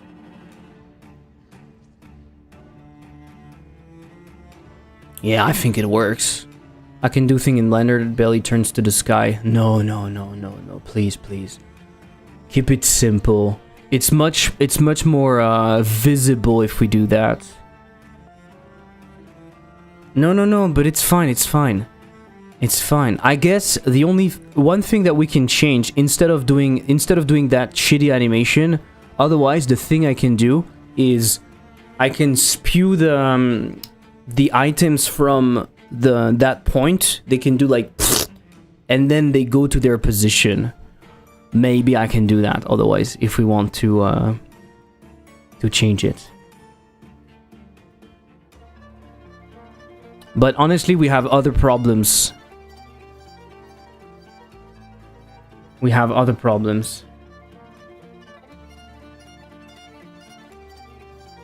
Oh yeah, they're starting the game. Intel. The announcements are duplicated on demo and main page though. Yeah, okay. Yeah, but you don't have the choice. You can't, because it's basically it's basically mirroring the main page. You can't do something specific for the demo. I should do a custom capsule for this update. I don't want to. I'm gonna finish the texturing, then add a drop animation and a twitch animation and either one. If you want, sure.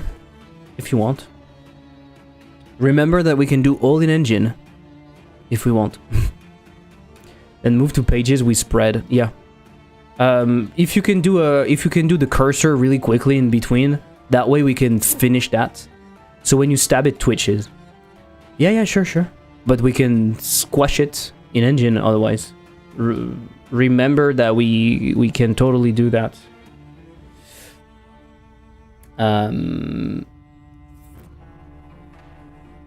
Hi guys, welcome to my stream, the fish twitching.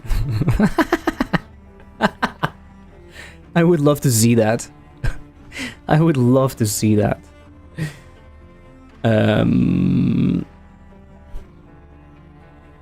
So that was a test, so I need to remove that, right? So item creature, it's fine, and item dispenser, and I'll just remove this. We don't want that. No. We don't want that. Discard file. Upgrade. Round demo. We want 0 upgrade. It's fine. Gotta go eat something and get back to work. Yeah, sure. See you. Okay, I need to fix the problems. Right? Also, let's fix the interactable. Let's make it kind of reddish and much less. Yes. Let's fix the problems that we have. So,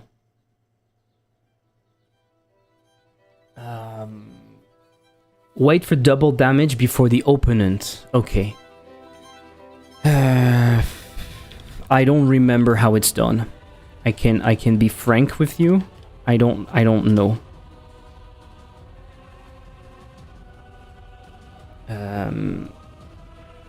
Fingerprint doesn't match. This has to be the worst experience ever.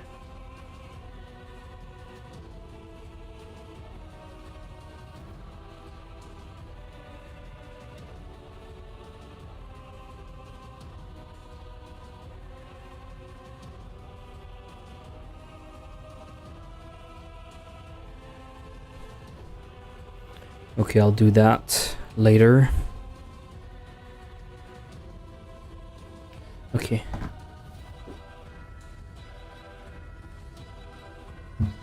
Shit, I still had some simple viande hachée. Okay.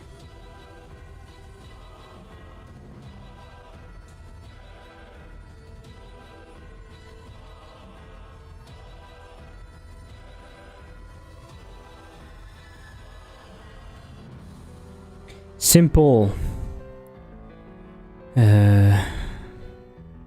Mayonnaise. Give me a second. Hell, I put face recognition also. What? Face recognition for what?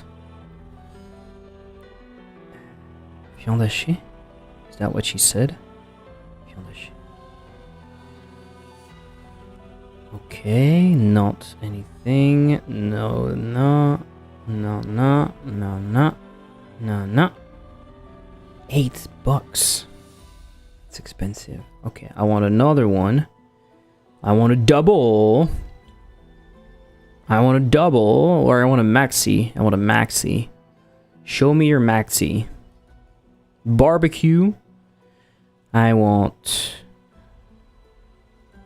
cordon bleu. I want escalope, and I want kebab. Yes, no. Frit plus boisson. No. Petite frit. No. Onion rings. No. No. $13? It's expensive. Voir my panier. I will command. Yes, yes, yes. Oh my lord!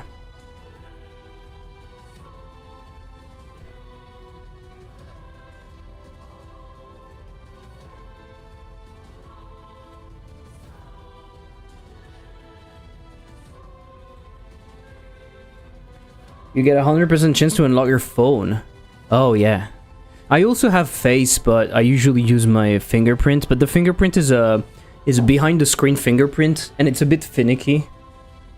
And also my fingers are always a little bit broken.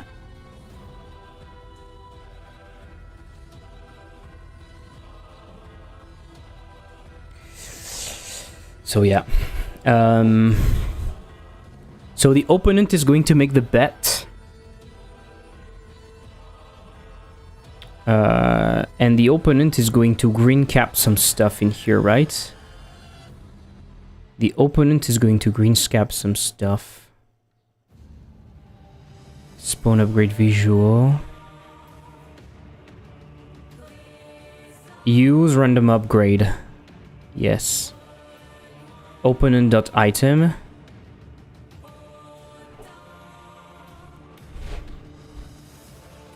You're making it random, you're making it weight random stuff.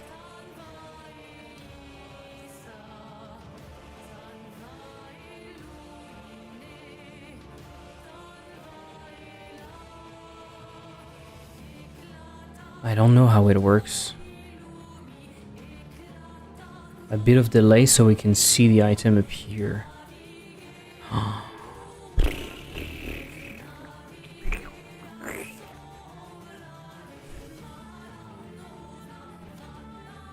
What the frick?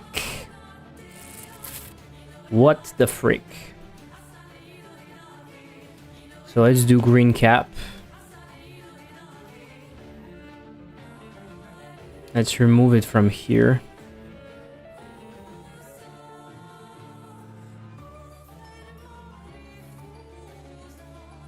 Yesterday I was reading my NPC script and realized that I prefer reading code to books, because in books you never go back from page 90 to 70 to compare consistency in the story. True. Very true.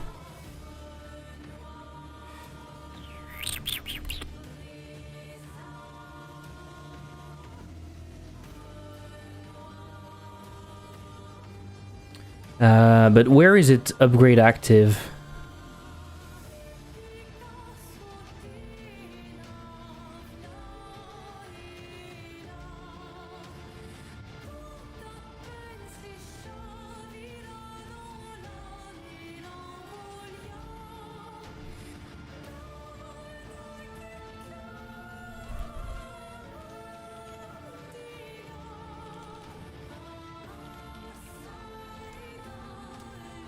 So you called that directly, right?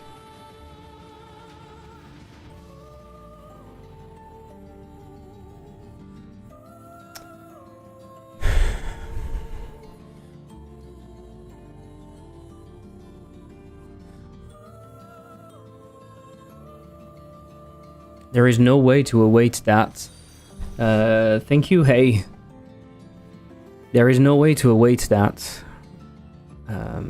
Because I do it somewhere else. To do... await green cap? I don't think there is a way.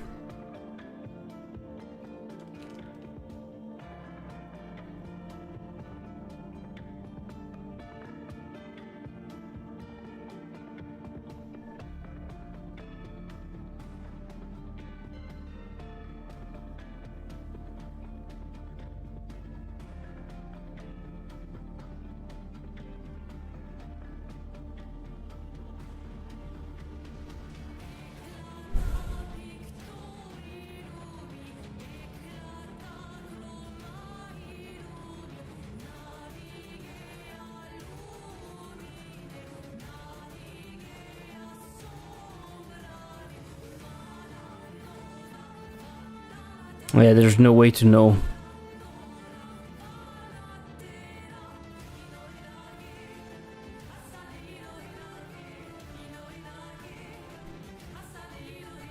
I think there's no way to know. So I'm going to resort to...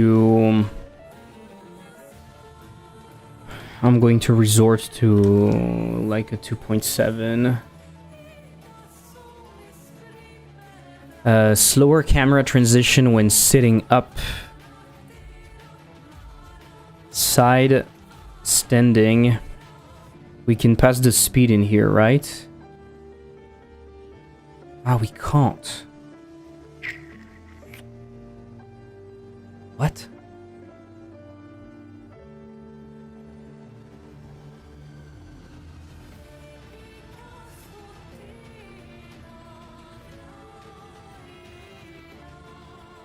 Why do we not have a way to override the speed at which in transitions?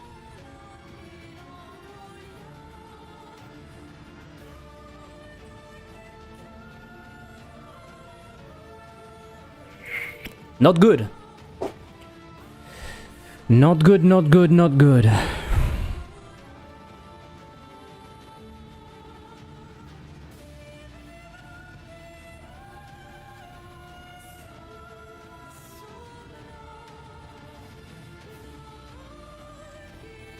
I also need to fix the quiz. Camera is at the wrong spot when quiz happens. And I don't know why.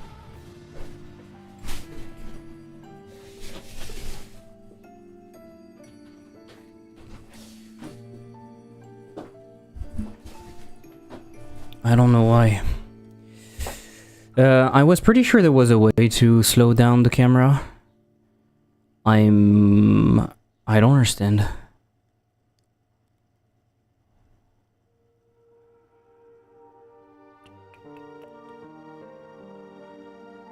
I was pretty sure.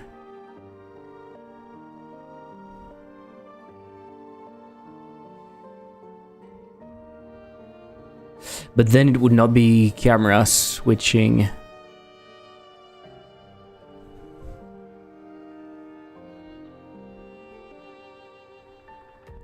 It would be side changed. Maybe it's calling side change directly.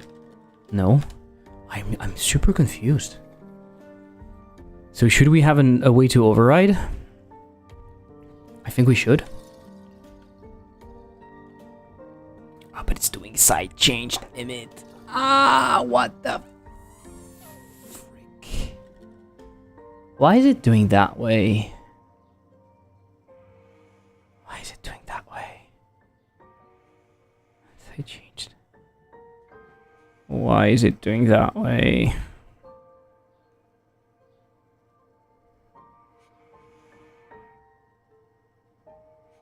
This is so weird. Why are we not just calling the function? Why are we going through it? I don't know why I did that. It's my fault. And you see in here, I'm emitting a signal. Why would I do that? Why would I do that? And then we are passing the speed.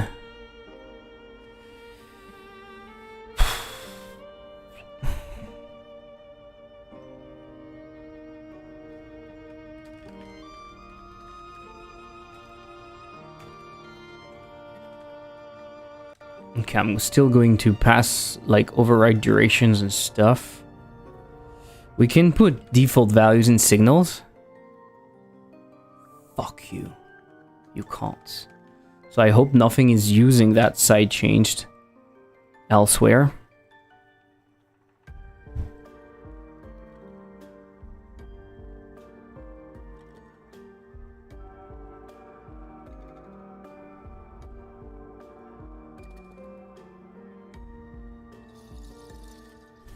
Okay.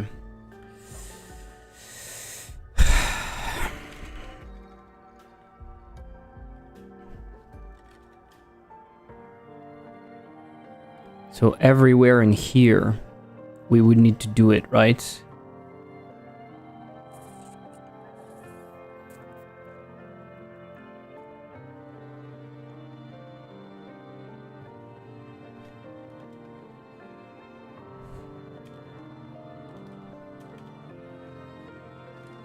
I don't like that.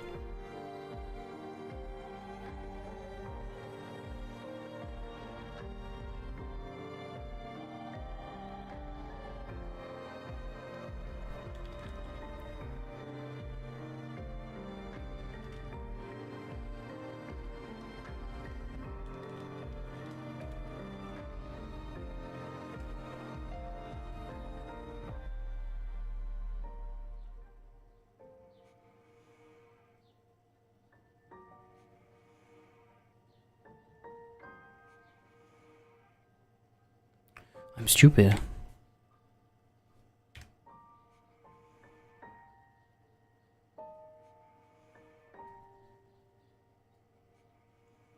Okay. So now we can go back to here, we can go standing, and we want to override the duration. The duration should be much longer, like a good second, maybe.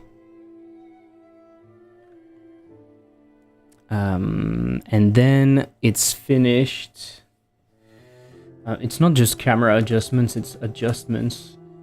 We also have say hello message after we interact with table. I broke a bunch of stuff by doing that, so that's kind of a pain. Camera change side. Did we win?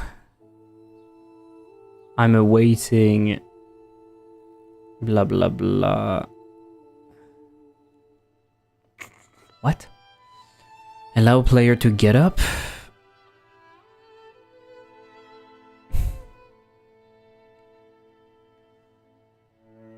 And here we should go back to center. That would be one thing.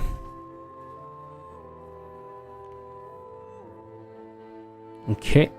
When we are ready...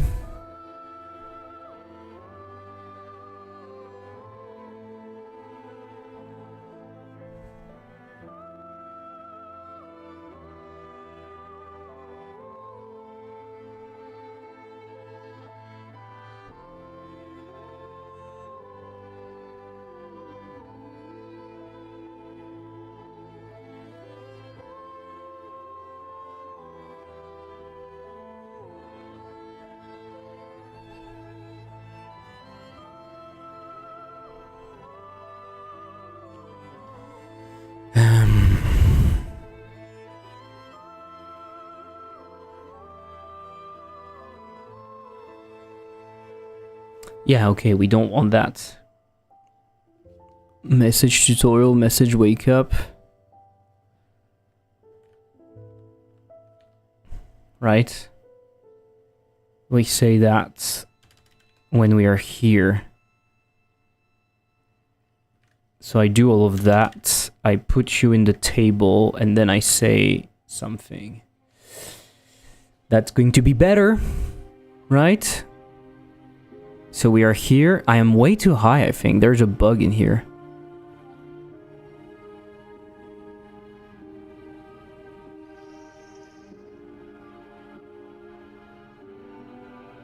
Sorry, what?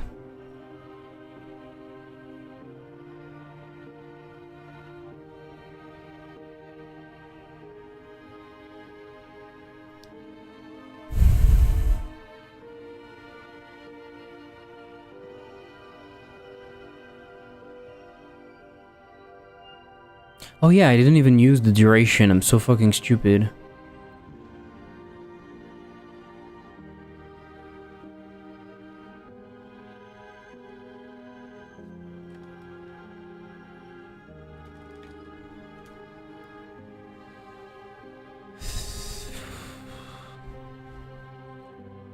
You seem like you're Michael Jordan standing over a table of midget. Yeah, exactly.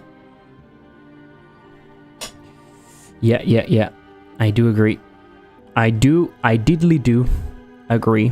So now we can do that. So let's do var.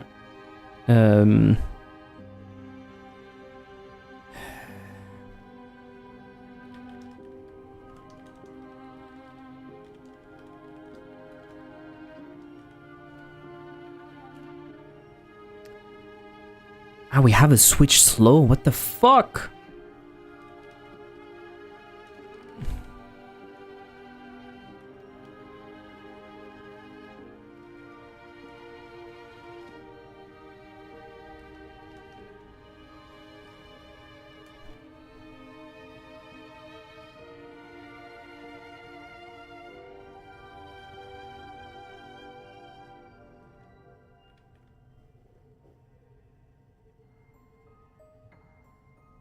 Okay.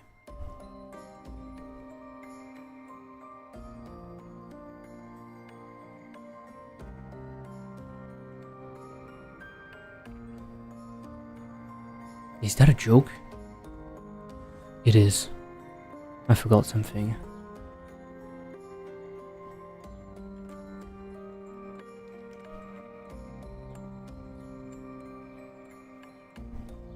So say hello message after we interact. Camera is at the wrong angle, I don't know. Yeah, okay, much better.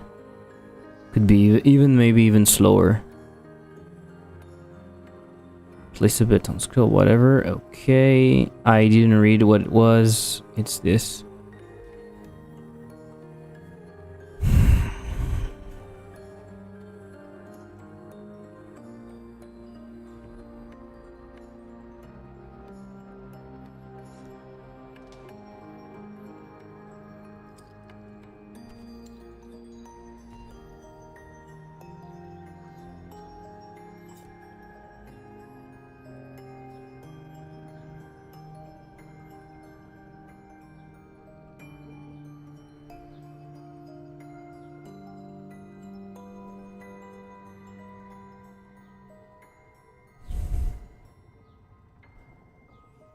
I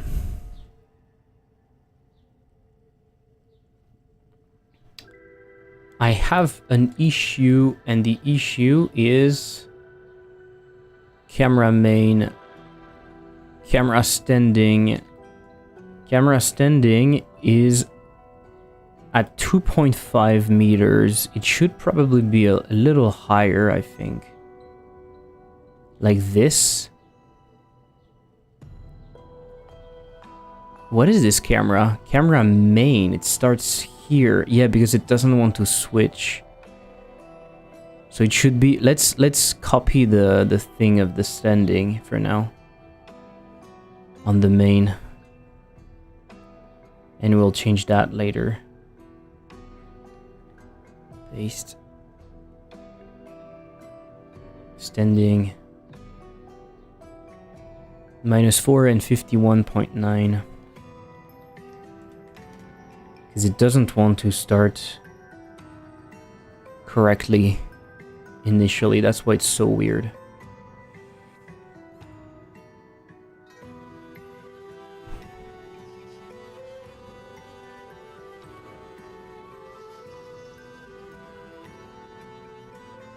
We are not high enough, right?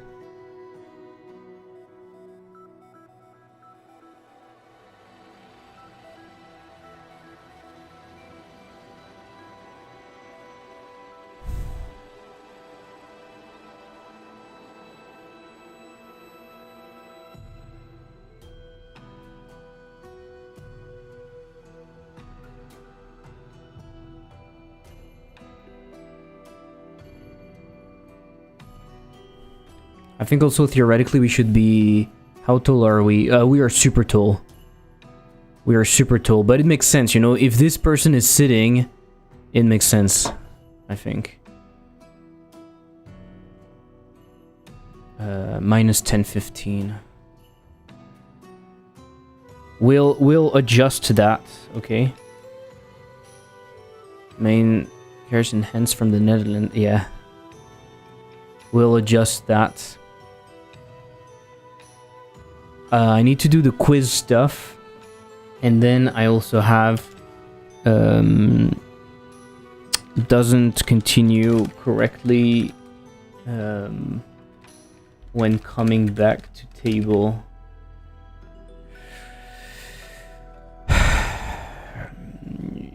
It's still not the correct stuff. What the fuck?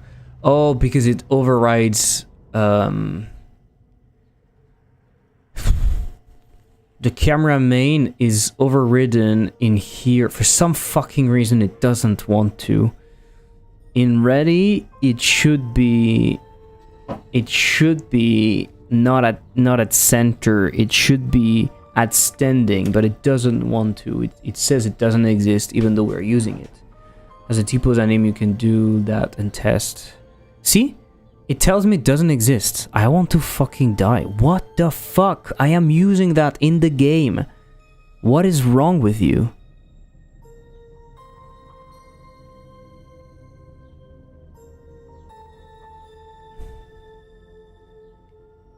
Why would it not work now and it would work later? Oh! I know. I know. It's not where I thought. It's breaking somewhere else.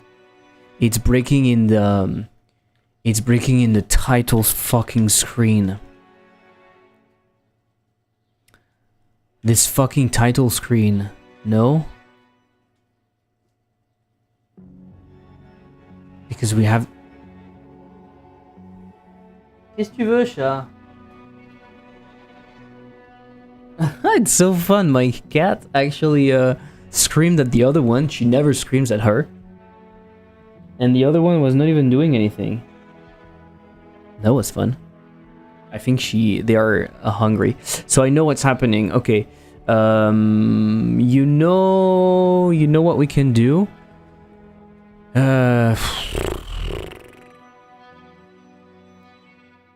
We should do can switch. So in the ready function in this, it should not even try to switch if it can't switch. So that's why in here you should do switch to. You should do switch. What is the name of the function? Should you change side? New side should be side standing. And you should not do that. That way if you can't... Ah! What are you doing this?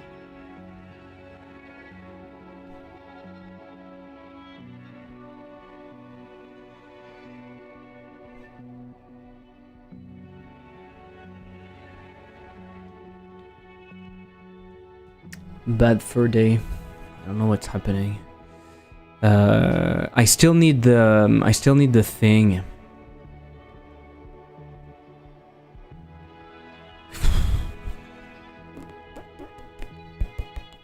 What do I do? I simply call it in here. I think what we'll do at some point is we'll move the shake to a component, and that way it's going to be easier. Also, it does that even though it's not. It's stupid. Change side. If can switch.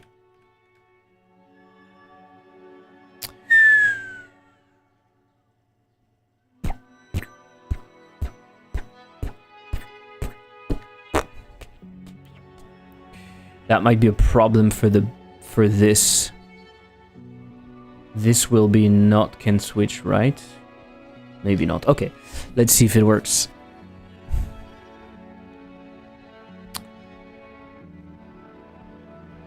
Why are we sitting that high? It's not the position. I'm not crazy, right?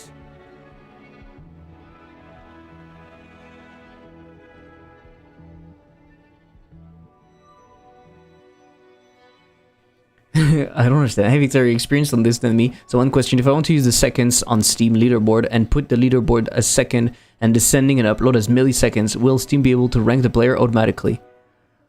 If I want to use seconds on Steam leaderboard and put the scoreboard as second and descending and upload as millisecond, I'm a little bit confused with this. Yesterday I played Hyperslice and saw the leaderboard with details. Yes. I used to do two things. I used to upload the scores and upload the time separately. I want to know like if I can use the time as ranking. The Steam leaderboard stuff, the details cannot be used as ranking.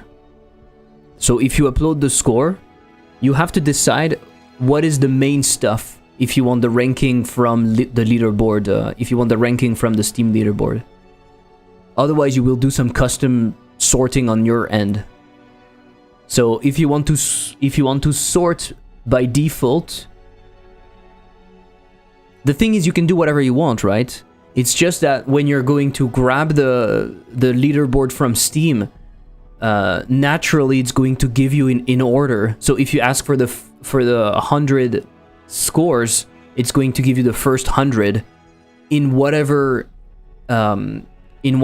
order you asked for, and maybe you said it was ascending or descending and whatever. What you could do is you could grab all of them and locally do some sorting based on data. You can do that if you want, but I doubt you need this, right?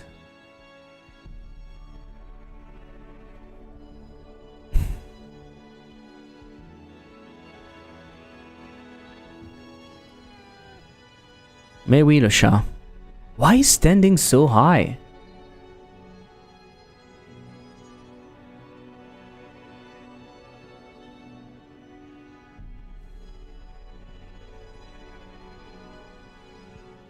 I will try to figure out if I can convert the time in some sort of scoring system.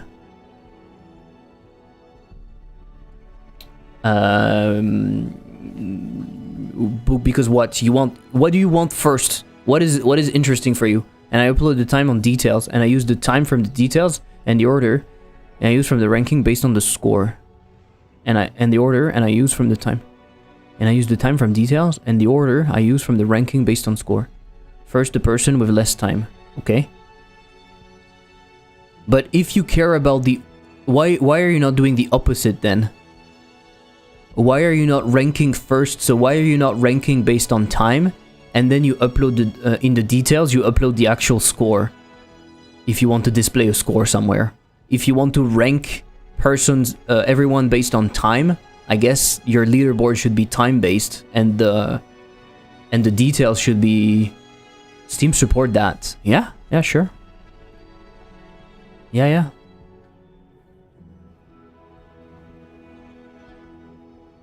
Yeah. It does.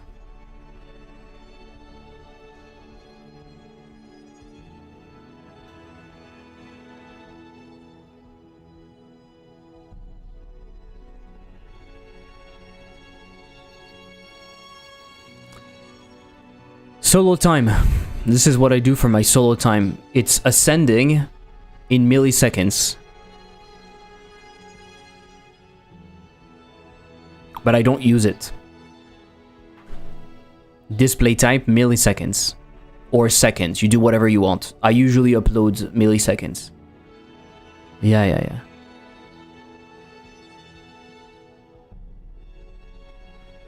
But it's only a display type. It doesn't really matter. The display type doesn't matter.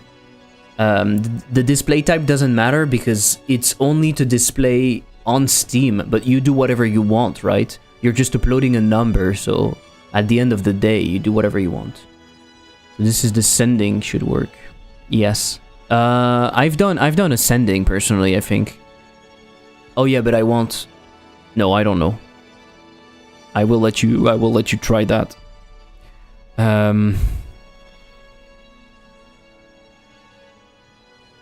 Okay, I don't understand. Why am I so high? Is this because we have Trollmine here? Why do we have Trollmine here? I always get confused with ascending and ascending. I think you want ascending, no? Descending would be the biggest first, and it goes towards low. And ascending is the smallest first, and it goes towards high. It goes towards the sky, so it goes bigger. As you progress, it goes bigger. So I think you want ascending. Descending is usually for score, right? Score is the opposite as time. So score is descending because you want the biggest first, and ascending you want the smallest first. You want the lowest first, yes. So we are switching to standing. Is that right? And I don't understand why. Yeah. No problem.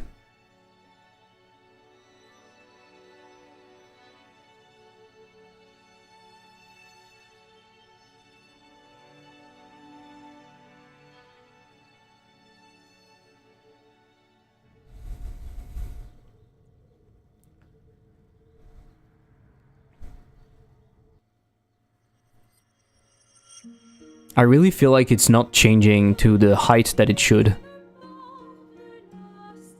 It doesn't look like that. And standing doesn't look like that either. So you know what? You know what? Let's not do this shit. Let's not do this shit. We're not going to switch in here for some fucking reason. It doesn't want to work correctly.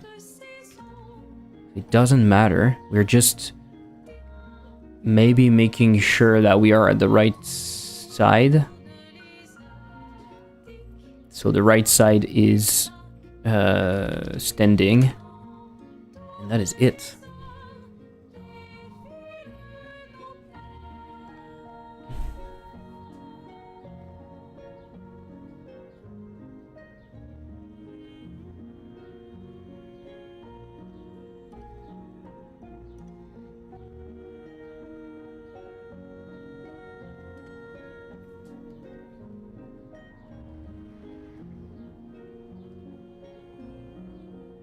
What the fuck?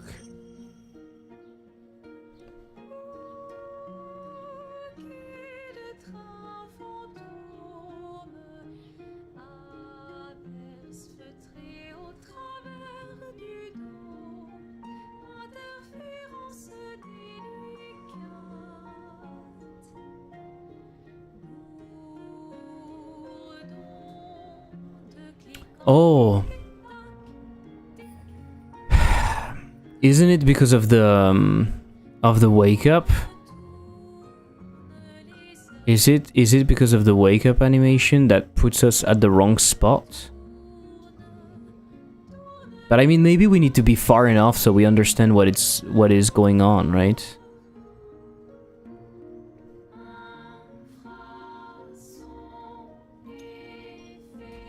We understand that it's really different than the normal game.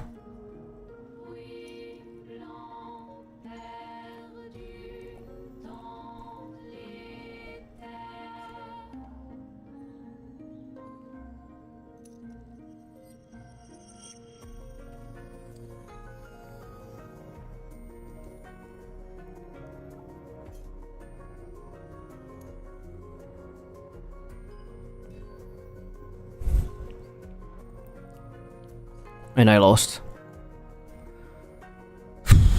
Fucking hell. Okay. Let's I don't know. It doesn't matter that much. I don't know.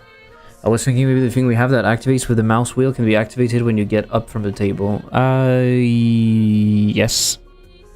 Yes. Yes.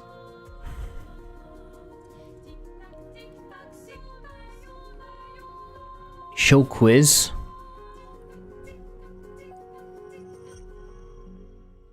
So for some reason, remove active upgrade. For some reason, the quiz, we are not at the right spot. Oh, because we did it earlier, right?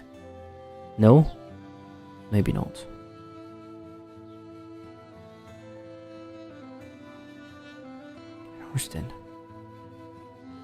I don't understand.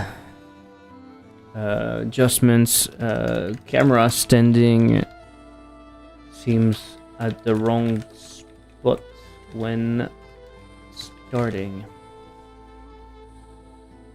Ah, it's fucking painful. So I didn't do that. We should have the turn when setting breeding. Stupid on the first minute. I don't understand why we're arriving there.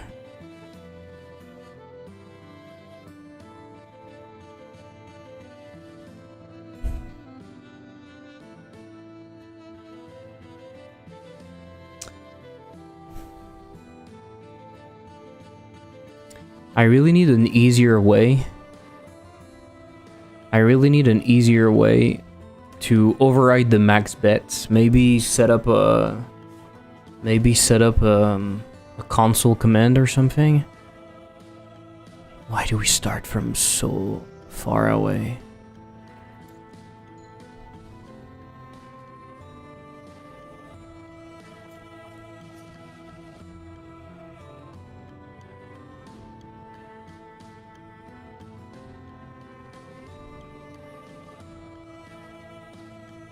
Does it look like we are standing up right now? I'm not sure.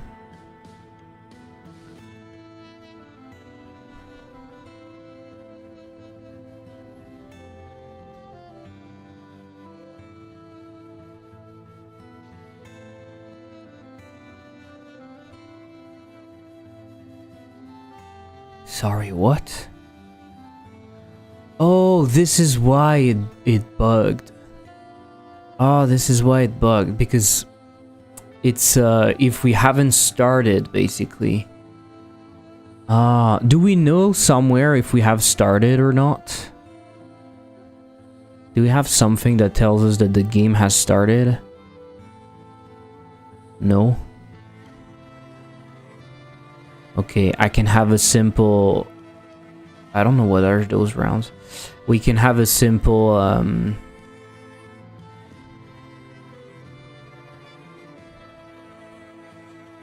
a simple thing, right? State. None, one, lost. Okay, shit. We could have playing, though. We could have playing in the state. That would be useful.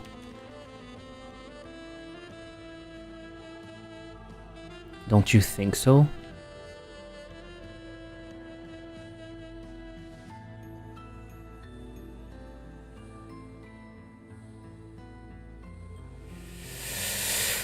Okay, so in here, we would say state is equal to state playing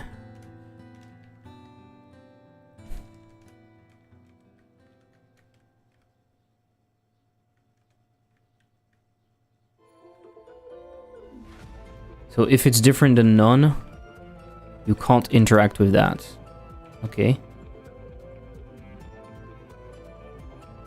So you return. State is playing. Is it none initially? Yes. I have a new sale. Lexispell new sale. Let's go.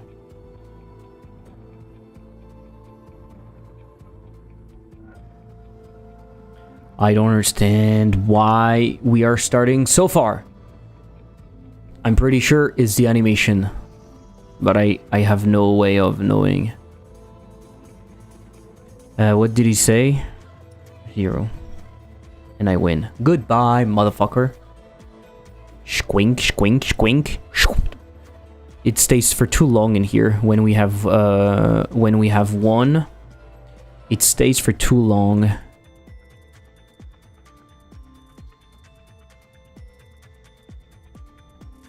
I don't know why. We have an await. I think it's this. Maybe. But it waits too long. I need to marketing Pongo around first time, no sales for 5 days straight. Shit. You know what it should do? When we can stand up. When we can stand up in here.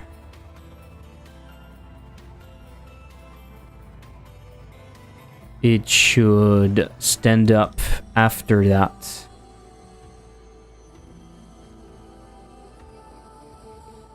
So we tell the player to do that, then we stand up. Okay, we want to continue playing. It doesn't do anything.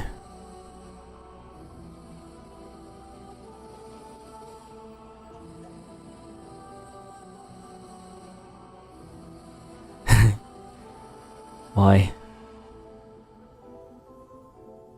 Is not awaiting my table interacted in here? What the fuck? I have a lot of wish list. I think people are waiting for a discount. You didn't do discount since the release?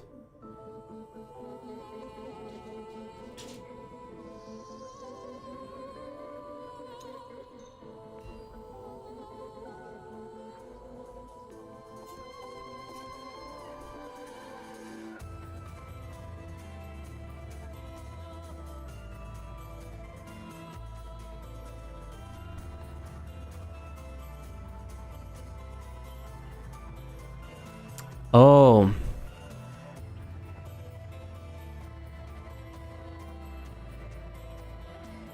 The bottom thing has the click. I think that's what's happening.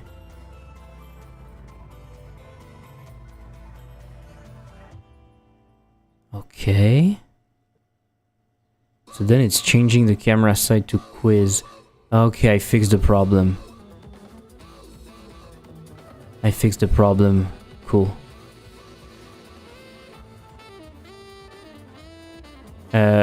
But the table is kept like that, right? That's why.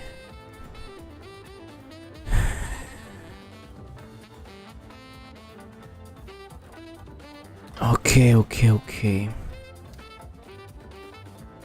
Because when it's done, it's false now. The moment it's done. Okay, so in here we need to put the thing correctly, but hit to get the item. Hit to get the item. It puts blood everywhere. That's kind of cool, but it needs to spray more blood. Okay. Imagine we don't have that, okay? Do we have the prediction already? The prediction should not happen. Do we agree? Do we agree on that? The prediction should not happen.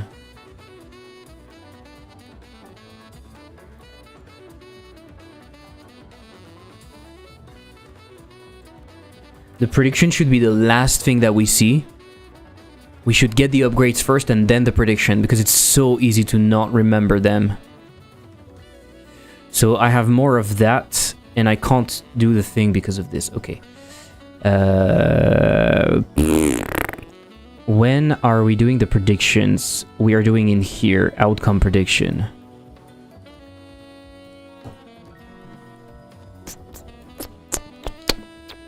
I think it should be after. Right? We add the focus caps, we add the caps, we update the caps, change side to the opponent, we predict the outcome, and then, and only then, show a message, show something, camera change side. Before I do that, let me go back to the side keys. I know we are not doing it anymore.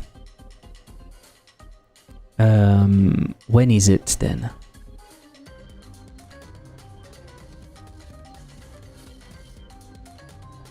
It's when the opponent is, when the thing is made, right? It's when we do side lives. We don't do that. Fuck, where is it?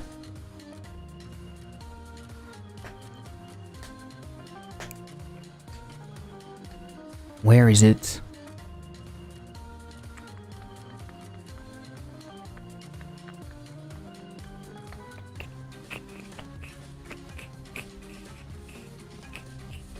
I don't remember.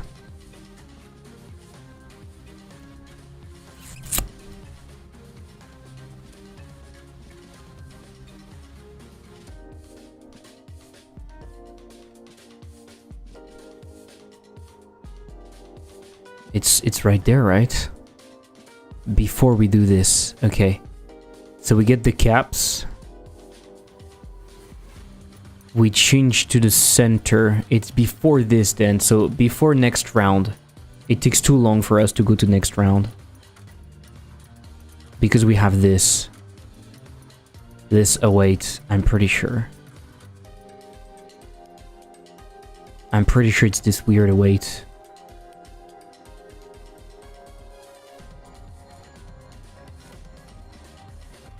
No await at all? It's because we want to drink maybe, but I think no await at all. No await at all. We are so far. It's painful. We are so fucking far. Okay, we go here. Squink, squink, squink. Yeah, it's better.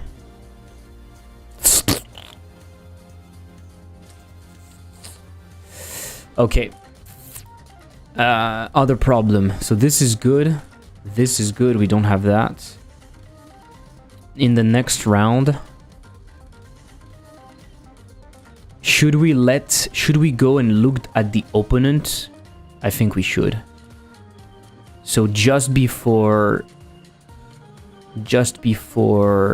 standing up, allow player to get up. We are going to look at the message, so we are going to look at the opponent. No override. We are going to look at the opponent.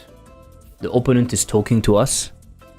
That's going to feel more natural, right? We go over here, blah, blah, blah. Now behold my prediction. 3, 2, 1. Tell me. I win. I go over here. Squeak, squeak, squeak. We go back. You know you got lucky.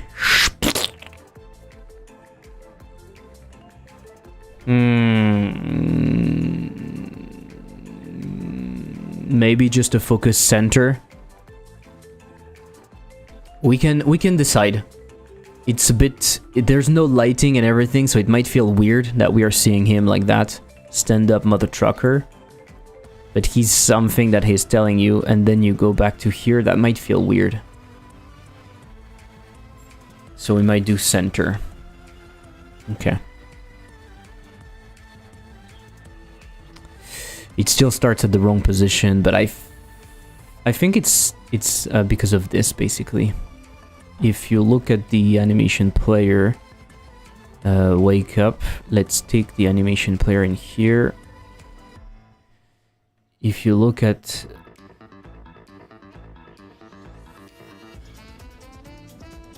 Yeah, it's like it's stopping early or something. There's something weird. I don't know what it is, but there is something modifying the camera main. There's something overriding the camera main. It is really weird.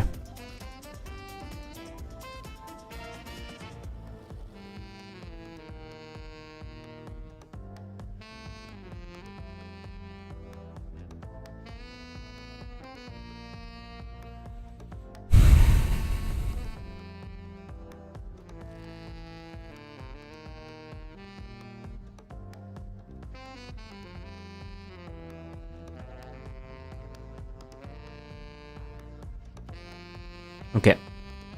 Apart from that, I think it kind of works.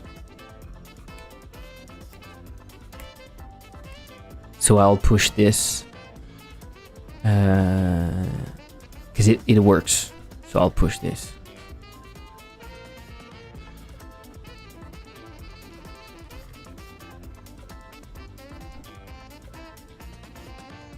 Shit. I pushed with the wrong start.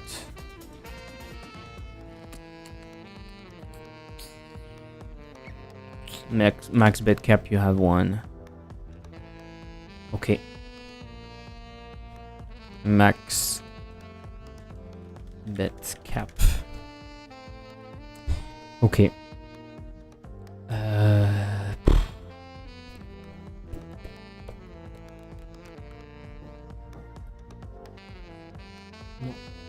Elles vont pas trop réclamer alors. Okay, I need to go. I need to go.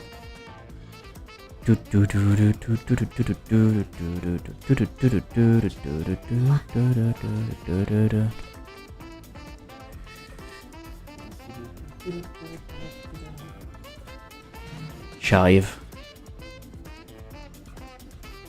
Eh. Oh, mamma mia. Mamma mia. I think we could use bits once on the item dispenser. Item dispenser, we could use that. Blood particles. What are they? It's doing that, but this is kind of shit.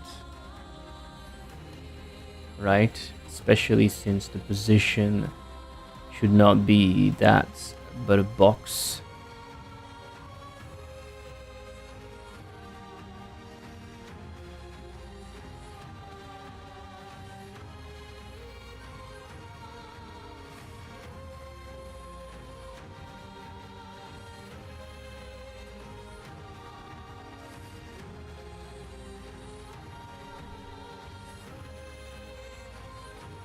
Yeah, I think we could start with this.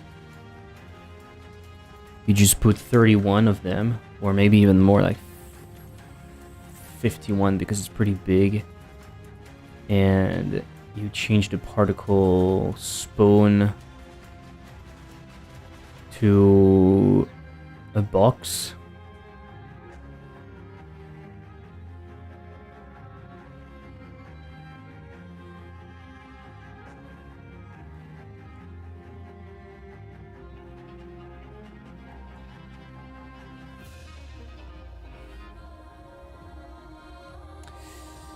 Should probably maybe come from an actual smaller box. Yeah.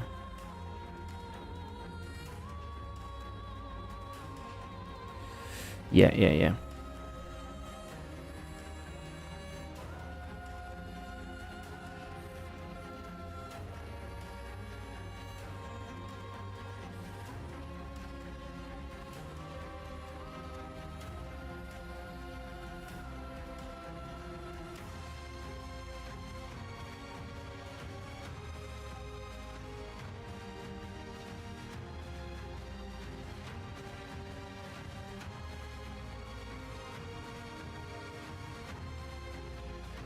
It's not red enough, but because this material, of course, is not red enough.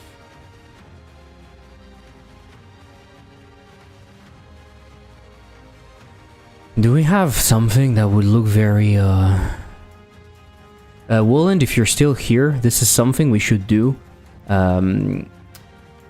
Maybe not now, we don't have the time for it, but later it would be really cool to have a bunch of square textures that are simple, that we can use for small effects and whatnot.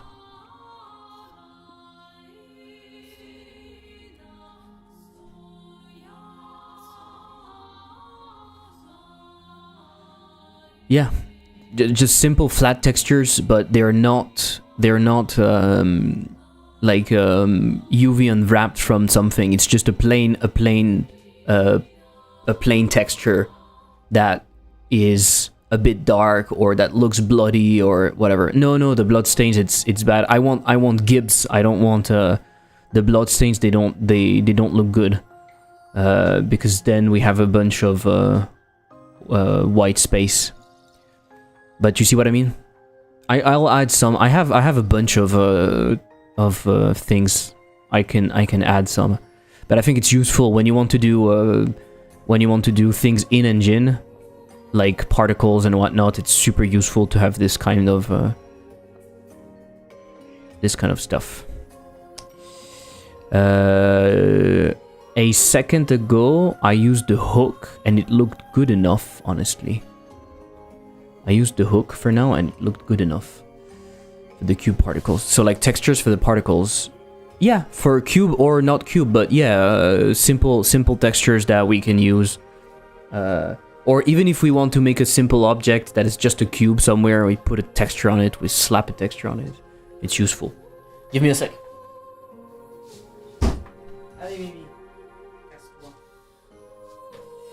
But I'll add some, I have a bunch of them somewhere. Okay. Blood particles and bits ones. So that doesn't work very well. I'll fix it at some point. But yeah, okay, cool. Particles. Alright, I need to go. I don't know if I'll merge more stuff tonight, Woland. I'm not sure I'm gonna work on that more. I don't know.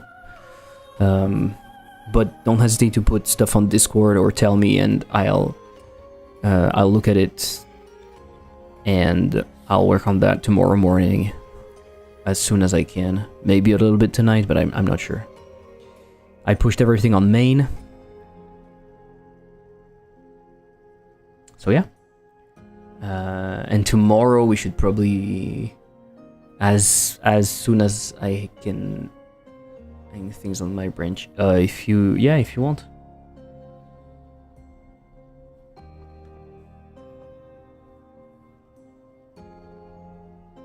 If you hesitate on something, don't hesitate, because I already have a bunch of stuff. The cursors, you know how to do them. The cursors, you can put them on the cursor manager.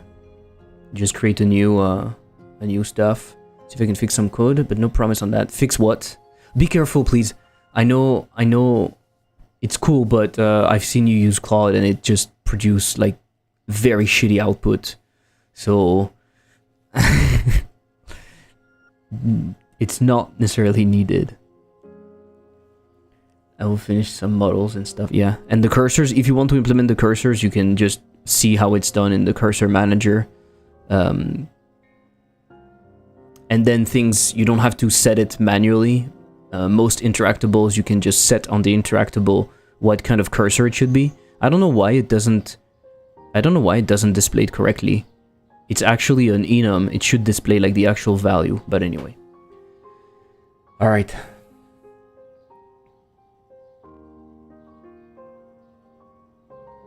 But honestly, also there's a bunch of you'll see on the localization, there's a bunch of stuff that is not done. You don't hesitate to modify it if you want. There's some things that are simply to-dos. Like for example, when you hover the lives it doesn't say anything. It should probably say something. I've added some messages also. When you continue playing or when you are about to stand up, these ones are here. Do some writing when I have time. Yeah, no problems. Okay, we keep in touch, and I go eat something. Bye, everyone. I'm not rating everyone. I'm too lazy. Sent you a fish on Discord. Okay. Oh yeah. Lovely. I don't know if lovely is the is the word I should use, but super cool. All right, goodbye everyone. Bye.